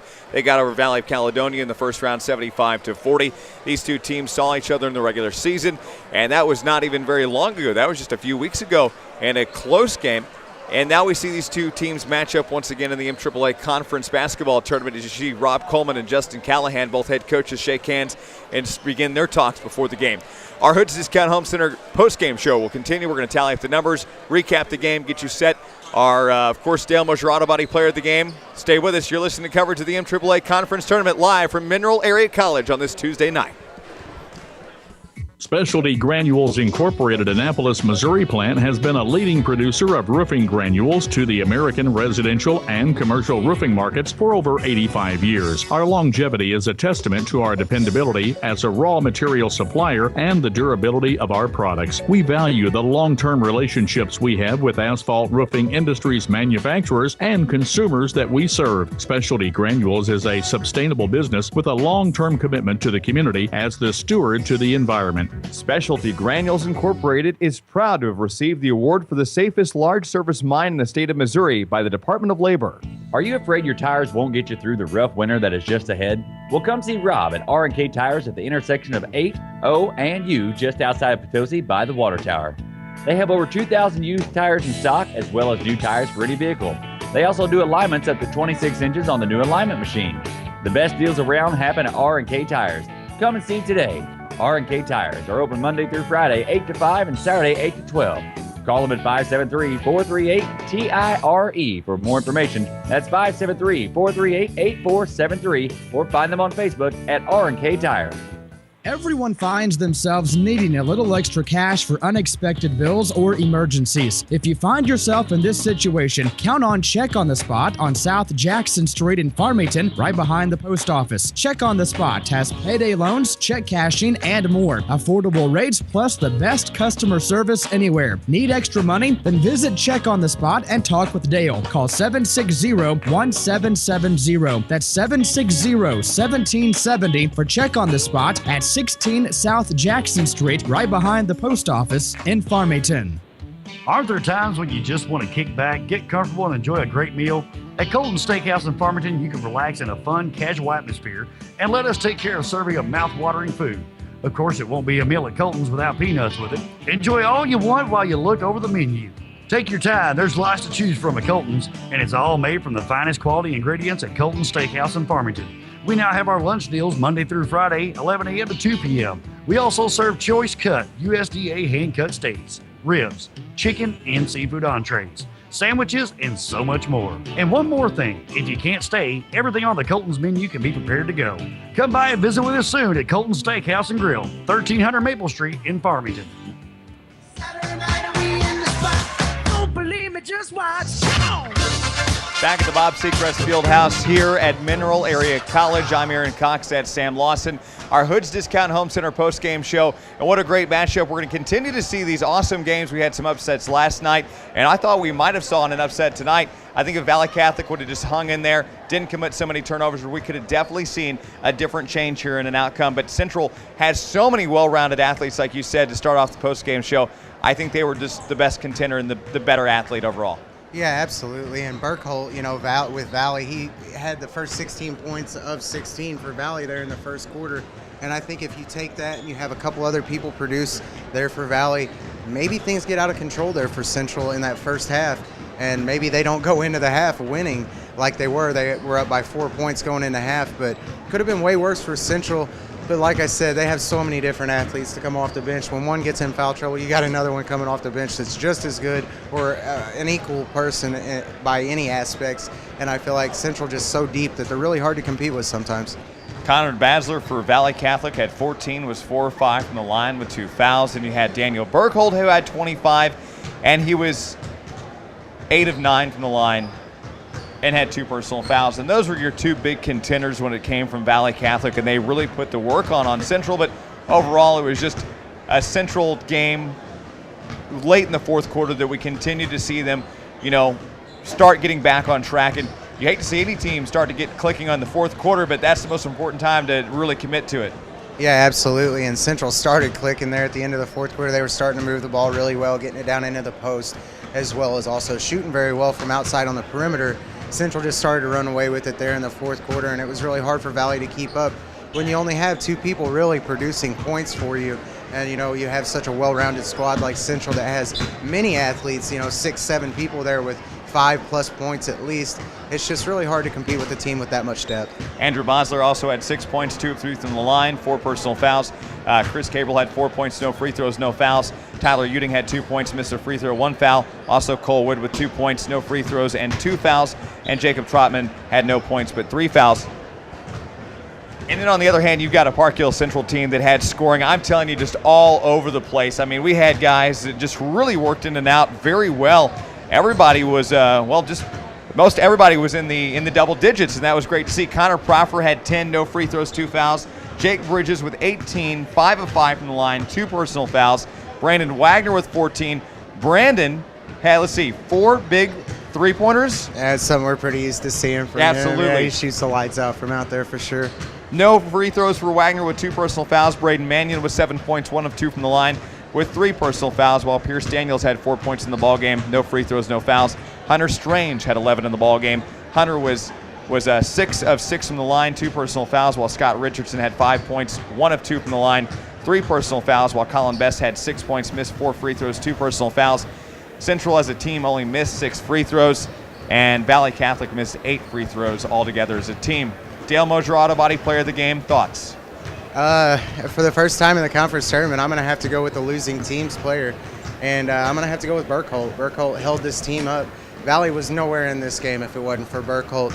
And not only his offense, but you read off a pretty interesting stat there. Colin Best had how many points? Only 6. And Colin Best was playing on Burkholt the whole night, and Burkholt really held him to a minimal gain right there as far as point-wise for Colin Best. That's hard to do. Colin Best's a big kid. He's 6'6". He's a really talented athlete, and when you can hold to somebody like Colin Best to 6 points, Burkholt, hands down, and also 8 for 9 from free throw line.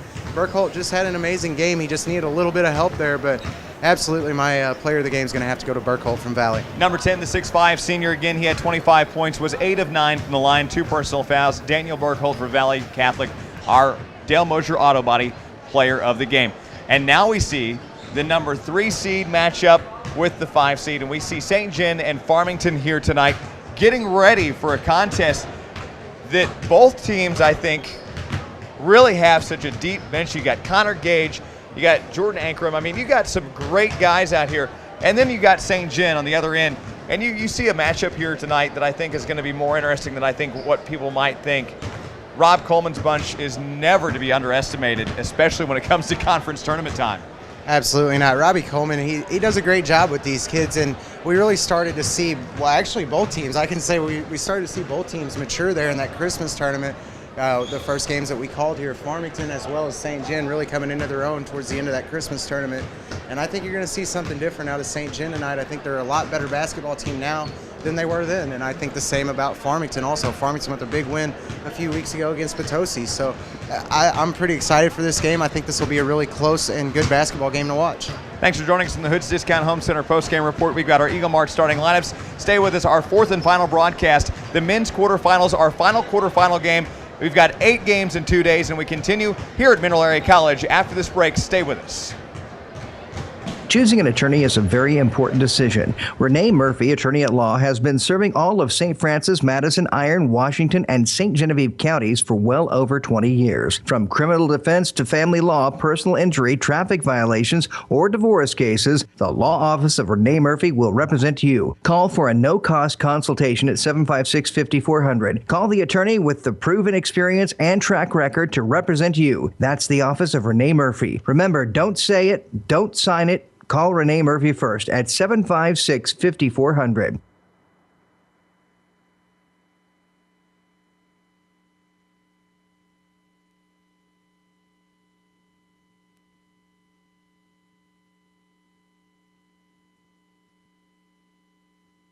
It's that time of year. Time to start thinking about camping season. At Hometown Motors, we're filling the lot with late model, low price travel trailers and RVs to meet every camper's need. Whether it's a weekend getaway or a trip across the country, we'll have what you're looking for with the best sales team, service department, and finance options available. At Hometown Motors, we guarantee the highest quality and best price of any pre-owned RV dealership in the area. Stop by and see us. We're conveniently located on Highway 8 between Park Hills and Potosi. Give us a call at 573-562-1000 or find us on the web at www.hometownmotorsinc.com. Lemon drop, shop at the lemon drop. The new Lemon Drop Cafe and Health Food Store in Park Hills offers all 100% gluten, peanut, and soy-free health foods. Plus, you can get organic smoothies, muffins, cookies, coffee, tea, and parfaits. They even have a salad bar of nuts, berries, and vegetables. Order their soup of the day or try a gluten-free crust pizza. The Lemon Drop Cafe, now open on St. Joe Drive, right behind Save-A-Lot in Park Hills. Eat your organic fruits and veggies every day. Get them at the Lemon Drop Cafe. As a smoothie, salad, or soup, it will keep you goop. When a car dealership has been around as long as Sweeney Auto Sales in Park Hills, you know you can trust them. Trust and professional service is what Sweeney Auto Sales in Park Hills is all about. No bull, no strings attached, and no whistles and bells. Just old-fashioned service with a smile at Sweeney's Auto Sales in Park Hills. No matter what your budget is, you'll find a vehicle that you will love to take home. Let Bruce and the gang at Sweeney's Auto Sales in Park Hills show you how easy it can be to own your next vehicle. Stop by and see the dealership that is trusted by hard-working men and women of the area. Sweeney Auto Sales in Park Hills. Locally owned, locally operated, and locally trusted for years. Call them today at 734-2177. That's 734-2177 for Sweeney Auto Sales in Park Hills. The Arcadia Valley School District wants to send out this good luck message to the teams participating in the MAAA Conference. Good sportsmanship is a key factor in a great ball club. To all the teams in this year's MAAA tournament, good luck from the Arcadia Valley School District. Now, how y'all doing? This here's the ladies' man with an announcement from Check Please in Farmington. And I read, what is love without money? Impossible. That's what it is. Are you broke as a joke with no money for your honey? Yeah, that's not good. Do you have no cash for your Valentine's bath? Yeah, that's not good either. Is your lady unhappy because your wallet is crappy? Yeah, we know that's not good. Is your cash flow running low, leaving you unable to go? Fellas, this just ain't gonna work. So we're gonna take a caller now. Caller number 1, go ahead. You're on with the ladies' man. Hello, ladies, man. Ooh, it's the lady. Go ahead with your sweet self. This is Jackie at Check Please. Just wanted to let all the men out there know that we are here for all their Valentine's Day needs to get that perfect gift for that lucky lady in their life. So call me, Jackie, Check Please of Farmington, 747-0900. Let's get it on.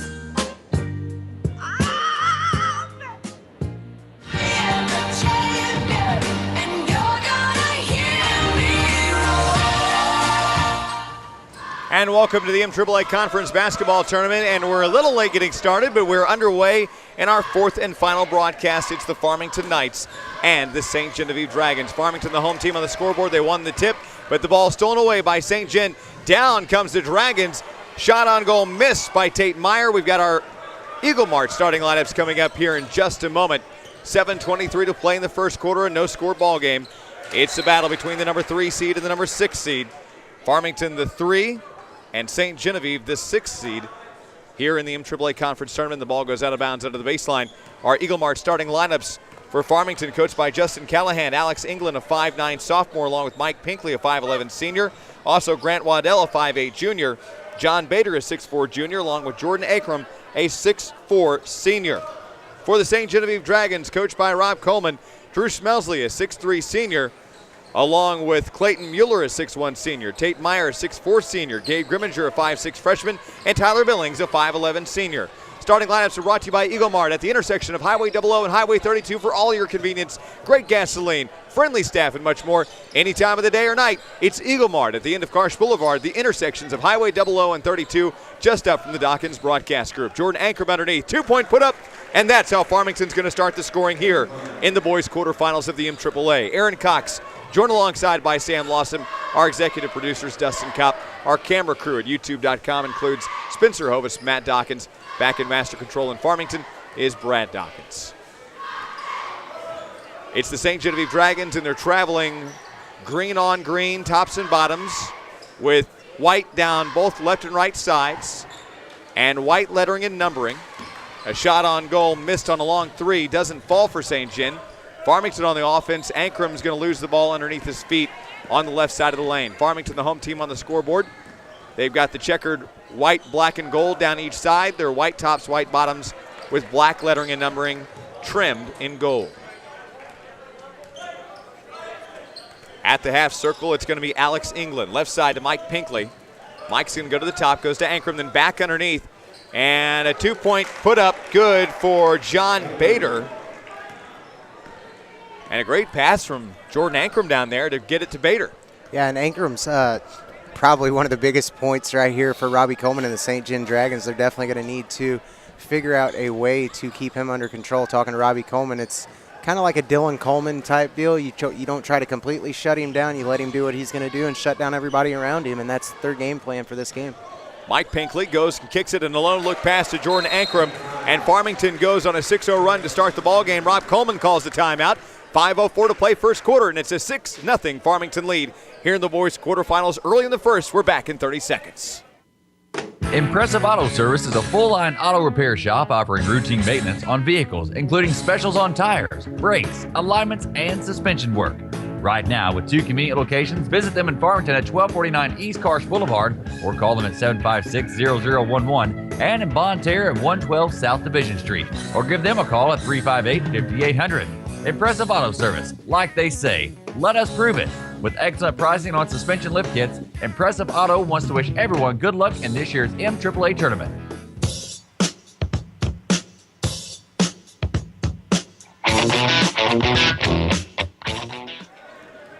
Welcome back to the Bob Seacrest Fieldhouse on the campus of Mineral Area College, the home of the MAAA Conference Basketball Tournament.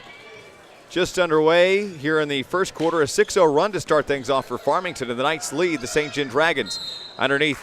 And Tate Meyer's going to go down to the ground, but not after being fouled by Farmington. First foul of the ball game committed by the Knights, first team foul. Jordan Ankram, the senior, gets his first of the ball game. Inbound pass goes from Clayton Mueller to Tate Meyer, and St. Gen gets on the board with 4:41 to play here in the first. 6-2 your score right now, and there's 4.5 to play early on in the first quarter. Alex England on the right sideline goes in the right corner to Grant Waddell. Grant's having a hard time getting around Tyler Billings at the top. It's it to Alex England, floats one in from 5 out. And it's an 8-2 ball game, 4:11 to play here in the first. And the St. Gen Dragons trail by 6 here as the 3 seed leads the 6 seed. Clayton Mueller thought about a 3. Went to Gabe Grimminger, now right sideline to Billings, and a download pass to Drew Smelsley, who underneath the goal puts one in for 2. MAAA Conference Tournament coverage on the Dawkins broadcast group. Mike Pinkley comes down from the right corner, goes all the way to Alex England at the top, then to Grant Waddell, out to England or to Ankram at the top of the key. Tried a 3, didn't happen. Rebound Farmington. Mike Pinkley for another 3 on the left side. That one missed on. Tyler Billings on the rebound for St. Genevieve, and it's still an 8-4 Farmington lead. 3:15 to play first quarter. Tyler Billings open 3, top of the key. Left it short, hit the rim, rebound Ankram. Long forward pass. Grant Waddell hits the iron, gets 2. And Grant Waddell now with his first 2 of the ball game makes it 10-4. St. Gen really needing to capitalize offensively this time, letting Farmington pull away a little bit. 6-point lead here. Robbie Coleman can't be happy with that. Gonna see Grimminger for 3. Boom! Gabe Grimminger that time hits the 3-pointer. He's gonna pull him back to within 3. Huge shot for the freshman. And that's what this St. Gen bunch needs. They need those big points, but they don't need to live and die by it, that's for sure. They need to find out how to get down low on Farmington. Right now, the only thing working for them is the perimeter. Grant Waddell, left wing. At the top Goes to Farmington's John Bader. Back to Pinkley. Mike looks around, goes to Ankrum. Jordan will flip back to Waddell. And Grant comes inside. Goes to Mike Pinkley. To Jordan at the top. Guarded off by Schmelsley. 2 minutes to play first quarter. It's a 10-7 ball game right now. 3-point lead for Farmington. Jordan Ankrum gets a pass down low. And he's now the lead scorer with 6 points. And it's 12-7 with under 2 minutes to play in the first quarter. And now Mueller. off the right-hand side, St. John drives the lane. That's going to be Mueller. Great play that time by him. Drives the lane, gets the foul and the bucket. 3-point play here coming for him.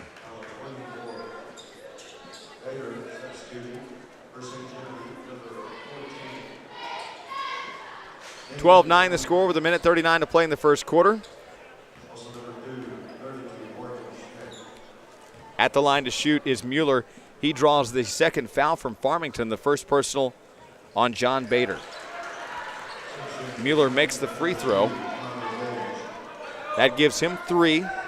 He's tied in scoring with Gabe Grimminger, who hit that 3. Yeah, and that closes this gap back down to 2 points here.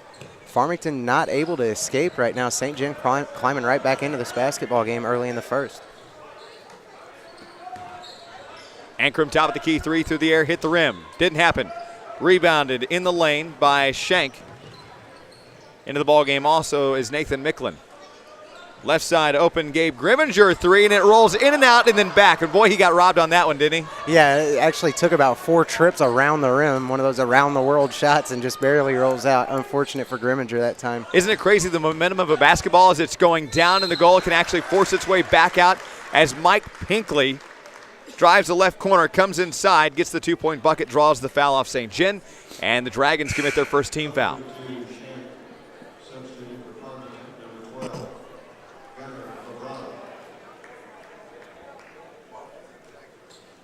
The foul, by the way, was on number 32, Morgan Schenk. That's going to be his first. And at the line to shoot is Mike Pinkley. Mike makes his free throw, and that gives him 3 points altogether. He's 1 of 1 from the line, and it's 15-10. St. John now on the attack from the top of the key. That's going to be Mueller. Mueller now gives it off to the number 14 of Nathan Micklin. Micklin over to Grimminger.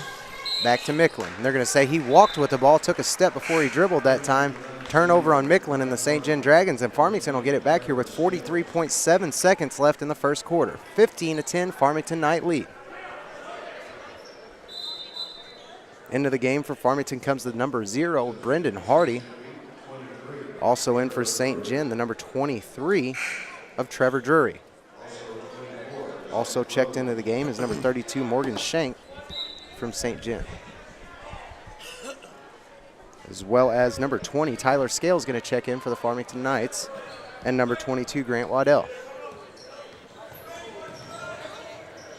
So when these two teams met at St. Genevieve just weeks ago, it was a 20-point lead, but it didn't come for Farmington until very late in the fourth quarter, that final 87-57. As Brendan Hardy at the top of the key goes to Connor Gage. Down in the lane, finds LeBrot. And the 2-point bucket is stripped away by Morgan Schenk of St. Genevieve. A foul down on the other end. Nathan Micklin got slapped on the right wrist by Farmington. That'll be team foul 3 for the Knights, and the first personal on Grant Waddell.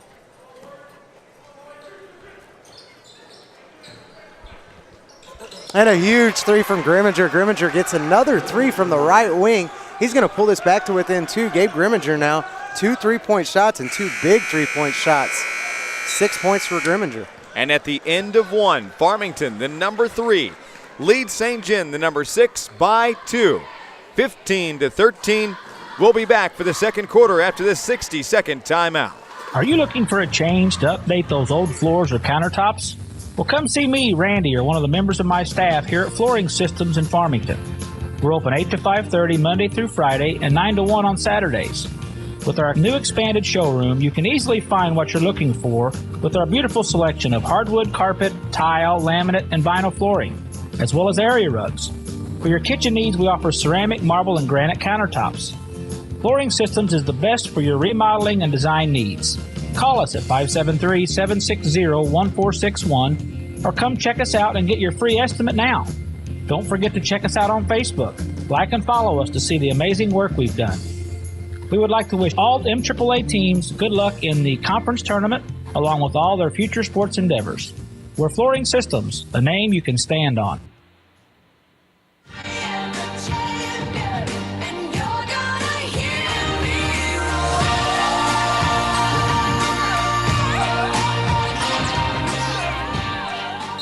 Welcome back to the Bob Seacrest Fieldhouse on the campus of Mineral Area College. It is the boys' quarterfinals of this year's MAAA Conference Basketball Tournament. In the boys' quarters right now, the number 3 leads the number 6, 15-13. And a two-point shot on goal is not going to come up very nice for St. John. Farmington's going to rack up their 4th team foul here quickly. And that's going to send Mueller to the line as he commits on his first. He's now got 4 total points, and the foul was on Farmington's Connor Gage, who gets his first personal. Mueller with a chance to tie it. And he does. Clayton Mueller's going to lock this one up at 15 apiece, and that's how we start off the second quarter. 7:49 to play in the half, 15 all your score. On your radio, 95.9 FM, Froggy 96, KYLS FM Ironton, Farmington 107.1 The Zone is KLMZ Leadwood, KTNX Arcadia, and KYLS AM Fredericktown. All services of the Dawkins Radio and Television Group. Live video available at youtube.com by searching KDKZ18 or MAAA Conference Tournament Day 2. You can find our live stream and yesterday's broadcast available at our KDKZ18 YouTube channel. We'll be here all week, and we'll bring you 16 broadcast games, all the men and women's quarterfinal games, semifinal, third place, and championship games all the way through this Saturday. Underneath, Gunnar LeBrot's going to fight for it. Finally, the sophomore comes up with his 2, draws the foul off St. John. That's team foul 2 for the Dragons. Foul that time is going to be on Tate Meyer. That'll be his first personal. And Tate's going to get his first of the ball game, as Sam said, sending Gunnar LeBrot to the free throw line. Gunnar's free throw's up and good. And the sophomore makes it 18-15. Farmington with the lead. Here as we roll in quarter number 2, 7:08 to play. Down underneath, the ball's going to go underneath. Drew Schmelsley thought he had it. Over the top goes Ankrum. Yeah, and that was a great play by Ankrum. Schmelsley had a great look at the bucket that time and just turned around. Ankrum was right there, swatted away luckily. And out of bounds on Farmington. St. John gets it back here. On the inbound goes Mueller, and he's going to hit one. That's Tate Meyer, Now 4 for the senior Meyer, and it's 18-17 with just under 7 minutes to play in the half. On your radio and online, be sure to join us for coverage of the MAAA Conference Basketball Tournament all week. And what a great pass from Brendan Hardy underneath to Gunnar LeBrot, who just rolls his way in. And now a steal away by the junior Tyler Scales keeps Farmington on offense as they go up by 3. Ball's loose. Scales saves it. Bounce pass underneath. Ankrum fights for it. Turn around too hard off the window. Rebounded by Billings. And Clayton Mueller will take it down the court for St. Genevieve. Ball goes just out of the hands of Nathan Micklin. And now what Robbie Coleman's looking for out of his St. John Dragons right now, they get that turnover. They needed to slow that ball down, set up an offense a little bit. They got in a little bit of a hurry there and tried to force a pass. Didn't work out for him. Out of bounds and a turnover. So if Farmington comes up with this win by chance, that would match them up with Central in the semifinal. So you got North County AV in one semifinal. You got Central Farmington in the other semifinal. What are your speculations for a championship? It's kind of hard for me to predict at this point, I guess. Right? But I'd love to see a Central and AV, or a Central and North County. That would be really cool to see. But underneath, it's going to be Brendan Hardy for 2, and a whistle timeout goes to Rob Coleman's bunch. St. John goes down by 5 here in the middle of the second quarter, 5:51 to play in the half. We'll be back to the Mineral Area College Fieldhouse after this 30-second timeout. High school sports is such an important part of a student's development, and the Potosi R3 School District is proud of their athletic department and is proud to sponsor high school sports on the Dawkins Broadcast Group. Whether you're on the field or off the field, remember, team spirit and dedication makes winners. Go Trojans from the faculty and staff of the Potosi R3 School District. I wish that I could be like the cool kids, like the cool kids.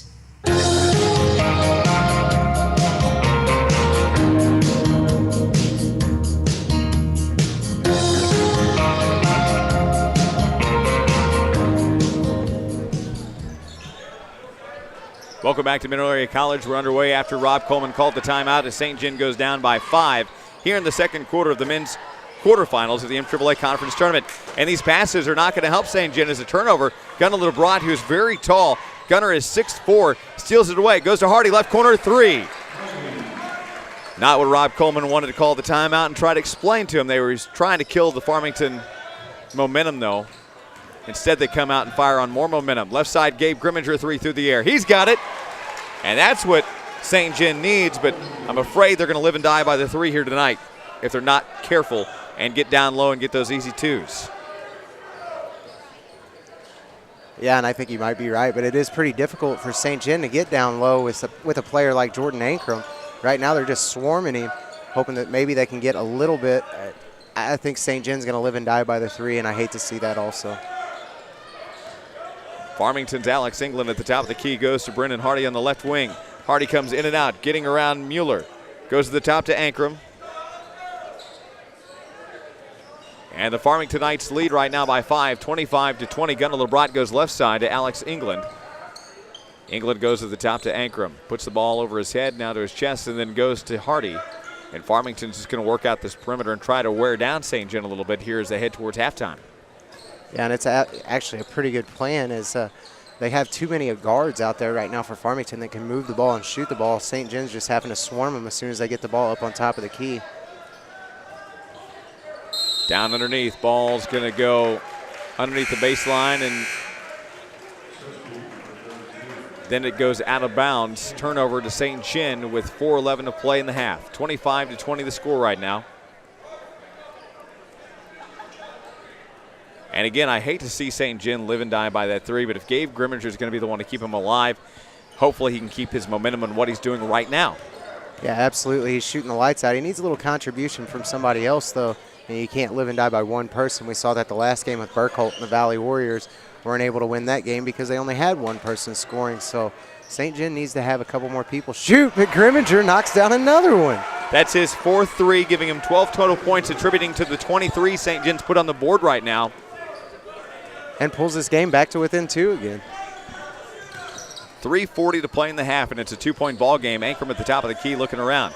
Jordan goes right sideline to England. At the top to Hardy. Hardy spin moves, goes back to England. And a 3-second violation will turn the ball over to St. John with 3.5 to play. Into the ball game for Farmington checks John Bader, along with Mike Pinkley.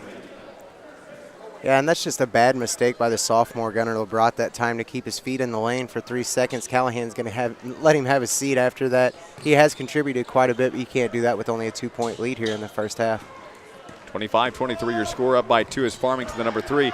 And Mueller's going to come in and just run right over. Is that Ankrum down? Yeah, that's going to be Jordan Ankrum. And they're going to get him on the foul. He just wasn't planted. If he'd have been standing for another couple of seconds, I think he would have been able to get the offensive charge. Yeah, absolutely, but he just wasn't able to. That play happened so quickly. It was just bang, bang, and before he knew it, he was trying to hustle back for defense, unable to get his feet set. But also a really good play by Clayton Mueller that time to take advantage of that and get the 2 free throws here. Connects with his first. Clayton Mueller now 4 for 4 from the line. And now he has a chance to tie this one up.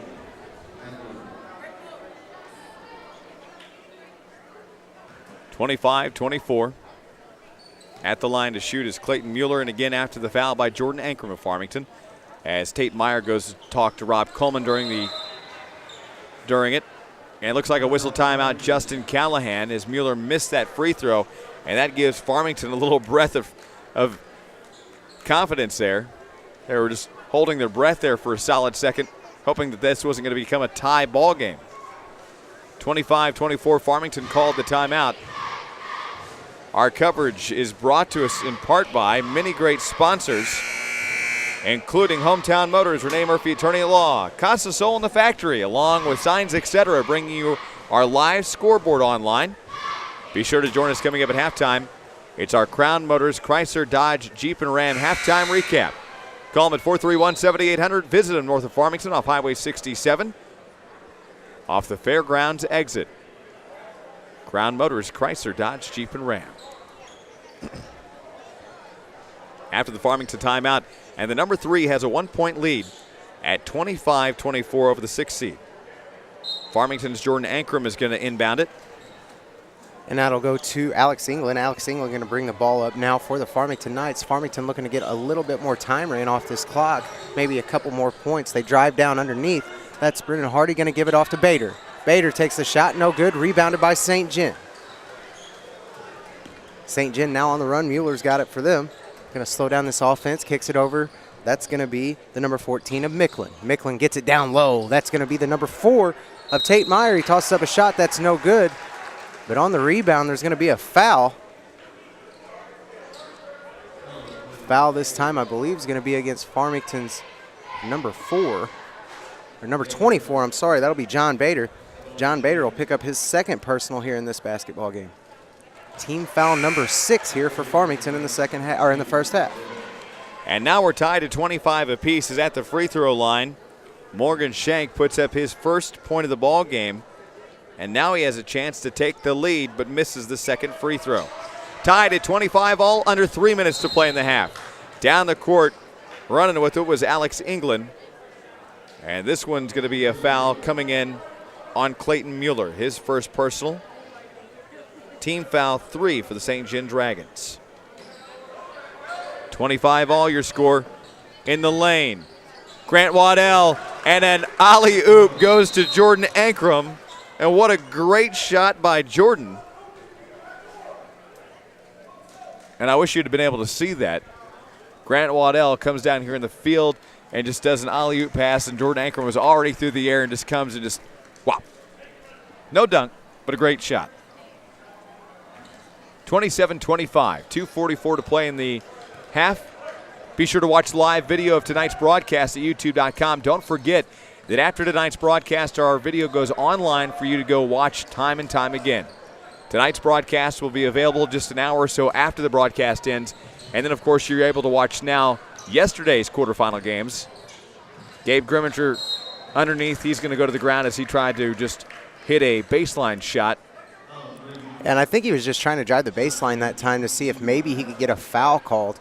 Unable to do that, though. He tosses up that wild shot, doesn't even draw iron, and instead gets a foul called on the number 3 of Mueller. And Mueller's going to pick up his first personal in this, or second personal, I'm sorry, in this basketball game. 27-25, Alex England comes down the court. Micklin's going to guard off. Right side, little screen there. Ankrum at the top. Good screen by Bader. Alex England pushes off Micklin, goes to Bader. Out in the perimeter. Right sideline to Pinkley. Turns around. Bader gives him that screen. Comes triple teamed in the corner. Left side. Grant Waddell 3 hits the rim. And it goes right down in the face of Bader, who puts it back in for 2. And now John has 4 points in the ball game. And a foul called. This one's going to be, I believe, on. No, Mike Pinkley, I think, just might be bleeding or something here, as he's holding his jersey up to his nose. Not sure if there's any blood on the ground.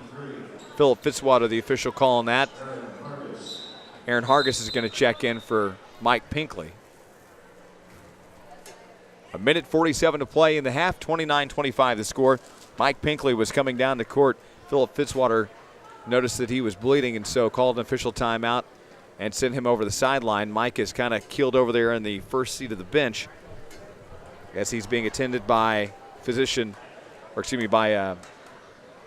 David Burke of Farmington Sports and Rehabilitation. 29-25 is the score right now, a 4-point lead for the number 3 seed Farmington. An official timeout's going to give an opportunity. What's Chad Mills doing down there? Not real sure. I think maybe they have some blood on the floor down there, and that's what's going on. They're going to have to take a chance or take a little second here and clean off some blood. Yeah, they're just going to have to look at the floor and make sure that there's no standing blood or anything. as Derek Hughes, one of the Farmington assistant coaches, comes and wipes it up. And definitely has. You look at that napkin, there's definitely some blood on the floor. Good old Derek down there to clean that stuff up. At least he's good for something, right? We got to get Derek Hughes in there somehow. Don't give I don't get to give him enough grief. You know, no, he's absolutely not. Always behind the scenes. You can never give him enough grief. We got to take the chance when we get it. You got to take an opportunity in this life. You got to take an opportunity when you see it. 29-25 the score, 4-point lead right now. A minute 47 to play in the half. As we continue here from the field house after the official timeout, Mike Pinkley is going to get cleaned up over there on the side. And we're back underway. Micklin comes down the court. Nathan gets in the front court, goes to Gabe Grimminger, goes through the legs. Gabe tries to work his way in the corner, and then it's kicked off the foot of Jordan Ankrum as he tried to pass to Morgan Shank. 4-point game here, second quarter, 1:37 left. Farmington leads by 4. Grimminger now to inbound the ball for St. John. Going to kick it up top. That's Micklin. Micklin thought about the 3, decides not to, gets it down low. And that was the number 32. Morgan Shank went up with that. He was swatted hard by Jordan Ankrum. They're going to get Jordan Ankrum for another foul here. Jordan Ankrum will pick up his 3rd foul here in the first half. That's not good news for the Farmington Knights. Jordan Ankrum, their best player out there, and he does not need to sit down by any means. Jordan Ankrum, though, he's going to have to take a seat here in the first half as Connor Gage comes in to take his place. And at least Farmington has the ability to put Connor Gage in. At least they don't lose that advantage. Morgan Shank at the free throw line makes both of them. And it's a 1-point ball game, or excuse me, a 2-point ball game at 29-27 with 90 seconds to play in the half. Now 3 points for Morgan Shank of St. Genevieve. Down the court comes Aaron Hargis. Alex England takes the ball, looks up at the clock. Gabe Grimminger comes to attack on England. England goes around. Live video of this is available online, youtube.com. Be sure to watch as we progress throughout the week and we head to the championship coming up this Saturday. Be sure to tell friends and family and aunts and uncles, people out of the area, that they could watch live video of the MAAA Conference Basketball Tournament. A minute 15 to play in the half, 29-27 is the score. Ball went out of bounds in front of the scores table. Aaron Hargis looks for an inbound, goes to Alex England. Alex looks around, trying to get around Nathan Micklin. Takes a left-handed dribble, swings the elbows again, looking for a pass. Finally gives it to Grant Waddell, nearly loses the pass. Waddell goes down near the right corner, goes all the way out to the top to England, and Farmington's just going to try to run down this second quarter, wanting to head into halftime with that lead. They're up by 2, 29-27, 53 seconds. Can you believe the amount of good basketball we've seen out of quarterfinal games of the MAAA? No, and I mean, you and I were talking about this before the game about how mature St. John has become over the course of this year, not only them but Farmington as well. We knew this was going to be a good game, but, man, Robbie Coleman really has these St. John Dragons playing good late in the season. The foul's going to be called on Farmington. That'll be team foul 7. Now the second, or that's going to be the first foul, on Drew Schmelsley of St. Genevieve. On the inbound, Connor Gage, turn around, hit the window, and he's got it. Connor Gage now with his first 2 points of the ball game makes it 31-27. Farmington now up by 4. 36 seconds to play. Nathan Micklin comes down the court. Nathan looking around. Tries to go to that right wing, kicks it to Gabe Grimminger, and Gabe, the freshman, bounces it to Morgan, backs it to Nathan Micklin. Now 4 guys go down to the ground, and it's got to be a jump ball. I don't know how else it couldn't be. Yeah, it looked like a wrestling match. I was waiting for one of them to tag somebody else in on that one, actually. They all went to the floor after the ball that time. Jump ball, it's going to go to Farmington, though. Alternating possession goes for Farmington as they're up by 4. 13 seconds to play in the half. Farmington leading right now, the number 3 seed leading the 6 seed. Alex England trying to make his move, goes to Grant Waddell. Grant goes to Connor Gage baseline. Then to Bader at the top to Alex, and throws up a last-second shot, and that will end the first half. The number 3 seed leads by 4, 31-27 over the 6th seed, St. Genevieve. And we'll continue. Coming up, we'll have our Crown Motors Chrysler Dodge Jeep and Ram halftime report. Stay with us. You're listening to coverage of the MAAA Conference Basketball Tournament live from Mineral Area College. D&D Towing in Fredericktown has been serving the area for over 15 years. So when you're in need of a tow, call on the folks that have been trusted for years. D&D Towing at 783-7739. They service all the surrounding counties and also are members of AAA. Plus, D&D Towing offers lockout services, jump starts, medium-duty towing, and 4x4 recovery. Available 24 hours a day, 7 days a week. That's D&D Towing in Fredericktown. 783-7739. That's 783-7739. Hey, everyone wants to look their best. That's why you should stop by MV Salon on East High in Potosi and let one of the great stylists give you a new cut, style, or color. They have over 12 years of experience. These girls really care about your hair. So let Chrissy, Stephanie, or Terry give you the best cutter style. That's MV Salon on East High in Potosi, or call 438-3689. Looking to buy or sell property? Missouri Farm and Home Realty is here for all your real estate needs. Whether you're looking for residential, farms, commercial property, or other real estate for sale, Missouri Farm and Home Realty serves Washington County, St. Francis County, and East Central Missouri. With knowledge of local area and with a wide selection of real estate, they can find just what you're looking for. Call Missouri Farm and Home Realty at 573-438-7653, and one of their agents will be happy to assist you. Check out their website at MissouriFarmandHome.com. Southbrook Skilled Nursing by AmeriCare is located in Farmington. For years, they've been a vital part of the community's health care continuum. When it comes to skilled nursing care, families in Farmington and surrounding areas have come to trust Southbrook. When you need a level of care that calls for others to lend a helping hand, you want those hands to be well trained in all the techniques of care. Southbrook is backed up by an undeniable expertise in skilled nursing and rehabilitation, all within a gracious living environment. Southbrook offers a small and intimate home-like environment. Come experience the AmeriCare difference. Southbrook Skilled Nursing, 1108 Liberty in Farmington. When you shop at a convenience store, you of course want it to be convenient. Shortstop's convenience store on Highway E in Potosi is just that and so much more. Shortstop's Convenience has so much to offer, plus the friendliest associates to take care of you. Kim and Tom, along with everyone at Shortstop's Convenience, wish the Potosi Trojans the best of luck in the MAAA Conference. Remember, everything you could ever want in a convenience store. That's Shortstop Convenience on Highway E in Potosi. Good luck, Trojans. Polite Ready Mix is proud to serve the entire Southeast Missouri region with quality concrete and fast, dependable service. When you need a solid foundation for your job site, it's good to know Polite Ready Mix is on time, like promised. Polite Ready Mix has been serving this area for decades, and they look forward to continuing to earn new business with professional service to all customers. That's Polite Ready Mix of Toast. Mark Bonney Construction is proud to be a sponsor of the Game of the Week. Remember, when you're ready to build your new home, Mark Bonney Construction will give you the most quality workmanship for your money. Mark offers custom framing, turnkey homes, and has brand new homes in Westmeyer subdivision. Mark Bonney Construction is licensed and insured and has been in business for over 20 years. Call Mark Bonney Construction at 573-760-2033. Mark Bonney Construction, quality and honesty is what you receive. Don't believe me, just watch.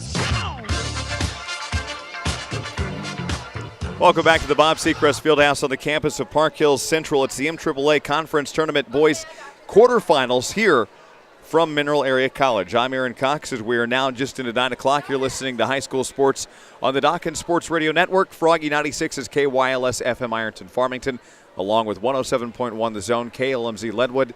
KTNX is Arcadia Farmington, 103.9 The Mix, and AM 1450 Fredericktown, KYLS AM.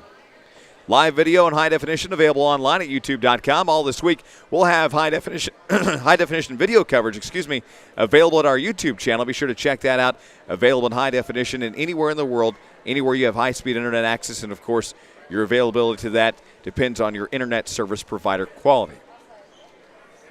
It's been a fun 2 days of basketball. And from here on, we're going to move out to the semifinals.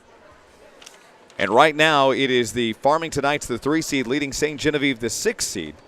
Farmington has scoring from Brendan Hardy. The freshman has 5, no free throws, no fouls. Also, Connor Gage with 2, no free throws, 1 foul. Alex England with 2 points, no free throws and no fouls. Mike Pinkley with 3 points, 1 of 1 from the line, no personal fouls. Gunnar LeBrat, the sophomore, has 5 points, 1 of 1 from the line, no fouls. Grant Waddell, the junior, has 2 points, no free throws, 1 foul.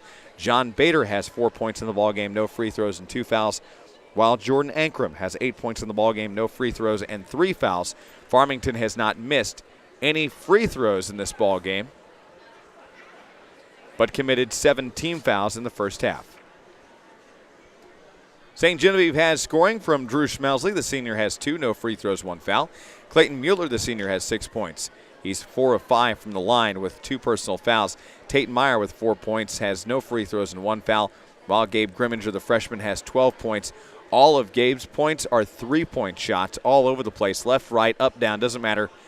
High and low, no free throws, no fouls. Morgan Shank has 3 points in the ball game. He's 3 of 4 from the line. That's where those points come from with 1 personal foul. St. Genevieve missed 2 free throws in the first half and committed 5 team fouls.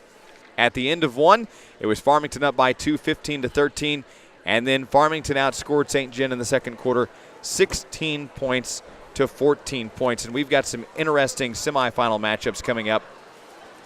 And our broadcasting will continue coming up on Thursday. We get the night off tomorrow. But Thursday, we've got a matchup in the girls' semifinals, the number 1 seeded Central and the number 5 seed Fredericktown. That'll be our first broadcast at 7 o'clock here from Mineral Area College.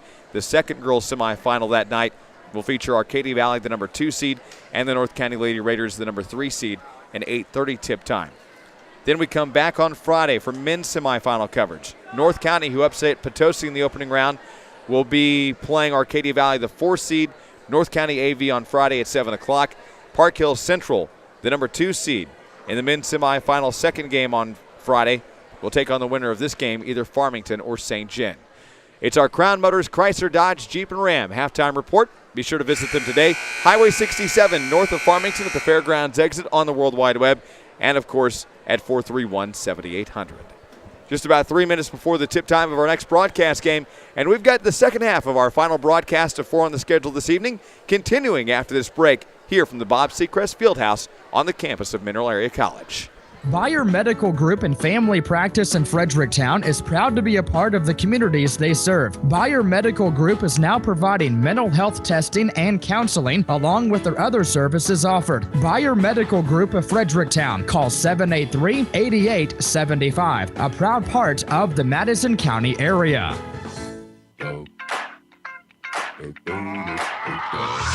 Hey guys, this is Brandon at Park Hills River Mart. Looking for that one place that has everything you need for the day? Stop by River Mart 24/7. The drive-thru never stops. We offer all fountain sodas, daily lunch specials, Hunt Brothers pizza and wings, as well as a fresh hot roller grill and warm soups. Did I mention what everyone was talking about? Our for real shakes? They for real. Hey guys, this is Tia at Park Hills River Mart. For everything you need every day, why not stop by Park Hills River Mart, where we have the smiles to make your day and night. That's Park Hills River Mart, located in Park Hills right up from the mighty Flat River Creek. Park Hills River Mart, your one-stop shop for all your convenience needs. Hey guys, this is Sam Lawson, your announcer for the MAAA Conference. Park Hills River Mart would like to take this time to wish all schools in the MAAA Conference good luck.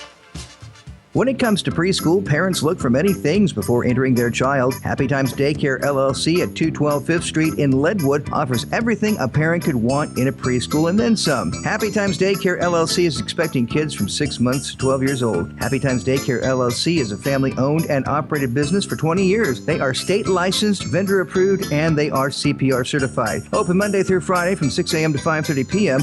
For more information, call Chelsea at 562-9838 or check them out on Facebook at Happy Times Daycare LLC. That's Happy Times Daycare LLC across from Stradfield's Market in Leadwood, 562-9838. It's time again for the MAAA Conference. This exciting basketball tournament features some of the best athletes from great high schools around the area. Everyone at Valley R6 School District is proud to be a part of this exciting tournament. Good luck to all participating schools in this year's MAAA Conference. Just watch. Welcome back to the MAAA Conference Basketball Tournament at Mineral Area College. I'm Aaron Cox, joined alongside by Sam Lawson, our executive producer, who has an obsession with Uptown Funk, it sounds like. No, just kidding. Dustin Kopp, our producer. We appreciate him, of course, producing tonight's broadcast on YouTube.com. On cameras, Matt Dawkins and Spencer Hovis. Back at Master Control in Farmington is Brad Dawkins. And again, we're underway. Live video available at YouTube.com. The number 3 seed leads the number 6 seed And we continue here from Mineral Area College in Park Hills in the boys' quarterfinals. Our final game, our 8th altogether, and the ball goes out of bounds underneath this right baseline. 7:48 to play in the third quarter. It's 31-27. Ball went out of bounds underneath. On the inbound pass comes St. Genevieve. As Tate Meyer goes driving inside, doesn't get it, but draws the foul off Farmington, the first team foul the second half.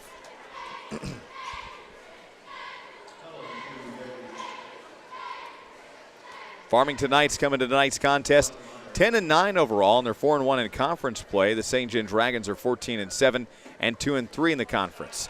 At the line to shoot is Tate Meyer. Gets his first free throw, and it's up and good. The second free throw is up and away also by Meyer, who has 6 and is now 2 of 2 from the line. 31-29 your score, 7:38 to play here in the third quarter. Farmington's Grant Waddell tries one. Jordan Ankrum goes up, fights for it, puts it in for 2.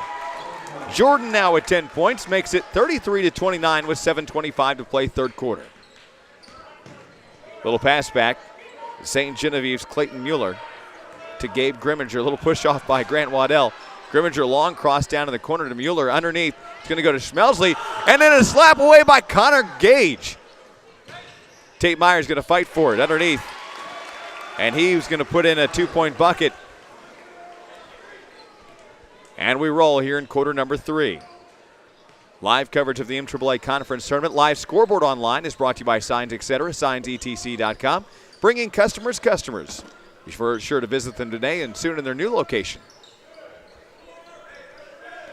Farmington Knights up by 2, 33-31. And at the half, it was just a 4-point ball game. And we continue on coming up from the MAAA Conference Basketball Tournament live at Mineral Area College. A foul away from the play, down in the lane. I'm not sure this one's going to be on. It's going to be on St. Genevieve. This is going to be on Drew Schmelsley. This will be his second he picks up, and St. Gen gets their first team foul in the second half.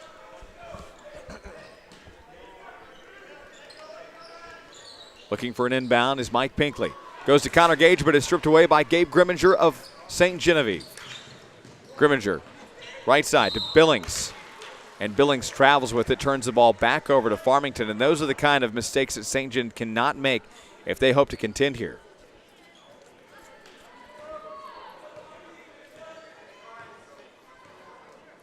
Down the court comes Alex England. And then Grant Waddell was going to get a pass. From behind comes Gabe Grimminger, tried to dive for it and took out Waddell in the process. So Grimminger is going to get the foul. It'll be team foul 2. And there's 6:11 to play in the third quarter. Farmington on the inbound. Connor Gage gets an easy pass stolen away. Down the court, firing in, missed it. Clayton Mueller couldn't make the 2-point bucket. The second attempt also doesn't fall for St. Gen. And Farmington gets the rebound. Farmington's going to put one in. As Grant Waddell gets 2 points. He's now got 4 total. A travel's going to turn the ball over on St. Genevieve. And into the ball game for Farmington comes the 6'4 sophomore, Gunnar LeBrot. 35-31, it's Farmington by 4. Here in the men's quarterfinals of the MAAA Conference Tournament, the winner advances to take on Park Hill Central Friday at 8:30 here at Mineral Area College in the second semifinal game in the evening. We will not be on the air tomorrow. We'll continue in the girls' semifinals Thursday and the men's semifinals on Friday. Mike Pinkley on the turnover for traveling at the top of the lane. Farmington commits yet another turnover. St. John back on the offense. 5:27 to play third quarter. It's 35-31 right now. Down the court comes Mueller. Quickly getting in front of Mike Pinkley. Left side. Micklin open 3. Got it. Nathan Micklin for 3. That's his first points of the ball game. In this left corner, it's a 1-point lead for Farmington, 35-34. And I think, Sam, this is anybody's ball game. Yeah, and St. John now starting to get a little contribution from somebody other than Gabe Grimminger down there on the offensive side of the ball, and that's exactly what they need if they want to win this basketball game. Another turnover here. St. John's going to get it back. Rebound by Drew Smelsley. He's going to give it off to Grimminger, and now they're back on the attack. Going to call the foul, though, and that foul is going to go against Pinkley. Pinkley trying to play some defense that time, picks up a foul. 35-34 is the score right now. Mike Pinkley gets his first of the ball game, and that'll be the second team foul. 4:50 to play third quarter. It's 35-34. Right side, Gabe Grimminger, three, and he's all over it. And it's rare that he doesn't take one. Or he doesn't make one. Have you noticed that he doesn't take a lot of threes? He doesn't take a lot, but when he does shoot it, he has a wide open shot, and he drains it. It's Gabe like Grimminger now has made 1, 2, 3, 4, 5 threes in this basketball methodically game. waiting for that three. And the lead to St. John by 2, 37-35. Timeout, Justin Callahan. The Farmington Knights are being led by the 6th seed. 4.5 to play third quarter. We'll be back to the quarterfinals after this 30-second break. Ayers Glass Company, located on Highway 221 in Farmington, is the glass company you can trust for good, hard, honest work. As a complete glass company, Ayers Glass offers quality repairs and installations for residential and commercial. All technicians are certified and experienced in installations, repairs, and glazing techniques. Mark guarantees your satisfaction, along with all work being further backed by warranty. Open Monday through Friday, 8 a.m. to 4:30 p.m. with 24-hour availability for emergencies. Give Ayers Glass Company a call at 314-620-0569. Now until the end of February, mention this ad and receive $25 off any purchase.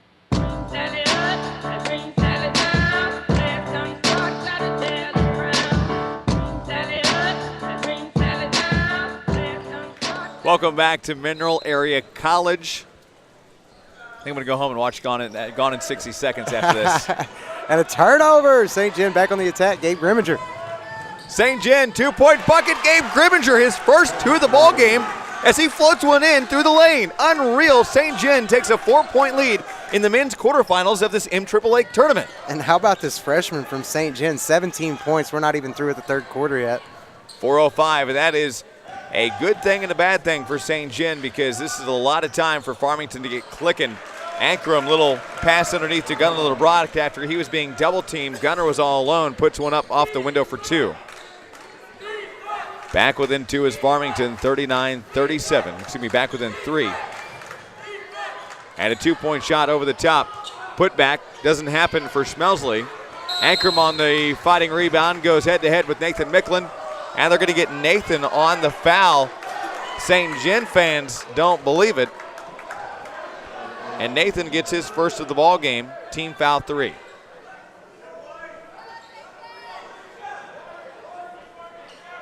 (39-37) is the score. And down the court comes Alex England.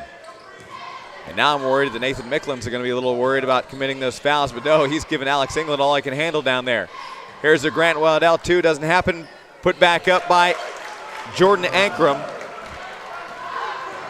Ankrum does really good on those turnaround shots. Nathan Micklin in the right corner for St. Genevieve. Free throw line, Smelsley left it short, ironed it. Down goes Farmington on the rebound. Grant Waddell's going to pick it up. Slows down the offense, pitches it over to England. Alex England tries to get around Nathan Micklin.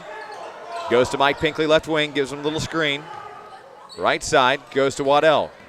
Grant goes back to the top of the key. Pitches it to Mike in the left corner.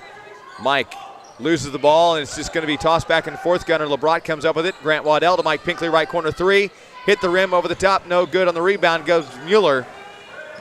And St. John and Farmington are tied at 39-39. Smelsley can't get it underneath the goal. It just hits directly underneath the rim, then goes out of bounds. And St. John rushing a lot of shots here, trying to run down the floor and push the ball into some bad passes there. They really just need to slow down. You can see Robbie Coleman down there telling them to slow down. I think they're just a little overexcited now to be back in this game. They need to get their composure back, and St. John needs to take care of the ball if they hope to win this game against Farmington. 39-39 with 2:34 to play in the third quarter. Coverage of the MAAA Conference Basketball Tournament. Down underneath, Waddell gets it over to John Bader for 2, and he falls to the ground in the process, but 2 for Bader. gives him 6 altogether, and it's a 2-point lead for Farmington at 41-39, 2:11 to play here in the third. Micklin, left corner, now comes inside, drives the lane, fights for it, too powerful over the top, rebounded by Alex England. England spins around, and you see a lot more pressure here in the backcourt by St. John. Little change of pace here. And there's just under 2 minutes to play in the third quarter. 39-41 your score. Grant Waddell in the lane, or on the left side of the field, hits a 2-pointer. And Grant Waddell now with 6 points in the ballgame, makes it 43-39. And a whistle timeout's going to go to Rob Coleman's bunch. 1:48 to play in the third. We'll be back to Mineral Area College in the MAAA Conference Basketball Tournament quarterfinals after this 30-second break. Specialty Granules Incorporated Annapolis, Missouri plant has been a leading producer of roofing granules to the American residential and commercial roofing markets for over 85 years. Our longevity is a testament to our dependability as a raw material supplier and the durability of our products. We value the long-term relationships we have with asphalt roofing industries manufacturers and consumers that we serve. Specialty Granules is a sustainable business with a long-term commitment to the community as the steward to the environment. Specialty Granules Incorporated is proud to have received the award for the safest large surface mine in the state of Missouri by the Department of Labor.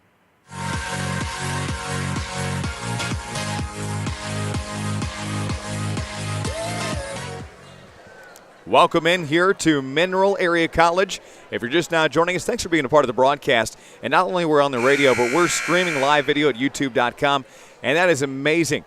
I know there's other streams out there and other people who try to do it, but nobody brings you high-definition video like the Dawkins Broadcast Group. And we're proud to bring you not only that, but a live scoreboard at the bottom of the screen, brought to us by Signs Etc. Remember, bringing customers. When you need customers, Signs Etc. is going to make it happen. Visit them online, signsetc.com. Also, visit them in Farmington and soon at their new location. And we're back underway. It's a 4-point lead for Farmington, and a 2-point bucket rolls around for Drew Smelsley, Morgan Shank, and then a rebounding foul is going to be called. This is going to send Morgan to the line for St. John. And a foul on Farmington gets them their third team foul. Farmington still with 3 timeouts, while St. John holds on to 2 timeouts. And those could be very important in a game like this. Morgan's first free throw is up and good. He's now 4 of 5 with 4 total points, and that's all that Morgan's had in the ball game. And they're coming down there.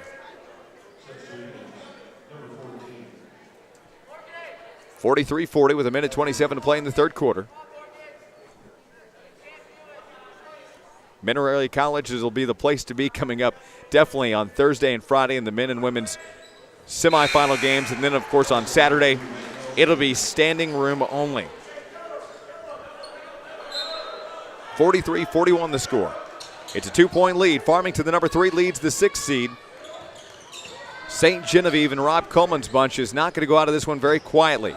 Grant Waddell goes back to Alex England.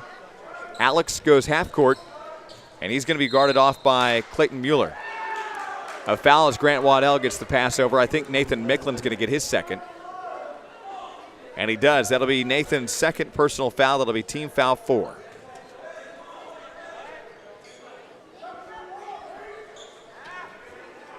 On the inbound is Alex England.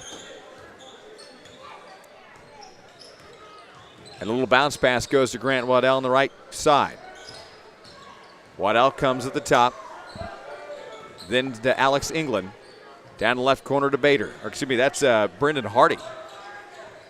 Now under 60 seconds to play in this third quarter, and a turnover as Nathan Micklin picks up a pass, comes down court, and charges into Alex England. And they're going to England for being in the way. And Alex is going to get his first of the ball game. A little blocking foul underneath the goal. We'll get Farmington team foul number 4. That's going to send Nathan Micklin to the line. At the free throw line is the junior Nathan Micklin, and his first attempt at the line is good. First time he's been there so far. Now 4 points for him. Be sure to join us on our Hoods Discount Home Center postgame show. We'll be joined by our winning coach in front of the scores table down on the court. Also, we'll recap the scoring so far in the tournament, what's been going on, where we advance for here, not only our broadcast schedule, but what games are going on tomorrow. I think that's important to know what your team's doing in the MAAA Conference Tournament. So we'll update all that information as well. 40 seconds to play third quarter, and it's 43-43. Turnaround right side, open, Hardy three. Hits the rim, rebound, put back up by John Bader as he just jumps right in front of the goal and says, yes, you should go in the bucket. 24 seconds to play now in the third. Nathan Micklin comes inside, double teamed, and a travel turnover on St. John.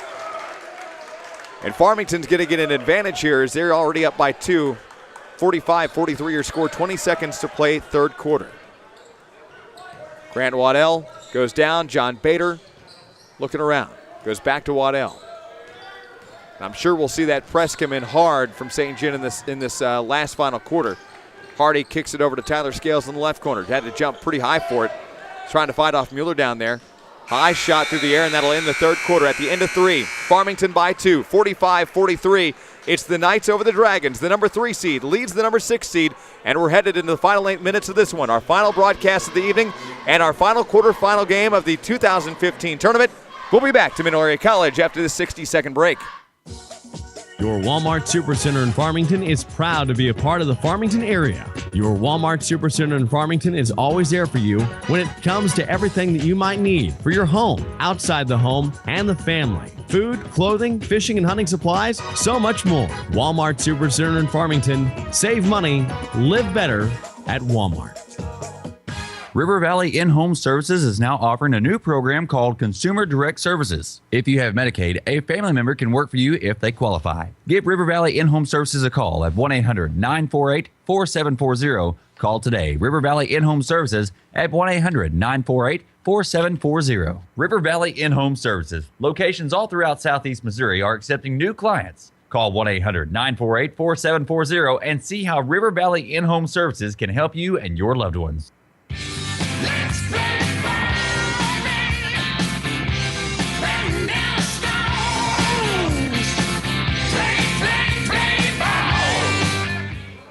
Welcome back to the Bob Seacrest Fieldhouse. 8 minutes on the clock. We're headed into the final quarter of this one. And our final quarterfinal game of the MAAA Conference Tournament here is right now the number 3 seed leads the number 6 seed by 2. 45-43. Live coverage right now on Froggy 96 and Froggy96online.com. And, of course, the ball goes out of bounds on the right sideline, and that's a bad way for Farmington to start off. Yeah, they got that 2-point lead, but not what head coach Justin Callahan wants to see heading into a tight fourth quarter. Yeah, and St. John needs to capitalize here and tie this ball game back up here in the fourth quarter. I think that'd be a huge step for him. St. John's looking for the tie. Drew Smelsley's bucket doesn't come down. Grant Waddell on the rebound. And it's a 45-43 Farmington lead still as we roll into the fourth quarter with 7.5 to play. Hardy on the right wing. And a bad pass went right in the hand of Drew Smelsley, and those were easy mistakes. Tyler Scales steals it back for Farmington, though. Tyler comes down, bounce passes, Ankrum, window 2. And Farmington goes up by 4. 7:15 to play in the quarter. And what a great finish for Jordan Ankrum there. Had somebody's hand all over the ball his whole way up. Was still able to put that ball off the board. Great shot by Jordan Ankrum there. 47-43 your score. And down on the other end of the court, here comes Mueller. Clayton Mueller now with 8 points of the ball game. Drives straight through the lane, too. Not even touched. So here's where I'm seeing some problems from Farmington right now. Some big, bad turnovers and some, easy mistakes. Tyler Scales tries a right wing 3. Doesn't happen. Ankrum fights for it. His shot goes right over the top of the goal, rebounded by St. John, and they look for the tie here. Right side, Grimminger 3, throws one up, and it's way too powerful. He didn't wait on that one. Billings gets the corner rebound, though. And now the St. John offense is going to slow it down. They know they need the tie here. They don't need to turn it over. They need the tie. Mueller tries to work around Waddell. Gets around Ankrum, comes down underneath. The ball's loose through the air. Smelsley on the put-up. He missed it. Grant Waddell on the rebound. And St. John should have been able to tie it up there, but it doesn't happen on some sloppy point shooting underneath the goal. Ankrum double-teamed. Underneath, he's going to be fouled.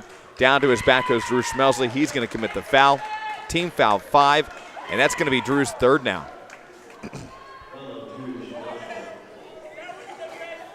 47-45 is your score right now. At the line to shoot is Jordan Ankrum. Jordan's free throw is up, and it's there and good. 15 now for Jordan, and it's 48-45 with 6:10 to play in the ball game. 5 team fouls right now for Farmington, or for St. Genevieve, and 4 on Farmington.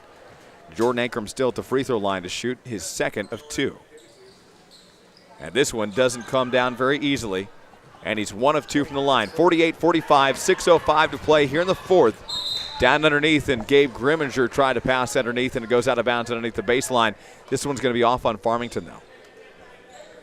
So St. John will get to save it on the offensive possession. In comes Aaron Hargis. Out goes Brendan Hardy. 48-45 the score. 6:03 to play in the fourth. On the inbound pass, and Morgan Shank's going to fight for it, and he's got it. Morgan now with 7, and it's 48-47 within 1 is the St. Genevieve Dragons in the fourth quarter. 5:50 to play in regulation. Aaron Hargis on that right wing goes to the top. Mike Pinkley fights for it, goes back to Hargis in the corner. Thought about a 3, and he'll go to Ankrum at the top. 5:40 to play. 1 point lead for Farmington, 48-47 in the men's quarterfinals. The winner will advance to the semis Friday at 8:30 in the second semifinal of the evening, taking on the number 2 seed Park Hill Central Rebels, who got away in the quarterfinals 73-54. Mike Pinkley underneath goes to Ankrum, and Ankrum gets the 2-point bucket, and he's going to be fouled by Tate Meyer. Team foul number 6, and Tate's going to get his second. Jordan Ankrum, the lead ball handler and scorer for Farmington with 17 total points. And Ankram's going to go back to the free throw line. 5:20 to play in this one. Be sure to join us coming up on our Hoods Discount Home Center postgame show. We'll talk to our head coach, and of course we'll recap this broadcast game. The earlier broadcasts in the evening. We'll update the scheduling for you, and of course let you know what games are going to be played tomorrow. We will not have any broadcasts to bring you tomorrow. Those are all consolation and loser bracket games. We will resume coming up on Thursday, but we'll let you know all that, and we'll iron out the details after this game. Gabe Grimminger, left sideline, goes to Billings, has to fight off Aaron Hargis. Billings at the free throw line, then lobs one up and in. Good. Tyler now with 4 points, makes it 51-49, back within 2 of St. John. Under 5 to play in regulation. Alex England in the backcourt. Crosses the timeline with 4:48. Aaron Hargis left sideline. Takes a little block. Bounce passes and bounces it right to Tyler Billings. Nobody was there but somebody from St. John, and a turnover on Farmington. And it's these simple, easy mistakes that are going to come back to just haunt this Farmington team. Yeah, Billings, go ahead. Right now, St. John really needs to take advantage of this, and they do. St. John down low. That's going to be the number 4, Tate Meyer. And we're Ties tied it up at 51 apiece. 4:18 to play in the ball game. We've got an exciting one here from Mineral Area College in Park Hills. Matter of fact, I want to point something out. There was a bigger crowd for last night's quarterfinal game between, what was that? That was AV and West County. Ankrum for 2. And a big shot for Ankrum. He pulls up from the elbow and drains that one from about, from the free throw line right at the elbow. Just a huge shot for Jordan Ankrum. Really impressed with his play here in the fourth quarter. If Farmington needed him to step up, they needed him right now, and he's doing it. 53-51 with 3:45 to play in this fourth quarter. And a right side in and out shot from Mike Pinkley. Can make it fall. Rebounded by by Farmington. Alex England comes down the court. And a whistle timeout to Justin Callahan. He's going to burn one. He will now have 2 timeouts left, and so will St. Genevieve. 53-51, the number 3 seed up by 2 over the number 6 seed St. Genevieve. 3.5 minutes to play, and we'll be back in 30 seconds. Hey guys, this is Brandon at Park Hills River Mart. Looking for that one place that has everything you need for the day? Stop by River Mart 24/7. The drive-thru never stops. We offer all fountain sodas, daily lunch specials, Hunt Brothers pizza and wings, as well as a fresh hot roller grill and warm soups. Did I mention what everyone was talking about? Our for real shakes? They for real. Hey guys, this is Tia at Park Hills River Mart. For everything you need every day, why not stop by Park Hills River Mart, where we have the smiles to make your day and night. That's Park Hills River Mart, located in Park Hills, right up from the mighty Flat River Creek. Park Hills River Mart, your one-stop shop for all your convenience needs. Hey guys, this is Sam Lawson, your announcer for the MAAA Conference. Park Hills River Mart would like to take this time to wish all schools in the MAAA Conference good luck. Hey, let's get it now.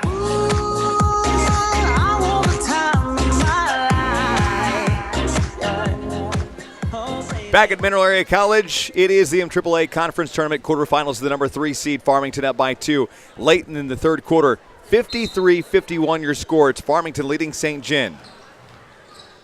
Mike Pinkley takes an inbound, and then it's going to be tipped and stolen by St. John. Gabe Grimminger picks it up near half court. Bounce passes. Nathan Micklin was the intended passer, but Alex England breaks it up. Grant Waddell's going to pick it up on the right sideline. Back to Mike Pinkley. Mike goes down court. He's going to call out the offense in some scary moments, and Mike just hands it right into Gabe Grimminger. Gabe is going to be double teamed, but lays it up and in for 2, and the tie goes to St. John's Gabe Grimminger, who has 19 points, and there's 3 minutes to play in this ball game, and this is an exciting one here from Mineral Area College. Yeah, and what does Jordan Ankrum and Grimminger have in common? They both have 19 points in this game right now. A huge ball game here. In the lane, Ankrum tries for it, gets his 2-point bucket, and draws the foul off St. John. St. John commits team foul number 7. Jordan Ankrum now with 22 points. And Jordan Ankrum going to go back to the free throw line. Ankrum so far pretty good from the free throw line. He is 2 of 3 so far on the night from the free throw line. Jordan Ankrum now to try to finalize this 3-point play. Shot is up and away and good. Jordan Ankrum connects and is now 3 of 4 from the free throw line. Jordan Ankrum's got 22 points in this ballgame. And Farmington goes up by 3, 56-53 with 2.5 to play in regulation. 3-point ball game here. St. John with the attack. Down low they go, baseline. That ball's going to be ripped away. Farmington got the ball back now. 2:22 left here in the fourth. Alex England slow to come up the court. For Farmington. Kicks it over to Jordan Ankrum. Ankrum now from the top of the key looking for something to do with the ball. Over to England. Farmington probably going to take a lot of time here just in between passes, let a little bit of this clock run away as they only have a 3-point lead. England now being trapped up at the top. Has to give it off to Ankrum. Ankrum now, he's going to drive the lane. Gets the pass off to John Bader. John Bader down low, turnaround, no good. Rebound goes to St. John. Back down the floor we come. Here comes Micklin. Micklin stops at the right wing, has to kick it up top. That's over to Grimminger. Grimminger for 3. Oh, just in and out for Gabe Grimminger. No points there, and to the ground they go. And Ankrum falls on it, and then over the top comes Tate Meyer and just, lays over the top of Ankrum. Yeah, trying to get that jump ball, but Callahan over there was smart enough to call the timeout. He's going to take a 30-second timeout. 1:35 left here in the fourth quarter. We're going to take one with him. We'll be back right after this. Your Walmart Supercenter in Farmington is proud to be a part of the Farmington area. Your Walmart Supercenter in Farmington is always there for you when it comes to everything that you might need for your home, outside the home, and the family. Food, clothing, fishing and hunting supplies, so much more. Walmart Supercenter in Farmington. Save money, live better at Walmart.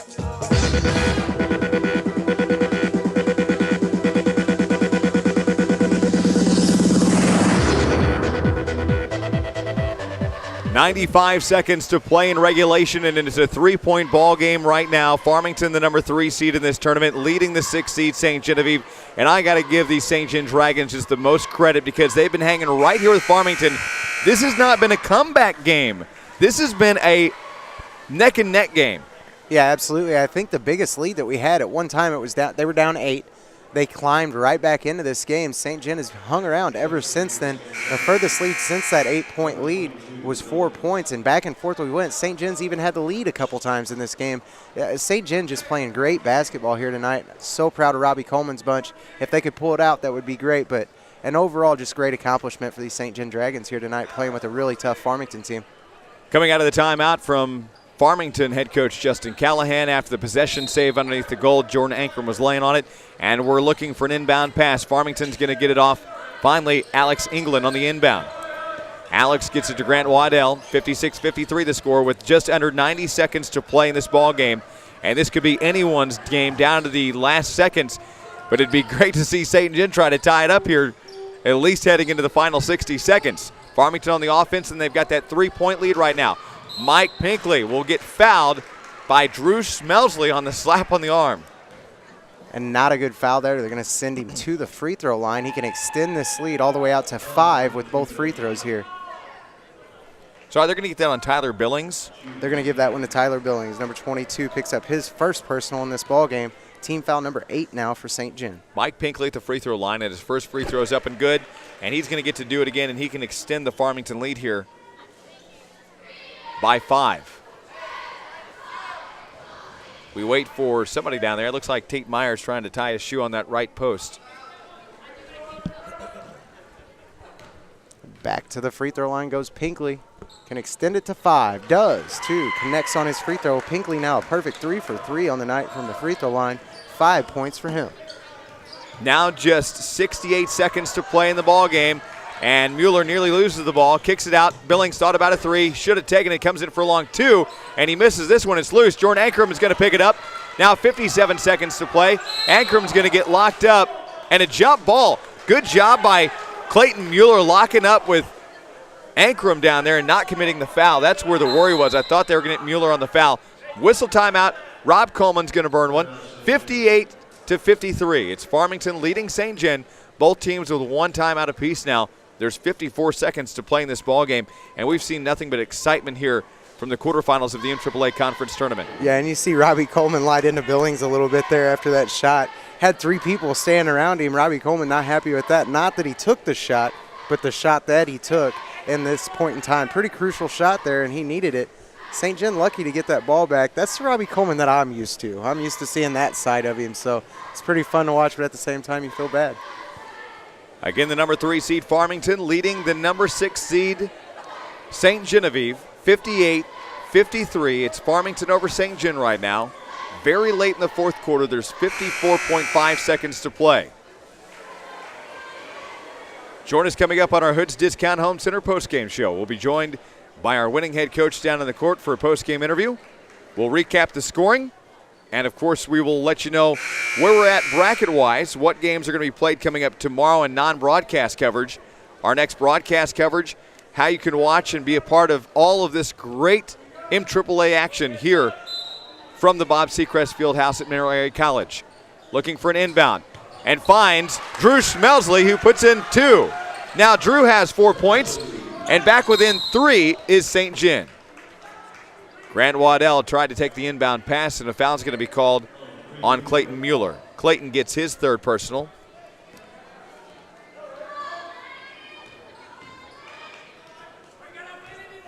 And down the court, we're going to go shoot some free throws. Put Grant Waddell at the free throw line. This is the first time Grant's been at the line. That's team foul number 9 for St. John in the second half. And Waddell's free throw is missed. And what a great opportunity here for St. John. Got to think that they're going to try to get this ball into Grimminger's hands for a 3-point shot. He's going to look at the 3-point shot, decides not to, goes back out. St. John drives the lane, puts it up off the board. This game's a 1-point game. And Clayton Mueller has now 10 points. It's a 1-point game, 30 seconds to play. 58-57, Farmington by 1. It's going to be a double team, no foul there. Waddell and Mike Pinkley on the right side. Pinkley crosses, goes to Bader, out to Waddell left side. Alex England, and then Grimminger comes up and puts the hands on Alex England and commits the foul. Grimminger's going to get his second. That'll be team foul number 10. 58-57. It's a 1-point lead for the 3 seed Farmington, 18 seconds to play. And what a great turnout from St. John here tonight, as Alex England's going to go to the free throw line. Yeah, and I mean, barring the fact that he makes both of these, this is still a 1-possession game here for St. John. They can tie this and put this into overtime with a 3-point shot even after those free throws. He makes both of them. 4 now for England, and it's 60-57. This is still within 3. 16 seconds and a whistle and a timeout to Justin Callahan. He's going to burn his final one. 15.7 seconds to play, and it's a 3-point ball game at 60-57. And we're going to keep it right here because we don't want to miss this action for sure. Absolutely not. And we were talking before the game. We knew it was going to be a really good game. I don't know that I expected this. I don't know that I expected it to come down to the final 15 seconds, 60-57. But what a tremendous accomplishment for St. John here, playing a number 2 seed. They're the number 6 seed. Not that big of a gap, really, but you know, St. John lost by what was it, 20 points the last time? 20 points, but it was late in the fourth quarter that Farmington got way ahead. What an amazing turnout St. John's had here this evening. Nothing to be ashamed of, as they're matching up with a very tough Farmington team. Farmington had a win over Potosi a couple of weeks ago, and that's what kind of opened my eyes that, okay, Farmington's, looking a little better. But I've always thought that Farmington and St. John were both kind of comeback teams in the seasons. Yeah, absolutely. And we also were talking, we saw these two teams really mature in the Christmas tournament. And I'm still sticking to that, watching them play right now. Those two teams, they really turned over a new leaf in that Christmas tournament. Farmington playing extremely well right now, and St. John obviously playing very well also. So here we're going to take an inbound pass. Farmington's going to be on, St. John's going to be on offense. 60-57 is the score. Mueller looks for an inbound, goes to Billings at the top, double team, goes to, this is going to be a 3 through the air. Missed it, off the mark from Tate Meyer. Rebound though, Grimminger's going to fight for it, he throws up a long one, and it's a long 2. He was over the line, and a whistle timeout by Justin Callahan stops the clock with 1.9 seconds to play as Grimminger was over the 3-point line. Gabe Grimminger now with 21 points. And he was just over the line there, just a little too far. And what a shot by Grimminger regardless of that. He was guarded by two different people there, had to take the dribble, sidestep it after the rebound was taken, fired up his shot knowing that was going to happen. And Gabe Grimminger, you got to give him all the credit in the world. That freshman has played his heart out here tonight. And unfortunately, it was just over there in that left corner where the angle is just not very good. Hard to see over there. But it looked like for me that he was over the line because he was sidestepping as he got that rebound. And here at Mineral Area College, you got to remember that there's a difference between the college level and the high school level three-point line. The black arc is for high school, and the white arc is for college. Yeah, and he was inside the black arc, so it doesn't really matter as far as that goes. But man, what a tough break there for Gabe Grimminger and the St. John Dragons. I really thought that they tied it up. And I know you can't see me over the radio or on the TV, but I actually had my hands up because I was so excited for him. 60-59. Farmington's going to go on offense, and they lead by 1 point. And this has been a heck of a ball game here in the men's quarterfinals of the MAAA Conference Tournament. And the final seconds in the final inbound pass. Farmington inbounds, and behind a attack on, Clayton Mueller just rolls to the ground, Grant Waddell. That was a quick tackle right there, yeah. Well, with 1.9 seconds, he only wasted 0.5 of a second off the clock. As Mueller will get his fourth team foul, number 11, and that's going to sit in Grant Waddell. And that looked a little painful. I mean, he straight out football tackled him from behind. Yeah, absolutely. And if Waddell does make this first shot, I almost look for St. John Farmington to miss the second one so that a little bit more time ticks off there. Misses his first one, though. Grant Waddell now still leaving this game at a 1-point game. 1.4 seconds left to play. It's going to be really tough for St. John to get a shot off here, but they're going to have to try some way to do that. Inbound pass is going to go to Grimminger. He's got 0.9. No! It fires a shot away. Almost hits it. Oh, my gosh. Gabe Grimminger almost hits that. Does get the shot off. Just goes off the left side of the rim. Oh, my. He just about did that from half court. That would have been a spectacular shot from the person that we thought tied it up a while ago. Gabe Grimminger with the last second shot there just off the mark. Farmington's going to get over the top of St. John here tonight in our last boys quarterfinal game, and they're going to win 61-59, and what a game. It went down to the last 15 seconds, last 1 second actually, and Gabe Grimminger threw up a desperation shot there at the end. Really thought that was going to fall for him. Went right off the left-hand side. Would have been a heck of a highlight reel there for Gabe Grimminger. Didn't fall, though, and St. John falls to the Farmington Knights. But what a great accomplishment for Robbie Coleman and the St. John Dragons. Played their absolute hearts out here tonight and almost topped the number 2 seed Farmington Knights. Aaron Cox on his way down there. He's going to be joined by Callahan, Coach Callahan of the Farmington Knights. Going to walk in. He's actually going to talk to his team real quick. He'll be right back out with Aaron Cox. He's down on the floor right now. Aaron Cox. Oh, man, and of course he wants to talk to the team and tell them exactly what a great job this was. A 61-59 final, and that final three-point shot from Gabe Grimminger was just absolutely amazing. I mean, he was well over half court, and for it to hit the corner of the backboard in the iron, I mean, that had some good distance to it, a little bit more accuracy, and that would have been a well of a win. And Gabe Grimminger played his heart out here tonight, but I look forward to talking to head coach Justin Callahan of the Farmington Knights and, of course, talking about tonight's game and where they stand as they will now face in the semifinals a tough Park Hills Central team coming up on Friday at 8:30 p.m. here at Mineral Area College. So we'll talk to head coach Justin Callahan coming up here in just a few moments. Yeah, and what a heck of a finish the Farmington Knights had right there. Jordan Ankren came out, and he had produced quite a bit, but he didn't really take that up-front leadership role until right there in the fourth quarter. And the Farmington Knights needed him, and a lot of really good play from Jordan Ankren down there underneath. Went up a couple different times, made the bucket, and got the free throw. You know, those three-point plays, they mount up pretty quick down there under the bucket.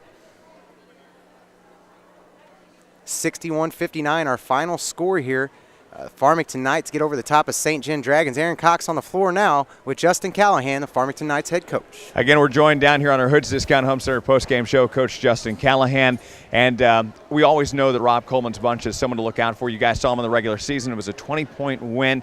But just tell me a coaching aspect. What did you see here tonight from both teams? Well, when we went down there, actually we beat them 30 down there. I felt very good when we went down there and did that, because I knew that there's a very good basketball team. He's got 4 kids that average double figures. When you go down that line with Grimminger and Bueller, those are 2 good basketball players. Billings is an outstanding three-point shooter. Schmelsley and Meyer inside, and then kids coming off the bench. Micklin, that's a good basketball team. And when we went down there and beat them 30, like, oh, yes, hey, we're starting to gel here. I expected when we went down there what we got tonight. And they came ready to play. You know, we played very well down there, and they didn't play so well. I knew this time it would be, we probably wouldn't play quite as well, and they would play better. And got more of kind of what I expected. All the, you know, I look up there, you know, there's things that we do or did that, I'd like to think that if we can make some corrections, you know, it's more maybe 10 to 15 than 2 and a last-second shot, you know, for them to win. But, you know, Coach Coleman last time played a lot more zone. He went a lot of man on us. Actually, I don't know, you know, 61 points isn't bad. The problem we ran into is just stopping them. Grimminger hitting the threes, but then when we take that away, they just drive on us. They're big kids, Meyer and Schmelsley inside. They're very athletic. They're not real big and strong, but they take it to the basket. So just created matchup problems for us. So just, they're a good team. We survived, so we'll take it. Would you say that there was more mistakes than you probably anticipated wanting to see this late, or was there more turnovers than you wanted to see in this ball game? Well, you go back to the very beginning of the game. The first 4 trips, we had 3 turnovers. So, yes. To answer your question, yes. Well, we can't come out and play like that. 3 turnovers. Now, it's different if it was because they were doing something to us. It wasn't. We just simply tried to force a pass that wasn't there. Another one, I think, had a walk. Just stuff that we can't be doing right now. And, of course, now you have to think about a Central team that you've seen a lot in the regular season. And, you know, Central, and I think that everybody is looking much differently in the MAAA conference than what I think anybody really anticipated. Had some upsets in this conference tournament already, had some very close matchups. And I think that, you know, if you were to anticipate this or to look at the seed meeting and say that this is the way these teams were going to match up, I think that everybody would have called you a little bit crazy, because I've seen some great ball here in the last 2 days. Oh, absolutely. Actually, I think at the seed meeting, the talk was there were several teams. You know, there's parity. I heard Coach Hale from Potosi talk about there's really no great teams. We got some good teams, and I think that's exactly right. You know, I think we're pretty good. Central's very good. Potosi's very good, but now, you know, St. John right there. North County obviously has shown that they've improved. You know, beating Potosi last night. Caledonia, West County. You know, I mean not Caledonia, Arcadia Valley. West County down to the wire last night, 2-point ball game. So, you know, but when I look at some of those games, I think, you know what, I just told the kid it's about survival. We didn't play great, but we survived. You know, Potosi's not playing Friday night. You know, of course, West County, AV, that was, you know, it was 4-5. Valley of St. John came out here. Central. I don't know, a minute and a half left or so in the first half. Valley had the lead and just a couple quick turnovers. Otherwise, who knows how that turns out in the second half. If they maybe handle that right there, that last little spurt before the first half, who knows? So we're just happy to survive.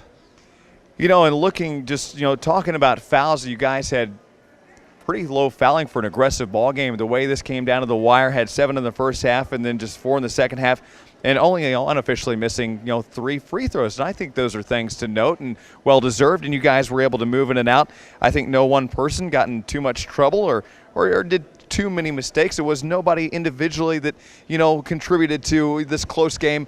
It was really everybody just working at that same speed. St. John did a great job, and Rob Coleman's bunch, again, credit where it's due, but this has been a great tournament, and now the focus and the mind goes on Park Hills Central, the 2 seed, and that's going to be the next contest in the semifinals. Before you can try to look ahead to any kind of championship, you got to take it one step at a time. Oh, absolutely.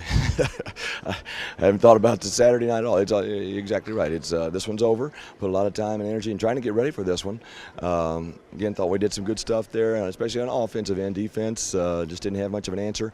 But now it's time to be one Central Rebels. So now we're back to, we can go down the list there. Jake Bridges, Connor Proffer, Wagner, Bess, Strange, Mannion. Goes on and on. It goes on. I know I won't list them all, but we could. The rest of them are every kid over there he's got on that bench can play basketball. So we'll have our work cut out for us. Should be a good one. With Arcadia Valley playing North County, that'll be a good one to watch. And then us in Central should be a fun night, hopefully. What are you going to do? You got 2 off days before you get back on the court on Friday. This late in the season, you do work very hard. What kind of things, do you take opportunities, and are you going to look at the game at all and say, here's what we need to do? What's plans here? Yeah, we always watch the game film, try to break it down and see what we could have done better, and try to practice those things in practice, obviously. And then we'll start going back and watching our video from the Central game. Find both of them and see, some things that we did there, and kind of review and see if we can make some adjustments. Watching them tonight, Coach Harlow. It's pretty much what you see is what you get. He's nothing fancy. Here's what we do, but we're really good at it. We got a lot of skill, and play very smart. So, we'll just have to try to come up with a plan to be ready for them. You have a lot of insight. You watched a lot of basketball. You've been involved in it a long time. So just what are your thoughts knowing North County beat out Potosi and the way that Arcadia Valley skimmed by West County last night? You see North County and Arcadia Valley match up in the first semifinal on Friday. Give me just kind of some inside thoughts about those 2 teams and where they head into this tournament as well. Well, Arcadia Valley, I've said at the very beginning of the year, I think they're going to be a handful. Again, I can go down the list. Clayton Jones. Awesome guard out front. Austin Day, one of the most talented kids in the whole conference. We got big kids inside. Ernest Boy is very good. So they'll be solid. Coach does a great job with them. And then North County, Coach Palmer, his first year, you can see getting better and better and better. You got young kids playing, with the Johnson kid and the Sprinkle kid. Freshmen getting a lot of minutes, but here we are now, February. Not freshmen anymore. Or they are freshmen, but now they've got a play game experience, so they know how to play. And obviously Sprinkle, anybody who's been watching the game knows that he's one of the best shooters around.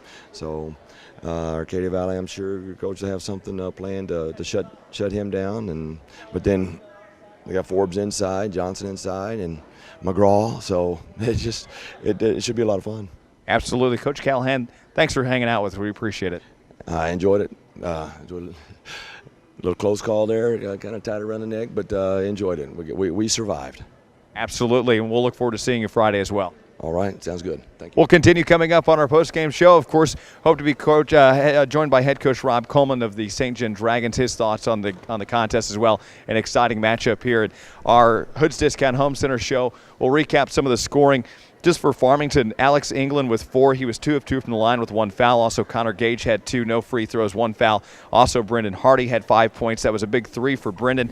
No free throws and no fouls. Also in scoring was Mike Pinkley. He had 5, 3 of 3 from the line, 1 foul. Gunnar LeBron had 7 points in the ballgame, was 1 of 1 from the line. Also had 1 personal foul, while Grant Waddell, the junior, had 7 points in the ballgame, was 1 of 3 from the line with 1 personal foul in the ballgame. Other scoring goes to John Bader. He had 8, no free throws, 2 fouls. Jordan Ankrum had 23 points in the ballgame, was 3 of 4 from the line, and had just 3 personal fouls. Farmington is a ball club only missing 3 free throws the entire game. Something to be very proud of. For St. Genevieve, they will fall now overall to 14-8 and will fall to 2-4 in the conference. St. Genevieve had scoring from Drew Schmelsley, the senior, had 4 points, no free throws, and 4 fouls, Clayton Mueller had 10 points, was 4 of 5 from the line with 4 personal fouls. Tate Meyer had 10, 2 of 2 from the line, 2 fouls. Gabe Grimminger came up big on the 3, had, 6 threes, came up with 21 total points, no free throws, 2 fouls. Nathan Micklin had 5 points, 2 of 2 from the line with 2 personal fouls, while Tyler Billings had 4 points in the ballgame, no free throws, 1 foul. Morgan Shank had 7 points in the ballgame, was 5 of 6 from the line, 1 personal foul. And let's see here, as a ball club, St. Genevieve missed just 2 free throws as well, so it didn't come down to free throws at all. St. Gen had 5 team fouls in the first half, 11 in the second half. Farmington had 7 team fouls in the first half and 4 in the second half. And at the end of one, it was Farmington over St. Gen 15-13 at the half. It was Farmington leading St. Gen 31-27. Farmington outscored St. Gen in the second quarter 16 points to 14. At the end of 3, it was a 2-point ball game. Farmington was up 45-43. St. Gen actually outscored Farmington in the third quarter 16 points to 14 points. And again, your final, Farmington 61 and St. Genevieve 59, as we get ready to conclude our second night of broadcast, our final quarterfinal game here from the MAAA Conference Basketball Tournament. And what a heck of a showing here, as we are, of course, going to talk about the different scoring that occurred all night long. And Sam, your thoughts on the Dale Mosier Auto Body Player of the Game? I would have to say that I'm probably going to lean towards Gabe Grimminger, even though he did not win. I mean, his team did not win. Gabe Grimminger as a freshman, we saw him first time was at the Christmas tournament, and the Christmas tournament he got a player of the game there, shot the lights out tonight. I'm going to have to give it to him also, even though his team didn't win. Shot 5 3-pointers to start his night off, 15 points total, all coming from 3-pointers for Gabe Grimminger, and he really held the St. Gen Dragons in there for a long time. Field general, court general, Gabe Grimminger, absolutely my vote for the player of the game. I want to talk about the bracket and where everybody stands. We've got non-broadcast games tomorrow, but there is some basketball going on. We'll talk about that here in just a second. Of course, we started yesterday afternoon in the girls' bracket, Central over West County, 72-26. Central advances to the semifinals. It was Fredericktown over Farmington, 45-34. That'll match up Central and Fredericktown on Thursday at 7 o'clock in our first girls semifinal. That's when we resume our coverage of the MAAA Conference Tournament. Then last night we saw boys quarterfinal action. Potosi got over North County 73-50. That advanced North County into the semifinals on Friday at 7 o'clock. They'll take on Arcadia Valley, who beat out West County 57-55. Again, that'll be our first boys semifinal game on Friday at 7 p.m. Then we continued this evening in the girls quarterfinals, where Arcadia Valley got over St. Genevieve 55-50. AV advances to the girls' semifinal game number 2 on Thursday at 8:30. They'll now take on the North County Lady Raiders, who beat out Potosi tonight 63-42 in our second broadcast game. And then we continued on from there. It was Park Hill Central tonight over Valley Catholic 73-54. That advances Central to the second semifinal in the boys' bracket Friday at 8:30 here at Mineral Area College. Farmington beats out St. Genevieve 61-59. That'll put Farmington and Central in the semifinals Friday at 8:30 here at Mineral Area College. In non-broadcast coverage tomorrow, it's going to be a couple of matchups going on. There will be a couple of boys consolation games going on and girls consolations going on. Games tomorrow will feature consolation girls games between Bismarck and Farmington at 4, Valley of Caledonia and Kingston at 5:30. It'll be Fredericktown and Kingston. Is that right? Yeah, Fredericktown and Kingston there in the 7 o'clock game tomorrow night, and the 8:30 game will be Bismarck and Valley of Caledonia in the boys consolation bracket. All kinds of action going on in the MAAA Conference Tournament. And, of course, we'll continue our coverage in the girls' semifinals coming up at Thursday in the evening at 7 o'clock when we'll resume here at Mineral Area College. Central and Fredericktown will be our first broadcast game. To our broadcast crew, we want to say thank you. Our camera crew tonight includes Matt Dawkins and Spencer Hovis. Our producer tonight is Dustin Kopp. And back in master control at our Farmington control room is Brad Dawkins. Thank you to him. For Sam Lawson. It's been a while, hasn't it? No. Haven't talked to you in a while. No, nonetheless, great action, great coverage here tonight, and we'll continue coming up on Thursday. For everybody involved, for fans and friends of high school athletes, for the parents and coaches and people here at Mineral Area College, we want to thank you for everything that you do for the broadcast media and for being involved in high school sports. And we say so long, good night, and God bless from Mineral Area College in Park Hills. When it comes to preschool, parents look for many things before entering their child. Happy Times Daycare LLC at 212 5th Street in Leadwood offers everything a parent could want in a preschool and then some. Happy Times Daycare LLC is expecting kids